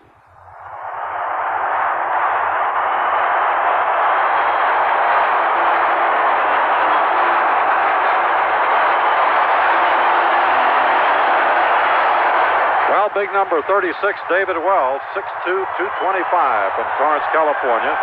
Blue Jays' second-round pick in 1982. Came up last year, was 4-3 with a save. He throws hard and has a pretty good curveball. Dave Steve, of course, charged with the 4 runs. 3 are earned. And here we go now with Wells pitching to Kent Hrbek, John. All right, the big guy, Wells, works to the line, and here's the pitch to Hrbek. Jammed him with a fastball, and Hrbek fouls it back and out of play. No balls and 1 strike. Well, the Twins would love to get that Gladden run across. It would mean that the Jays would have to get 2 base runners on to bring the tying run to the plate. 1 strike to count. Gladden's trying to steal home. He does it. He's safe. Dan Gladden has stolen home, and the Twins lead 5-2. Ernie Witt is arguing, but Derwin Merrill has called Dan Gladden safe. Boy, that's something you don't see too often. Remember, one year Rod Carew stole home 7 times, but you normally will see it with a right-handed batter up because it protects the runner a little bit. But I think that caught the Blue Jays completely by surprise. And boy, I don't know what else Dan Gladden could do. He's had a home run, a single, a double, and now he has stolen home. And the Twins have a 3-run lead. Well, they got that run in. Very close play. Dan Gladden, as he came up off of his slide, indicating he was safe. Yeah. He looks safe. Who's going to argue with him? Dan had 25 steals last year, the most for about the last 11 years, and Carew had about 27, I believe. But Gladden really gave this crowd a thrill, and he takes a curtain call out there for him. For stealing home. What a night for Gladden. Low ball, and it's 2 balls and 1 strike to count. The pitch on the steal was a ball. Ernie Witt did a marvelous job of catching that pitch because Wells almost threw it away. Bounding ball, base hit down the right field line. Hrbek will get a double here. And the Twins, Kent Hrbek hits left-hander David Wells. Sharp double down the right field line. That was just fair.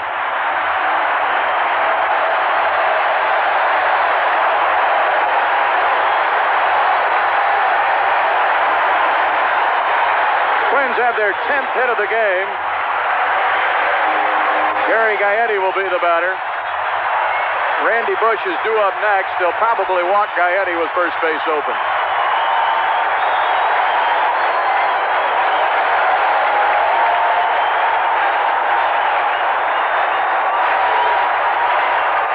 You can talk about this only so much, Herb, but this home crowd just seems to excite this ball club. They play to their peak performance. They're really doing the job here tonight. Yeah, you have to wonder a little bit, you know, if the honeymoon at least is going to be interrupted when Hrbek hit that giant shot for a double play in the first inning. Those things usually don't happen to the Twins here at the Dome, but since then, Kirby Puckett's made an outstanding play to turn it into a double play. Lombardozzi started a great double play. And of course, Dan Gladden having an all-star night here. Gary Gaetti standing off to the left of home plate, holding his ears. Deafening sound of this capacity Metrodome crowd.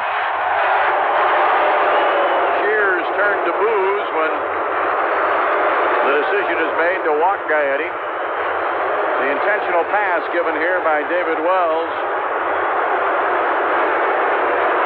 And Randy Bush will be the batter. They've got some fire firepower on the bench, and Tom Kelly's going to go to it. So David Wells won't face that left-handed hitter after all. He'll face right-handed hitting Gene Larkin. There's the walk. And now Larkin will be introduced as the pinch hitter here.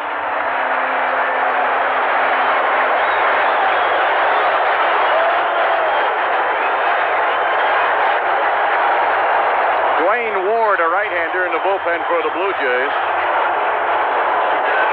Let's see if the Jays make a pitching change here and go to a right-hander to face Larkin, the right-handed hitter.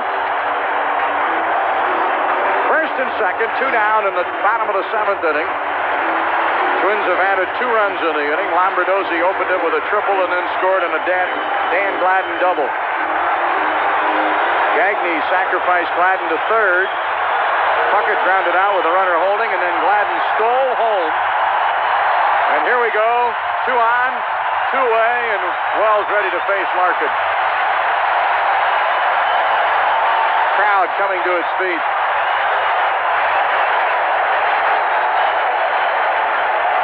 Wells sets, and a pitch to Larkin. It's a curve, and it's high. It's 1 ball and no strikes. Gene 0 for 4 in the Wednesday loss to the Yankees at New York.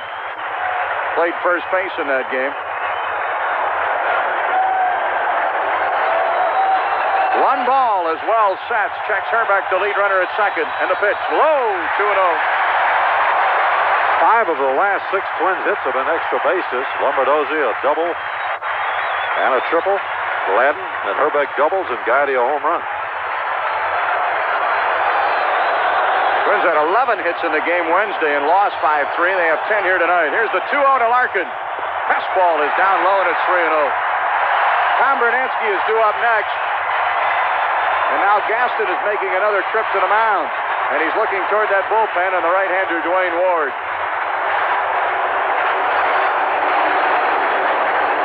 So Wells is way behind Larkin. They want to make sure Wells just doesn't lay one in there on a 3-0 pitch for Larkin. It could be swinging. Haven't given any indication that they'll go to the bullpen. So far, the bullpen has not been able to stem the Twins' tide here after Lombardozzi led off with a triple. Eichhorn came on and gave up a double to Gladden. Then a couple of batters after that, Wells came in and gave up a double to Herbeck after Gladden stole home. Of course, the Twins have the big advantage with Larkin being a switch hitter here. If Ward were to come in, Larkin would just go to the left side of the plate. 2 on, 2 away. Herbeck and Gagne the runners. Here's a 3-0 to Larkin. Takes ball 4 low. Bases are loaded for Tom Bernansky.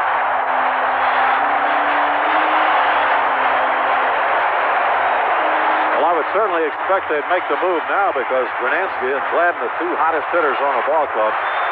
Tom Bernansky, who has 6 hits and 11 at-bats in the regular season.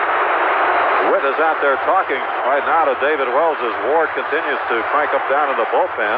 Darrell and Merrill, the plate umpire, going out to break up the huddle at the mound between Witt and Wells. Well, we haven't seen Gaston as yet. Let's pause 10 seconds for a station break here in the WCCO Minnesota Twins Radio Network. On WCCO, St. Paul, Minneapolis, Sat 830. Cloudy and 69 degrees.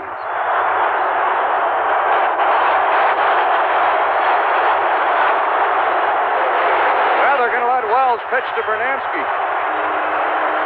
Bases are loaded. Herbeck at third, Gagne at second, and Larkin at first. And Wells to Bernansky. High, 1 ball, no strikes.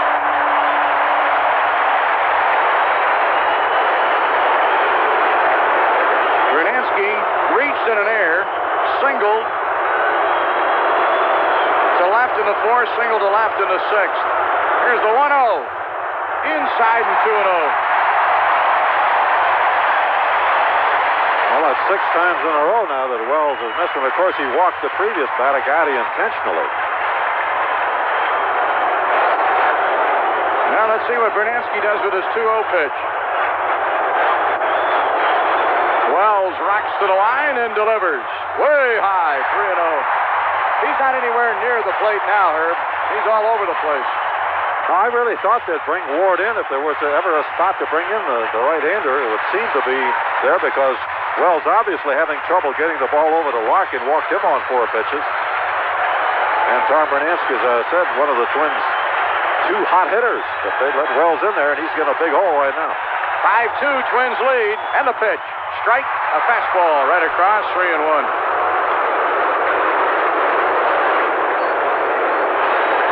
3 balls and 1 strike to Bernansky. Bases loaded for the Twins here in the bottom of the 7th inning. Wells ready, rocks and fires. Swing and a miss and a full count of 3-2 now.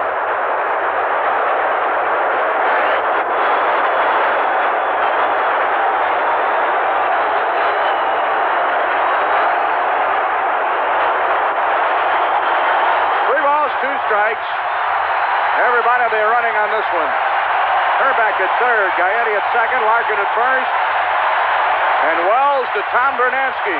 Here's a pitch. Swing and a miss, strike 3. Struck him out in a fastball. Wells gets out of a big jam as the Twins are down in the 7th inning. They bat 8. Come up with 2 runs. 3 hits in the inning, all of them for extra bases. There was a steal of home, and 3 are left on. Twins have now stranded 8 in the game. At the end of 7, Twins 5, Jays 2. Now you seldom see it with a left-hander hitter. Yeah, I know it. Well, you have to credit David Wells with the comeback of the night because he was really on the ropes there. With the bases loaded, he just walked Larkin on 4 pitches, got behind 3-0 to Bernansky. He stayed with a fastball and struck Bruno out. Juan Berenguer coming out. He pitched last inning and will start the 8th. And Jeff Reardon now starting to warm up for the Twins, who have 5 runs, 10 hits, 1 error, and the Blue Jays 2 runs, 6 hits, and 1 error. And the strike is called to Rick Leach, who has doubled and singled. He is 4 for 4 this season.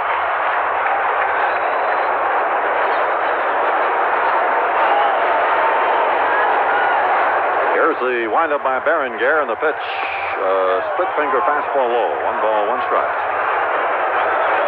So we have a record home opening attendance for the Twins tonight. 53,067. 53067. Here's the windup and the pitch. Swung on and a ground foul just outside of first base. 1 ball and 2 strikes. Twins, who had over 52,000 when they played their first game in the regular season here in 1982.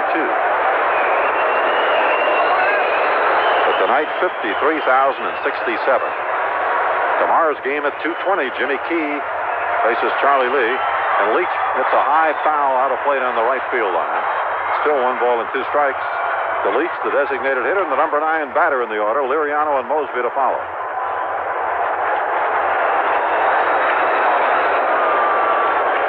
That game with Seattle in 1982, the opener here drew 52,279.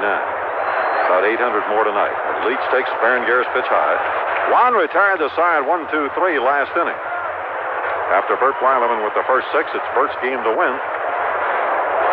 He left with a 3-2 lead. And the pitch by Berenguer. Leach lines it to right. This is absolutely uncanny. Rich Leach just wears the Twins out. And he is 5 for 5 so far this year. Came into the game with a .321 career average against the Twins. And 130-odd at bats. Liriano, the second baseman, is struck out, grounded to second, hit into a force out, second to short. And as a left-handed batter so far, Liriano is looking for his first hit. He's 0 for 13, batting from the left side. Berenguer delivers. Fastball swung on, fouled away in the third base seats. 1 strike.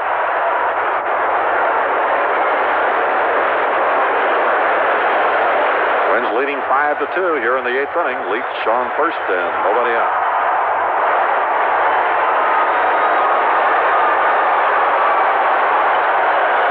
And the pitch. A strike on a breaking ball. 0-2. Mosby on deck.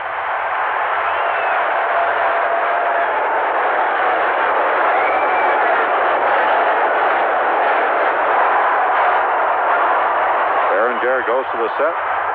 Delivers. Up high, a ball. 1-2 now. 1-2 to Nelson Liriano.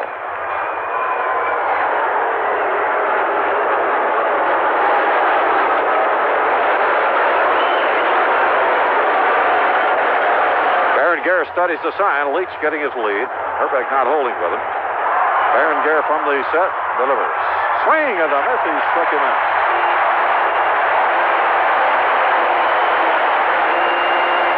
Liriano down on strikes. That pitch was up as he waved at it. And Lloyd Mosby will be the batter. He has fouled the third, single to center, hit a home run.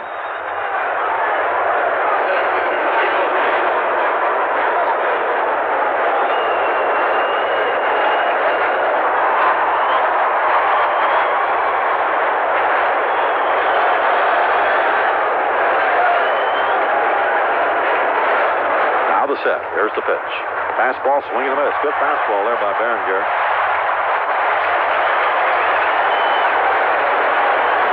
Just looking at Rick Leach's career stats against the Twins, he's now hitting .340 in his career against the Twins, opposed to .263 lifetime average in the major leagues. 1 on and 1 out. Mosby with a count of 1 strike. Fernandez on deck. Juan Berenger has the sign. Checks his runner and delivers. A low breaking ball, a split finger probably, and it's bounced foul down to Billy Smith coaching at first, makes it strike 2. 0-2. Remember, tomorrow the first 15,000 kids in attendance, if they're 14 and under, receiving replicas of the World Series rings the Twins players ought to get in the pregame program. So Commissioner Peter Uberoth here. The event sponsored by Jostens, the Owatonna, Minnesota manufacturer of the Twins World Championship rings. 0-2 now to Mosby. As Leach gets his lead, Herbeck just playing in behind him. The outfield deep and straight away. Berenger delivers the split finger low for a ball. 1-2. 1 ball, 2 strikes. The Yankees and the Brewers started out tonight the only unbeaten teams in the American League. They were 2-0 and they're playing each other tonight. As Berenger takes the sign from Tom Nieto, delivers. Time is called. A balk is called on Berenger. And Leach will go to second. Blyleven had a balk called on him earlier. Still 1-2 to Mosby. Don't forget that the champion Twins also are going to bring back the Family Day promotion, which means that you have the opportunity to purchase a family package for $12. Now, that includes 4 upper deck general admission tickets, 4 hot dogs, and 4 regular-sized soft drinks. Well, it normally costs $24.40, but the Family Day package is only $12. Only requirement is that you have to purchase those Family Day packages at least 1 day in advance. And our first Family Day coming up here with the Yankees on April the 18th. April 18th, first Family Day this year. The pitch to Mosby is swung on and a foul in the third base seats. Still 1-2. The Blue Jays had the Twins number last year. They defeated the Twins 9 out of 12, 4 out of 6 here, and 5 out of 6 in Toronto. Twins leading this one 5-2. Leach on second. 1 out. Berenger delivers, and it's high and outside. Makes it a 2-ball, 2-strike count to Mosby as he laid off that high, wide fastball. 2-2 the count. Gagne shading over towards second. Otherwise, they're about straight away on Lloyd Mosby. Berenger ready. Leach gets his lead at second. Here's the set. Berenger's 2-2 pitch, and it's high again. 3-2. 3 balls, 2 strikes. Well, we're sorry to hear that one of our good Twins fans, Corinne Youngberg of Hudson, Wisconsin, is bending after surgery, and Ms. Youngberg missing her first opening game in several years. Wish her a speedy recovery. 3 balls, 2 strikes. The left-handed batting Lloyd Mosby. Leach on second, 1 out. Twins ahead 5-2 in the 8th. Berenger sets, throws. Swing and a miss. He struck him out with a fastball. Berenger gets Mosby with a heater. 2 strikeouts in a row now. And it brings up Fernandez, who has flied to left, single to right, and struck out.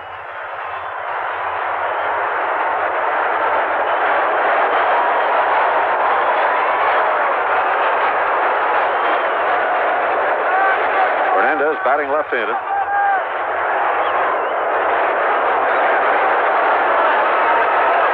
Looking into Nieto for the sign. Play Fernandez just about like they were playing Mosby. And the pitch by Berenguer is a breaking ball low. 1 ball, no strikes. Gladden led off the first inning for the Twins with a homer. They picked up another run in the second. Toronto got a run in the fourth, tied it with a run in the sixth. The Twins went ahead in the sixth with a run and added 2 in the seventh for a 5-2 lead here in the eighth inning. Leach getting his lead. Berenguer delivers to Fernandez a high, wide fastball. 2-0 now to the Blue Jays shortstop with George Bell on deck. So right here it's very important that Berenguer doesn't put Fernandez on, because then you have the long ball threat. George Bell, the tying run at the plate. He hit 47 home runs last year. 3 in the opening game at Kansas City. The pitch to Fernandez is swung on and tapped foul up by the Toronto dugout. 2 balls, 1 strike.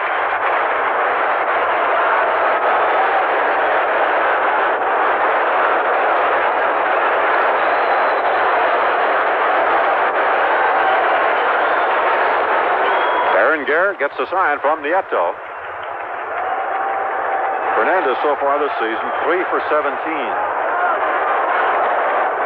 Here's the pitch. And it bounces by Nieto. A wild pitch. The ball rolling down the first base line. Berenguer runs over and picks it up. Leach goes to third on a wild pitch by Berenguer. He's behind Fernandez now, 3-1.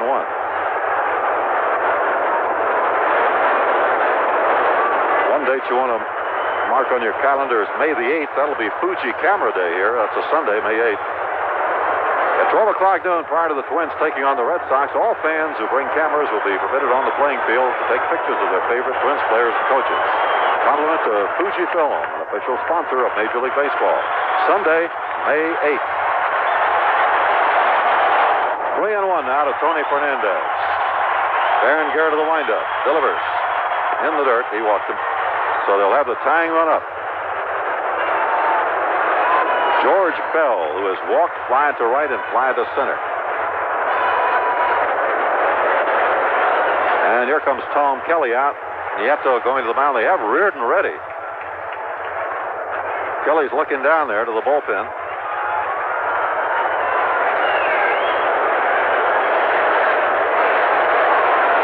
And he's going to go with Reardon right now. Berenguer will leave after pitching an inning and 2/3.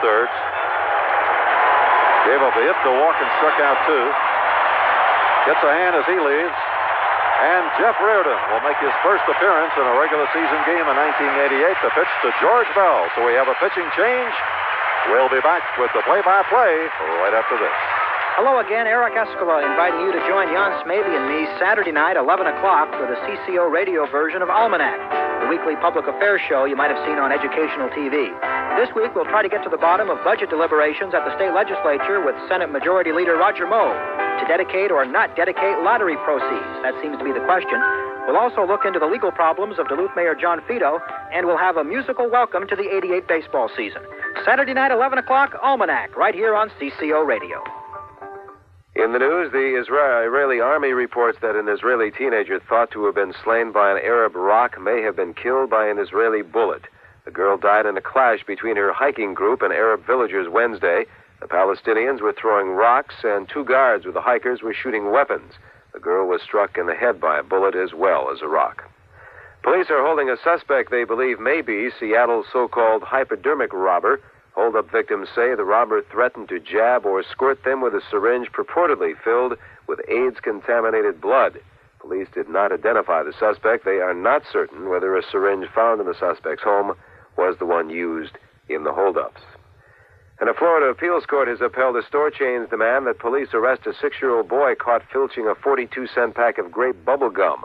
The court overturned a jury award of $40,000 to the youngster, whose lawyer claimed he suffered emotional distress and malicious prosecution. Currently 69 degrees.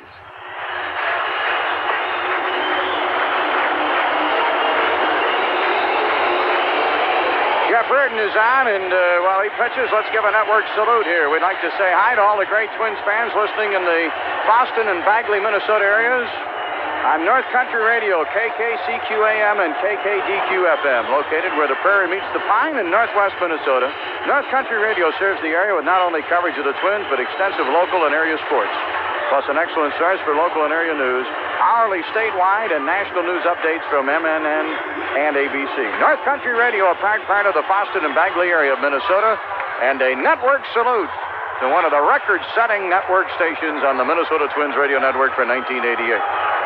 Reardon, who had 31 saves last year, enters the game in a save situation here as the Blue Jays bat in the 8th with 2 on and 2 down, and he faces the dangerous hitting George Bell. All right, Herb. Okay, John, Jeff's first appearance this season.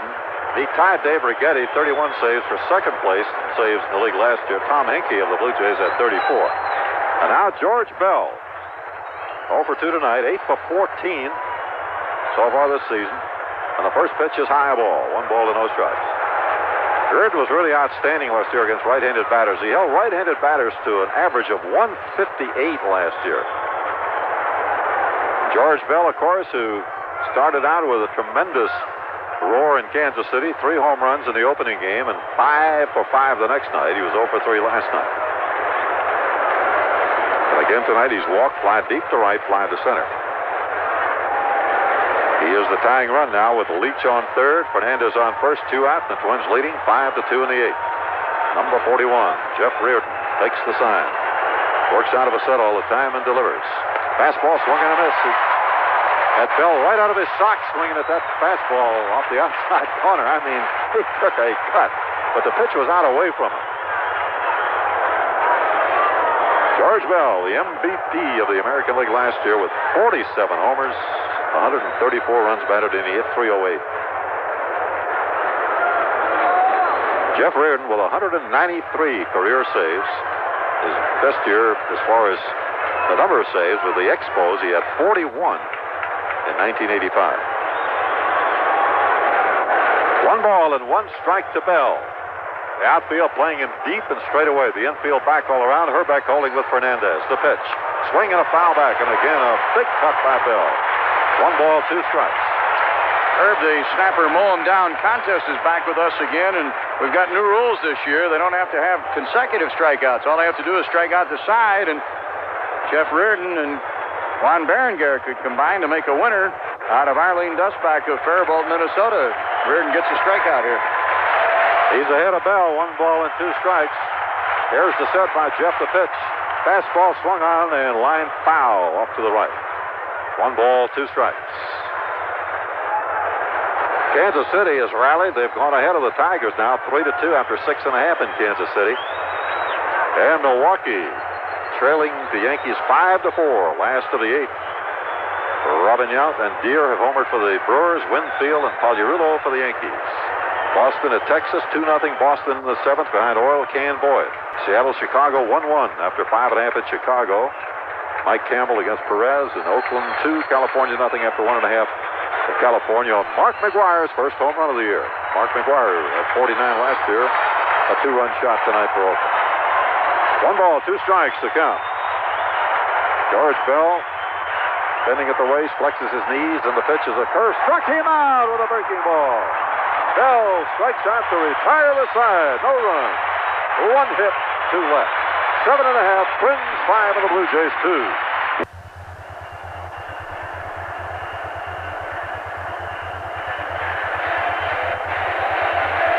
Sunday, April 10th, Wheaties Glove Day. First 15,000 fans, 14 and younger, receive a child-size or youth-size fielder's glove, courtesy of Wheaties and the Twins. Glove features the Wheaties logo along with the Twins' official World Championship logo. Wheaties Glove Day, Sunday, game time 1:15. Order your tickets now by calling the Twins charge line at 375-1116. 5-2, Twins lead. Bottom of the 8th. Once again, here's Herb.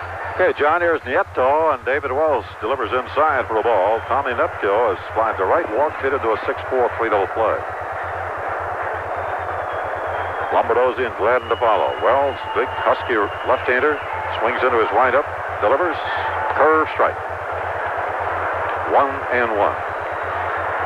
Well, Cincinnati was leading Houston 2-0 after 8. Houston got 2 in the ninth to tie it and get Nolan Ryan off the hook. Well, he hasn't had much luck the last 2 years, has he? And Alan Ashby homered in the 13th to put Houston ahead 3-2. Fastball from Wells low and inside to Nieto. 2 balls and 1 strike. Dodgers beat the Braves again 6-3. Pittsburgh leading St. Louis 4-3 in the last of the 7th at St. Louis. Cubs beat the Expos 6-4 in Montreal. There's a fastball strike called, and it's 2-2 to Nieto. Phillies beat the Mets 5-1 in Philadelphia behind Bruce Ruffin on a 6-hitter. Lance Parrish homered. Sid Fernandez lost that one. Ball 2 and strike 2 to Nieto. And the pitch. Fastball struck him out. A hummer from David Wells. His second strikeout. And Lombardozzi, who has walked, doubled, and tripled. 2 for 2 for Lombo. Twins leading here 5-2 in the bottom of the 8th.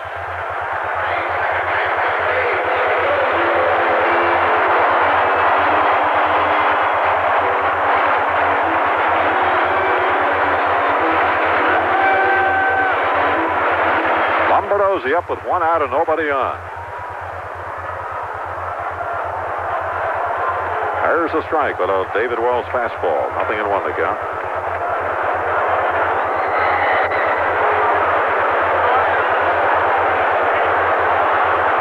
Lombardozzi with a double to right center in the 4th and a triple to right center in the 7th. And a check swing on a breaking ball. That's ruled a ball. 1 ball and 1 strike. Tomorrow's game at 2:20, Sunday at 1:15. It's going to be Todd Stottlemyre against Viola on Sunday. There's a curve. It's fouled away by Lombardozzi. 1 ball, 2 strikes. Twins have Monday off. They'll have the Welcome Home Twins luncheon at the St. Paul Radisson Monday noon, and then they hit the road for 6 games, 3 in Cleveland, 3 in Toronto before returning to the Metrodome against the Yankees. Monday night, April 18th. Remember, that will be family night. Monday night, April 18th, will the Yankees here. There's a windup by Wells and a pitch. Lombardozzi fouls it off. Count holds to the ball and 2 strikes. Twins will have a nice long homestand starting with that Yankee series. 3 games with the Yankees, 3 with the Indians, 3 with the Orioles on the next homestand starting the 18th.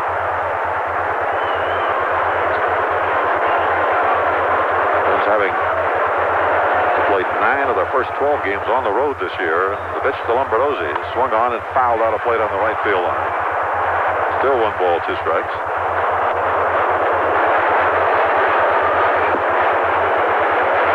Indians beat Baltimore early tonight at Cleveland on a 3-hitter by Scott Bales, beating Mark Thurman.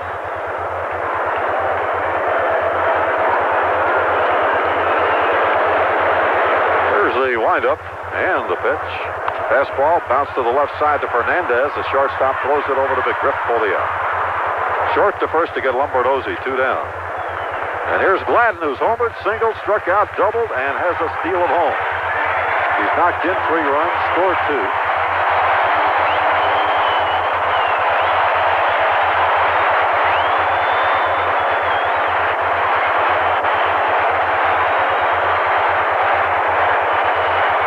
Seven hits and his last 9 at-bats.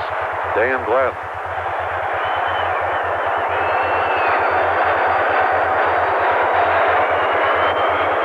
And the pitch by Wells is a curveball swung on and hit foul down the right field line. Out of play. 1 strike to Gladden. 5-2. The Twins leading last of the 8th inning. In the 9th, the Blue Jays are due to have Mullenix, Witt, and Barfield against Reardon.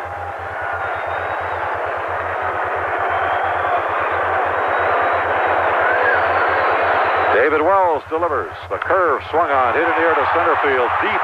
Back goes Mosby, way back, and that one is a home run. It cleared the center field canvas just out of Mosby's grasp. What else can Dan Gladden do tonight? He hit that ball over the center field fence just out of the reach of Mosby, his 2nd home run tonight, and the Twins lead 6-2 and Gladden's 4th RBI.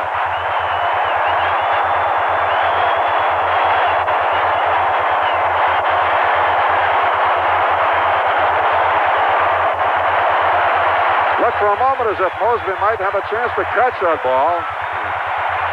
Just to the right of the 408 sign.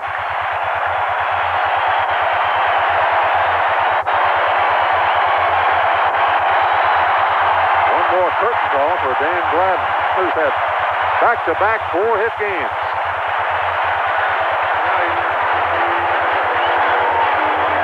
He only had 2 4-hit games last year. And he almost had a 5-hit game in the Wednesday game against New York at Yankee Stadium.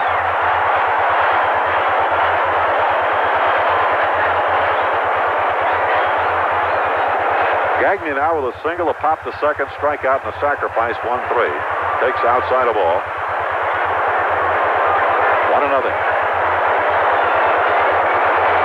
Gladden has now had 3 singles, 3 doubles, and 2 homers his last 10 at-bats.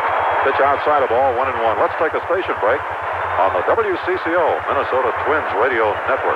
You've turned to a friend, the home of the Twins. This is WCCO, Minneapolis, St. Paul. It's a minute past 10. 421-foot homer for Dan Gladden, his second homer. And the pitch to Gagne misses, and now Wells gets behind him, 3-0.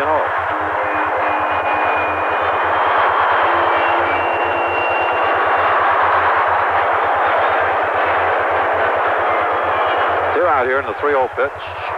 Fastball is over, and the count goes to 3-1.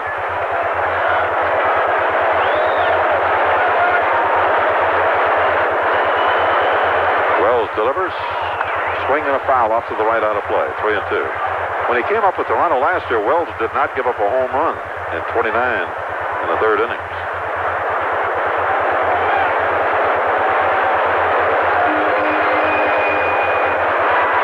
So it's his first major league home run that he's given up. Some 31 innings. 3-2 now to Gagne, the left-hander's pitch. Fastball swung on, fouled away to the right. Still 3-2.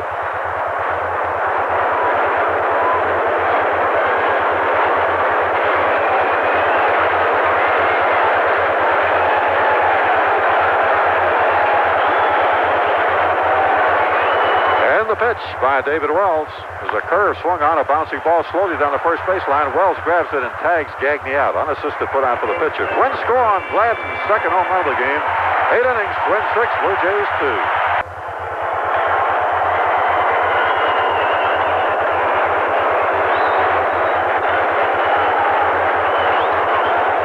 Well, big weekend coming up tomorrow. We have a 2:20 game. Our magazine show will begin at 1:55 with the Twins and the Blue Jays. Charlie Lee to pitch tomorrow for the Twins. Here we go to the ninth. Here's Herb. And the ball outside to Rance Mullenix. He's hit into a 4-6-3 double play. Struck out in the fourth inning. A disputed play. Jimmy Williams got booted out of the game by Joe Brinkman. Mullenix flied to left in the sixth. Reardon delivers high and outside. A ball 2, no strike count. After 8 innings now, the Twins with 6 runs, 11 hits, and 1 error. The Blue Jays 2 runs, 7 hits, 1 error. Ernie Witt on deck, Barfield to follow. Reardon kicks and throws. Fastball over. Strike 2-1. We mentioned Alan Ashby of Houston homered in the top of the 13th at Cincinnati. Well, sir, the Reds came right back with 1 in their half. They go to the 14th. The Astros and the Reds tied at 3.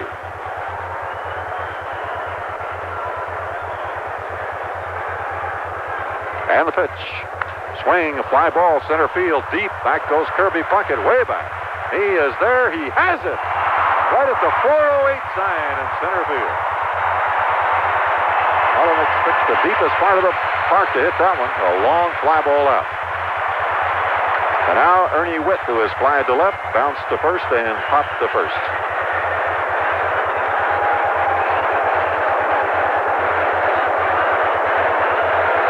Left-handed batting, Ernie Witt, the Blue Jays catcher.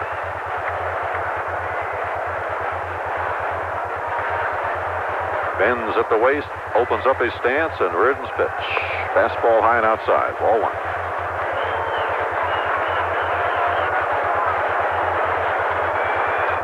Another hot hitter going into tonight's game with Pete O'Brien, the Ranger first baseman. He'd gone 8 for 11 first 3 games.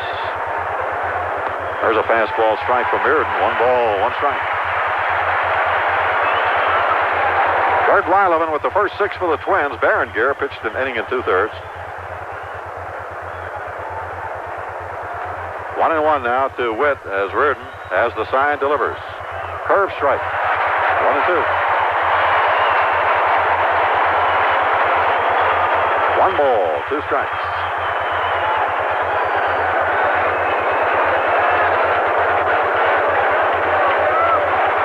Outfield slightly right and deep. Reardon's pitch missed outside with a fastball. 2 balls and 2 strikes. Jesse Barfield waiting on deck.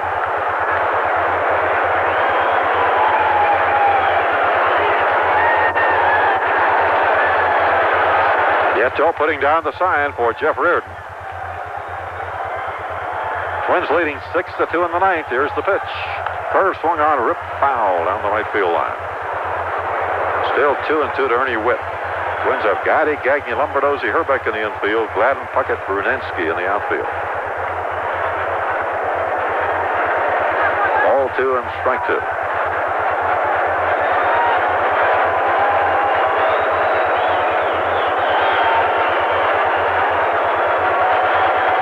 And the pitch.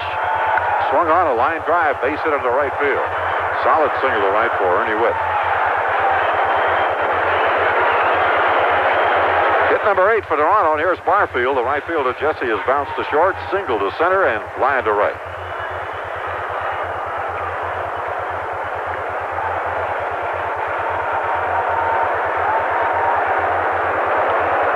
The MISL tonight at the Met Center after 3 quarters. Strikers in Chicago tied at 2. Here's the set by Reardon as Barfield waits at the plate and looks at a curve strike. He kind of bailed out on that pitch, but it broke over. Good curveball by Jeff Reardon. 1 strike to Barfield. Freddie McGriff on deck. Whip, they call a balk on Reardon. A balk called on Jeff Reardon. That's the 3rd one called. Each Twins pitcher's had a balk called on him tonight. So Witt goes to second. Get the pitch to Barfield. Weileman's had a balk call. Berenguer, and now Jeff Reardon.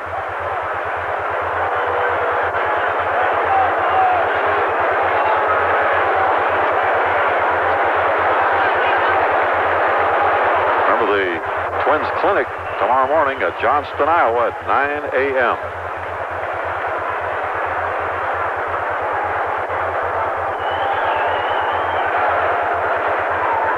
Witt leading at second now with 1 out. A fastball right down the pipe. Strike call to Jesse Barfield.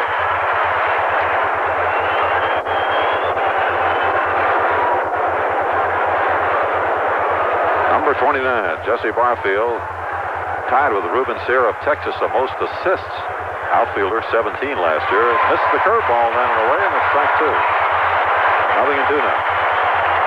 Don't forget, the Twins make it easier for you if you live outside the Twin Cities to order your tickets by phone. They have a new toll-free number. It's 1-800-THE-TWINS. That's all you have to do. Dial 1-800-THE-TWINS if you live outside the Twin Cities. There's a curveball, bounced high and fouled on the 3rd baseline. Count remains 2 strikes to Jesse Barfield.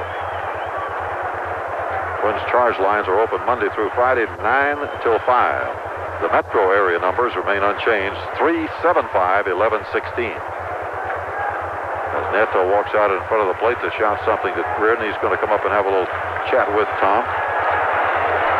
2 strikes to Barfield, Witt on second, 1 out, and Fred McGriff on deck for the Blue Jays. 6-2, the Twins lead. Toronto tied it in the top of the 6th inning, 2-2, but the Twins scored in the bottom of the 6th, and then added 2 in the 7th, 1 in the 8th.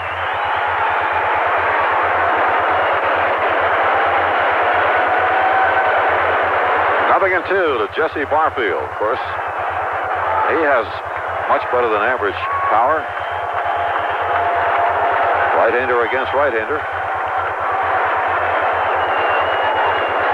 As Reardon delivers, swing and a miss. He fanned him with a homer. Barfield down on strikes. 2 of them for Jeff Reardon and 7 for Twins pitchers tonight. Weileman had 3 and Berenguer 2. Now McGriff, the first baseman, he's fly to left, fly to center, pop to 3rd. 1 out to go, and the Twins will have their first 1988 regular season victory. Blue Jays won 2 out of 3 in Kansas City. Ernie Witt leading at second with 2 out, and the pitch. Curve strike. 0-1.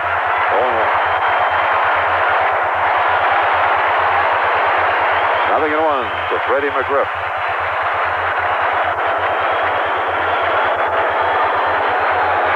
Playing him deep and a shade to the right. Swing and a miss. Foul ball. And it's 0-2.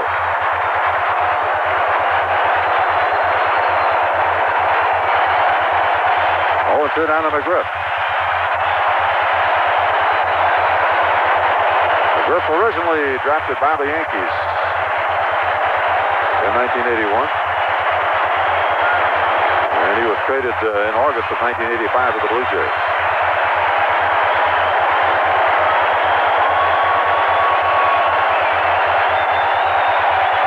Nothing in 2 the count. Ready to go. Here's the set and the pitch. High, wide fastball. 1 ball, 2 strikes. Lloyd Mosby has homered for the Blue Jays tonight. Dan Gladden with a pair of them for the Twins, and Gotti won. 6-2, Twins in front. Witt on second, 2 out. A ball and 2 strikes to left-handed batting Fred McGriff. The pitch. Fastball foul to the screen.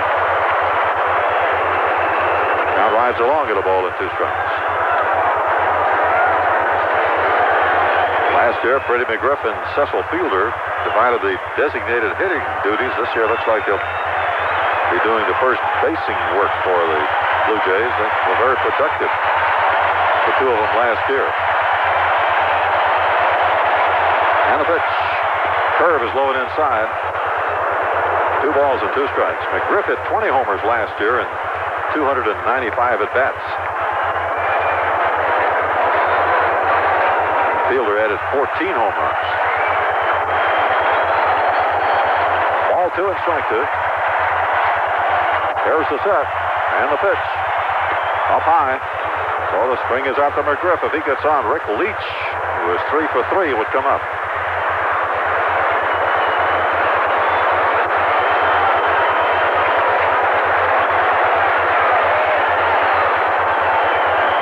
Three and 2. Reardon steps off the rubber.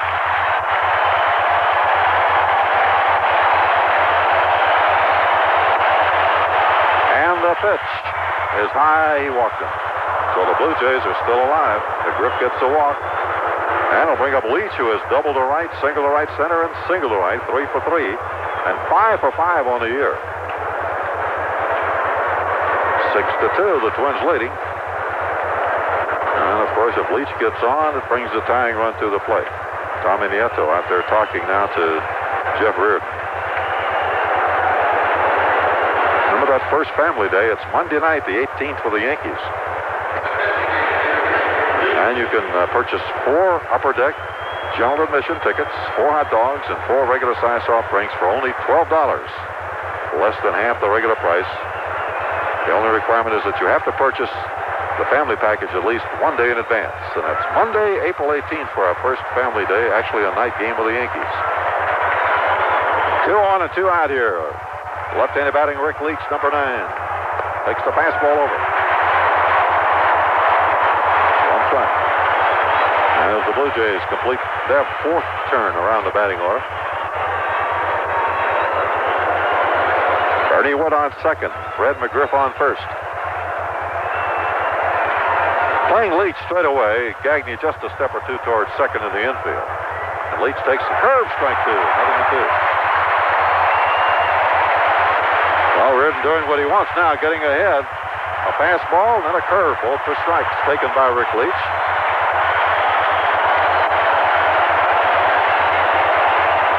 Four of the last 5 outs have been strikeouts. And Reardon's pitch, outside of ball, 1-2. Berenguer struck out 2 last inning before he left, and then Reardon struck out George Bell, and he's paying Barfield this inning. 1-2 to Leach. Nieto puts the sign down for Reardon. There's the time call.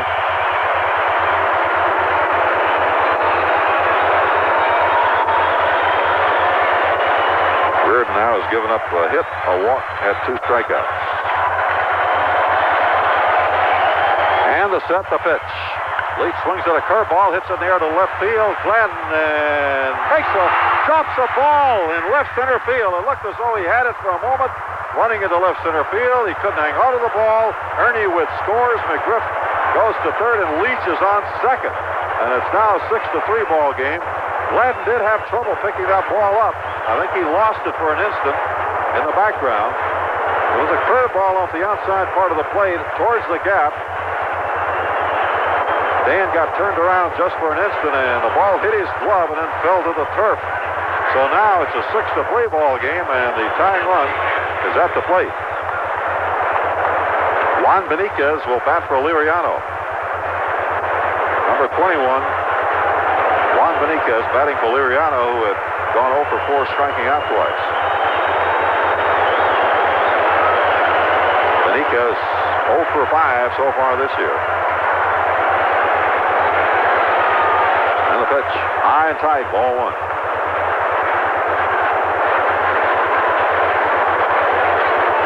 That'll be charged to that ball that Gladden couldn't hang on to. It'll be an error on him. During what was otherwise a pretty much perfect night for Dan Gladden. There's the set by Reardon and the pitch. Fastball right over, strike. 21 now. Nieto wants to run the ball back out there. Juan Beniquez batting for Nelson Liriano here in the 9th inning. Twins leading 6-3. Griff on third and Leach on second.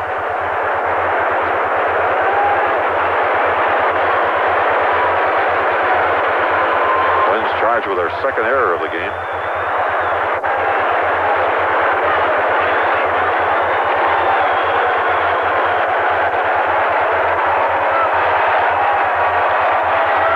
Now the set. And the pitch. High ball. 2-1. Oddly enough, both errors have been charged to outfielders. Tom Bernansky was charged with an error on a ball hit by Leach in the 3rd inning, and this time it's Dan Gladden who couldn't hang on to his drive in left center. Rick Leach, the batter both times. Beniquez steps out of the batter's box with a count of 2 balls and 1 strike.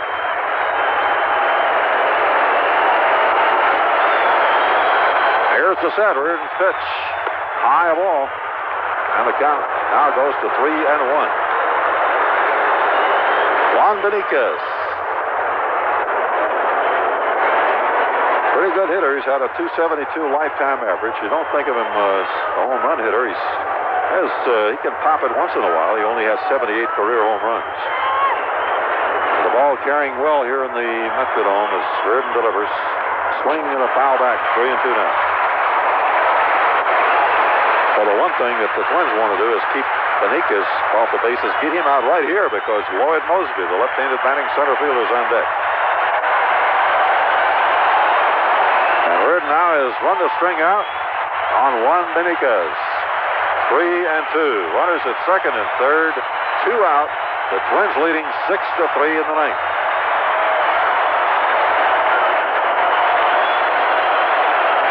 Reardon to the set. 3-2 pitch. Swing and a foul off of Tom Nieto. Beniquez stays alive. 3 balls and 2 strikes.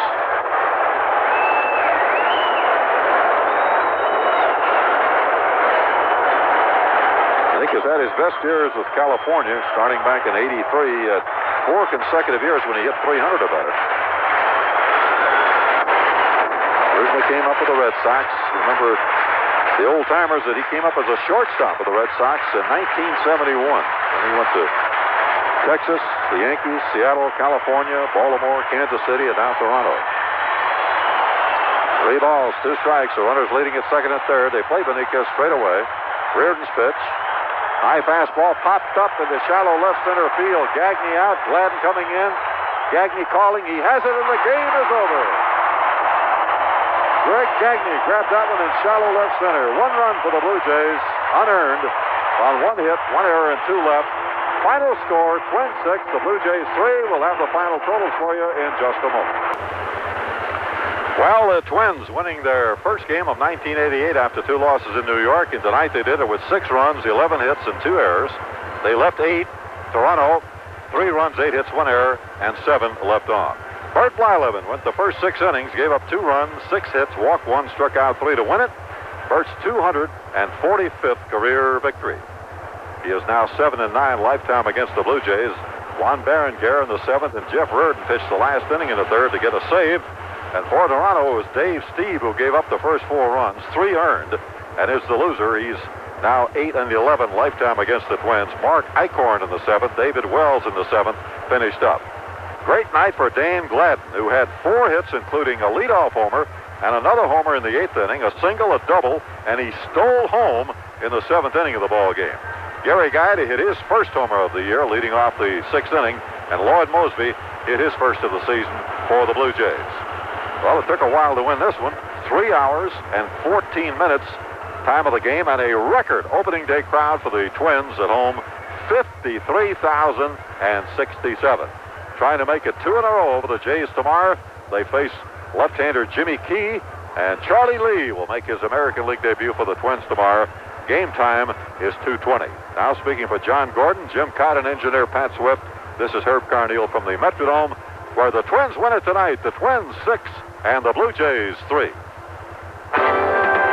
The Twins in 88 on CCO Radio have been brought to you by the Farmers Insurance Group of Companies and your farmers agents. America can depend on farmers. By Amoco Ultimate Lead-Free Premium. Amoco, your car knows. By your local Dodge Car, Dodge Truck, and Chrysler Plymouth dealers. By Budweiser, Beechwood Aged, for that distinctively clean, crisp taste. For all you do, this Bud's for you. By Red All, your independently owned, friendly neighborhood food stores. By Hardware Hank, for what you need and what you need to know. And by Midwest Federal, your #1 sports fan, serving you with strength and stability since 1891. Also, Snapper Lawnmower Dealers, Lots Paints, Napa, U.S. Borax, and the Minnesota AFL-CIO Building and Construction Trade Unions working with organized contractors. Stand by now for the Twins post-game report. It's next here on CCO Radio, your #1 station for Major League sports action. Say, when you talk about championship performers, the memory of Frank Powell in the World Series is just as fresh as tomorrow. In facing the Twins over the Cardinals, Powell won 2 games and the Series MVP award with an unforgettable championship performance. And you know, when you talk about food store prices, your friendly Red Owl sets the pace with championship savings on the grocery brand you like best. Right now, for example, at Red Owl, you get championship savings on Maxwell House Coffee. Choose your grind. Pay just $4.99 for a 2-pound can. Save on Baldur vegetable blends picked from a real assortment and pay only 89 cents for a 16-ounce package. And save on thicker, richer Heinz ketchup in family-sized 32-ounce bottles, only $1.19. And Farmstead Franks, a nifty go-together, priced to save at 68 cents for a 12-ounce package. Championship savings on Maxwell House Coffee, Baldur vegetable blends, Heinz ketchup, and Farmstead Franks this week at Red Owl. Hi, it's Roger Miller for CarQuest Auto Parts Stores. Now, don't take my word for it that CarQuest is the best place for auto parts. Just watch how many auto mechanics get their parts at CarQuest. The place for the right parts at the right prices. When there's work to be done on your car or truck's ignition system, stop by your neighborhood CarQuest store and pick up Standard Ignition Parts. Standard Ignition Parts offer economy and dependability as good or better than original equipment. So go with the choice of top mechanics. Standard Ignition Parts. Buy your parts where the pros buy theirs. CarQuest. Our next Boone and Erickson show will be Monday morning, bright and early, reliving all the sports excitement of the weekend. You can be sure we'll rehash it all with Sid, Kelly, and Escalon. We'll catch up with the latest news happenings, find out if the weather's going to be early spring or late winter. To keep all of this colliding together, we'll slide in a few worst jokes and maybe a Minnesota hospital. Start off the week with Boone and Erickson, weekday mornings on CCO Radio. We'll be looking for you come Monday. We're right here. WCCO, St. Paul, Minneapolis. It's 10:29, partly cloudy, breezy and warm tonight, low of 55. Winds will be south-southeasterly, 15 to 30 miles an hour, gradually diminishing overnight. Then tomorrow, Saturday, in the morning, partly cloudy and mild. then becoming windy and colder in the afternoon with a chance of showers. High tomorrow about 65. Time now for the Twins postgame report, brought to you by Super America, with over 500 stations to serve you. Here, once again, from the Metrodome, CCO's John Gordon. Hello again, everybody. John Gordon along with Herb Carneal in the Twins postgame report. The Twins victorious in their home opener here before a record crowd of 53,067, defeating the Toronto Blue Jays by a final score of 6-3. To get things started, Herb Carneal's analysis of tonight's game. Herb? Okay, John and fans, I suppose this is the type of game you look at the box score and you say, well, the Twins took care of the Blue Jays all right, but I'll tell you, it wasn't that easy. The Blue Jays gave it a battle. They had a run in the ninth inning and the tying run at the plate when Jeff Reardon was able to dispose of pinch hitter Juan Benitez on the pop-up to Greg Gagne. And it was opening night here, of course, and also could have been Dan Gladden night. What a night for the Twins left fielder. He led off the game by giving the Twins a little bit of momentum there with a home run leading off against Dave Steve. He singled in the second, doubled in the seventh, and later stole home in the seventh inning. Hit his second home run of the night in the eighth inning, his second consecutive four-hit game. And it was a good outing for Bert Blyleven. He went 6 very good innings, allowed only the 2 runs, and then Juan Berenguer came on and set it up like he was supposed to do for Jeff Reardon, who pitched the last inning in the third, getting a pair of strikeouts and, of course, the save in the ballgame. So it's always good to get that first win under your belt, and the Twins did it against a real strong Toronto Blue Jay ball club. All right, thanks, Herb. Herb Carneal's analysis of the game is a regular feature of the Twins post-game report. When we come back, we'll review the scores from the other American and National League games on this Friday night on the Twins post-game report. We'll be right back. Mr. Bimbleman? Yes, Fenwick? Meet our new advertising agency for Bimbleman's Light Beer. Sir! Look, there's no need to salute me. Yes, sir! People, I want to outsell Bud Light. They're working on a slogan, sir. Oh, how many of you have tried my beer? Oh, gee. Well, we drew straws, sir, and the loser, the winner, that is, tried it. Oh, where is he? He's no longer with us. Oh, what do most of you drink? Bud Light. Oh. Yeah, Bud Light's great for drinking with folks you know. Or folks you don't know. Or folks you know but don't know it. Or folks you know. Okay, Bud Light's good for everybody. Right. So what's my beer good for? Fellas, anybody? Loosening rusted lug nuts on old pickup trucks? When it comes to smooth taste, one light outshines them all. Bud Light. So people, tell them the new slogan you came up with. When you want a beer real bad, we've got a real bad beer. Bimbleman's Light. What do you think, sir? Do they have to say bad twice? Ask for Bud Light, because everything else is just a light. Anheuser-Busch, St. Louis, Missouri.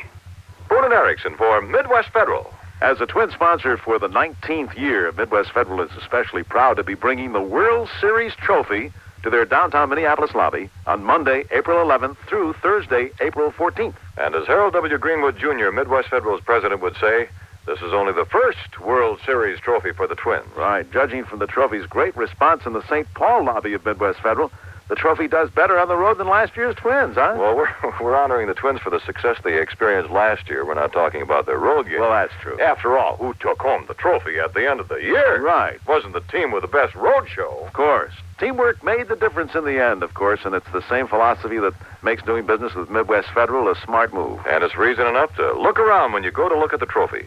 Take a look at how Midwest Federal can help you get on the grow. You'll love Midwest Federal checking, folks. Low minimum balance on regular checking. Earn money with interest checking. Get the best of both worlds if you're age 55 or better. Ask about 55 plus at Midwest Federal. This is the Twins post-game report. The Twins have defeated the Jays in the opening game of this 3-game weekend series by a final score of 6-3. Twins are now 1-2 this season, and the Blue Jays are 2-2. And let's take a look at the scoreboard. And for tonight, the first evening or day that we've had a full slate of games in the American and National Leagues. Here's the American League with Herb Carneal. Okay, John, and the New York Yankees are now the only unbeaten team in the American League. They defeated the Brewers 6-4 New York tonight. Dave Winfield with a pair of home runs in the second one on, 8 none on, and Mike Pagliarulo hit his second of the year in the fourth with 1 on. Rob Deere hit number 1 for the Brewers with 1 on in the 6th. Robin Yount a solo in the 7th, his first of the year. Richard Dotson, the winning pitcher.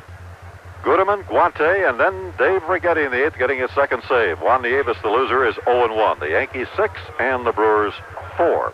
Cleveland defeated the Baltimore Orioles by a score of 3-0 at Cleveland. The Indians have won 3 of their first 4.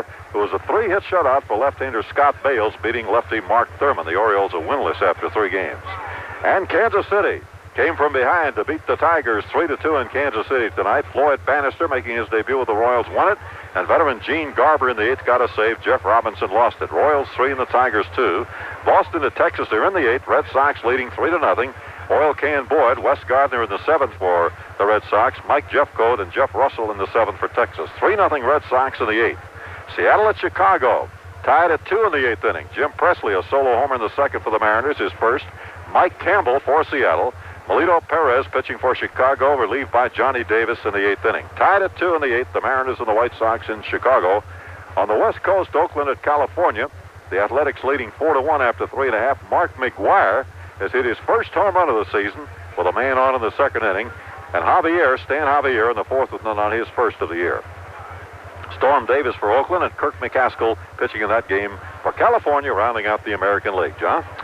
All right, thanks, Herb. Here's the National League now. The Philadelphia Phillies won for the 2nd time in 3 games as they defeated the New York Mets at Philly tonight. The final was 5-1 for the winning Phillies, 5-6-0 for the losing Mets, 1-6-2. Lance Parrish, his first homer for the Phillies in the 4th with 1 on. And Bruce Ruffin, the winning pitcher, he's 1-0. Sid Fernandez, the loser, he is 0-1. The Chicago Cubs defeated the Montreal Expos 6-4. The Cubs are unbeaten. They've won 3 in a row. Dave Martinez hit his first career Grand Slam home run in the 2nd inning, and that powered the Cubs to the win. Andres Galarraga had a home run for the Montreal Expos, his first. Tim Raines also hit his first. The winner was Jamie Moyer. He's 1-0. Gossage gets a save for the Cubs, and Floyd Yeomans the starter for Montreal, the losing pitcher. At Montreal tonight, the Cubs beat the Expos by a 6-4 score. What a game at Houston, at Cincinnati, with Houston and Cincinnati. In the top of the 13th, Alan Ashby hit a home run, his first of the year, to give the Astros a 3-2 lead over Cincinnati. And that was after the Astros had scored 2 in the 9th off of Tom Browning to extend the game to extra innings. The Reds had a 2-0 lead going to the top of the 9th. Then Cincinnati came back and got a run in the bottom of the 13th to tie it, and now they're to the 14th inning and still tied at 3-3 in the game at Cincinnati. The Reds, of course, are unbeaten, winning 2 from St. Louis earlier in the week. The Dodgers off to a good start. They won their 3rd and 4th tries as they beat Atlanta 6-3 at Atlanta, and the Braves have lost now 4 in a row. Tim Leary, the starter and winner for the Dodgers, he's 1-0, and the loser for the Atlanta Braves is Kaufman. Pittsburgh's Bobby Bonilla hit a home run in the top of the 1st inning, and that powered the Pirates to a quick 2-0 lead in their game at St. Louis. And now, after 7.5 innings of play in the game at St. Louis, the Pirates lead the Cardinals by a score of 4-3. St. Louis looking for his first win. Danny Cox started for St. Louis tonight against Brian Fisher, but Jones in the 6th inning, Robinson in the 7th inning for the Pirates, and Terry in the 8th inning for St. Louis. And in the West Coast games that is just underway, San Francisco leading winless San Diego at the end of 2 innings of play by a score of 1-0. Jones starting for San Diego tonight, and Lacoste starting for San Francisco. That's a look at the National League. I'd like to thank Steve Ink for some assistance in the scoreboard this evening since we had some ticker problems. Thanks, Steve, and a good job. We appreciate you helping out. We'll be back with a special interview and a conversation with one of tonight's big heroes for the Twins in the 6-3 win over the Blue Jays, Dan Gladden. That's coming up on the Twins post-game report right after this.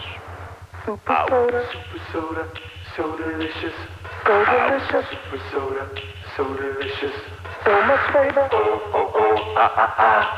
In every drop, in every drip drop. Super soda, so delicious. Super soda, super soda. No, it's not just another pop, not another pop. Super America squeezes real fruit juice into every super soda fruit flavor. So cherry cola is so cherry. Orange is outrageous. Grape is the greatest. Strawberry, black cherry, all with real juice. Super soda at Super America. It's so delicious. Super soda, so delicious, so delicious. Super soda.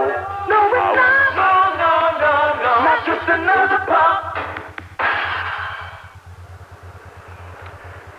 Well, the Twins beat the Jays here tonight 6-3. Win number 1 for Tom Kelly's troops, as they have now played 3 games this 1988 American League Championship season, and they've won 1 and lost 2. Big night for Dan Gladden, a home run in the first, RBI single in the second. He struck out in the fourth. RBI double off of Mark Eichhorn in the seventh, and a home run off of David Wells in the eighth. He stole home. He just had some game. I had an opportunity to chat with Dan Gladden following the game. Ever had a game like that before? Not really that I can remember, but it sure was exciting tonight. TK said before we come out, make it entertaining, and I think the people out there were definitely entertained tonight. All right, let's cover it, I guess, at-bat by at-bat. The home run in the first inning, you really got that pitch after you were low-bridged in the first pitch.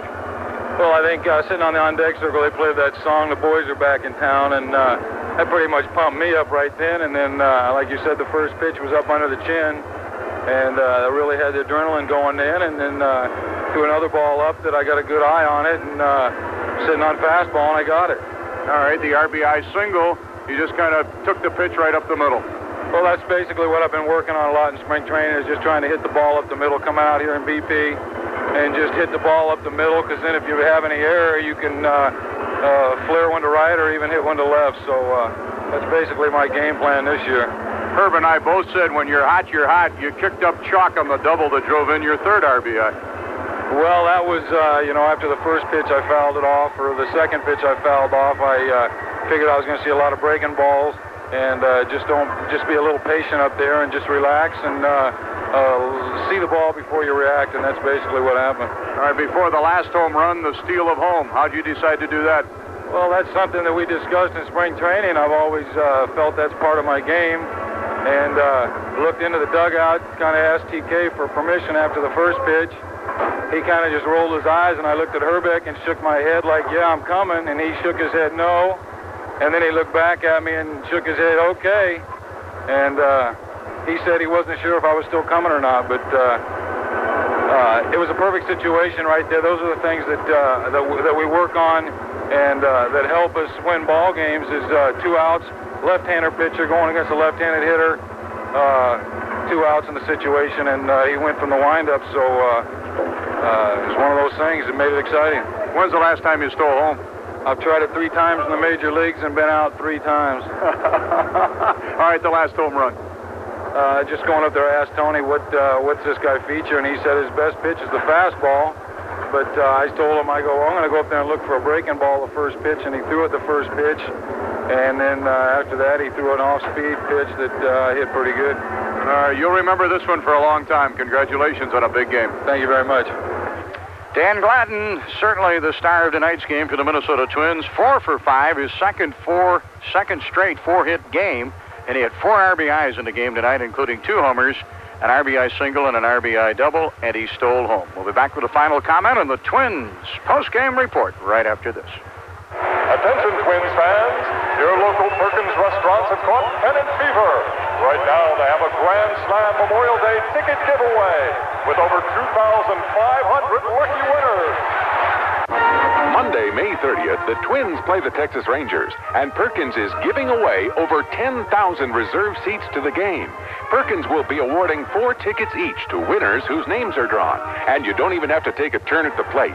There's no purchase necessary and no age limits. All Grand Slam giveaway tickets for the Twins-Rangers game are reserved seats between 1st and 3rd. The deadline is midnight, May 6th, and winners will be notified by mail. So stop by your participating Perkins restaurant today and enter our Grand Slam Memorial Day ticket giveaway with the opportunity to be our grand prize winner. One lucky winner will throw out the ceremonial first pitch at the game. Don't forget, Perkins Grand Slam giveaway ends midnight, May 6th.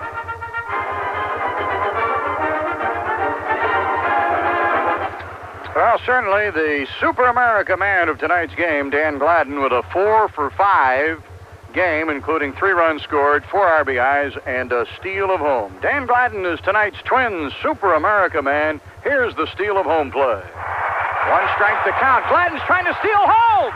He does it. He's safe. Dan Gladden has stolen home, and the Twins lead 5-2. Dan Gladden is tonight's Super America man, and Dan receives a $25 gift certificate from Super America. Super America, great gas and goods. Well, that'll do it from the Metrodome, where tonight, 53,067, a record opening night crowd, were treated to a Twins 6-3 win over the Toronto Blue Jays. Blylev in the winner, a save for Reardon, and Steve the loser. And Dan Gladden, the big star for the Twins, with a 4-for-5 game, including 3 runs scored, 4 RBIs, and a steal of home. Game 2 of this series tomorrow, Charlie Lee will pitch for the Twins. His mound opponent will be left-hander Jimmy Key. Our broadcast coverage will get underway at 1:55 with the Twins Magazine show. First pitch will be at 2:20 tomorrow afternoon. For Herb Carneal, this is John Gordon and Jim Cott saying that we'll be with you tomorrow at 2:20 for the start of the game with the Blue Jays and the Twins, and 1:55 with the Twins Magazine show. Until then, join us here in the Minnesota Twins Baseball Network.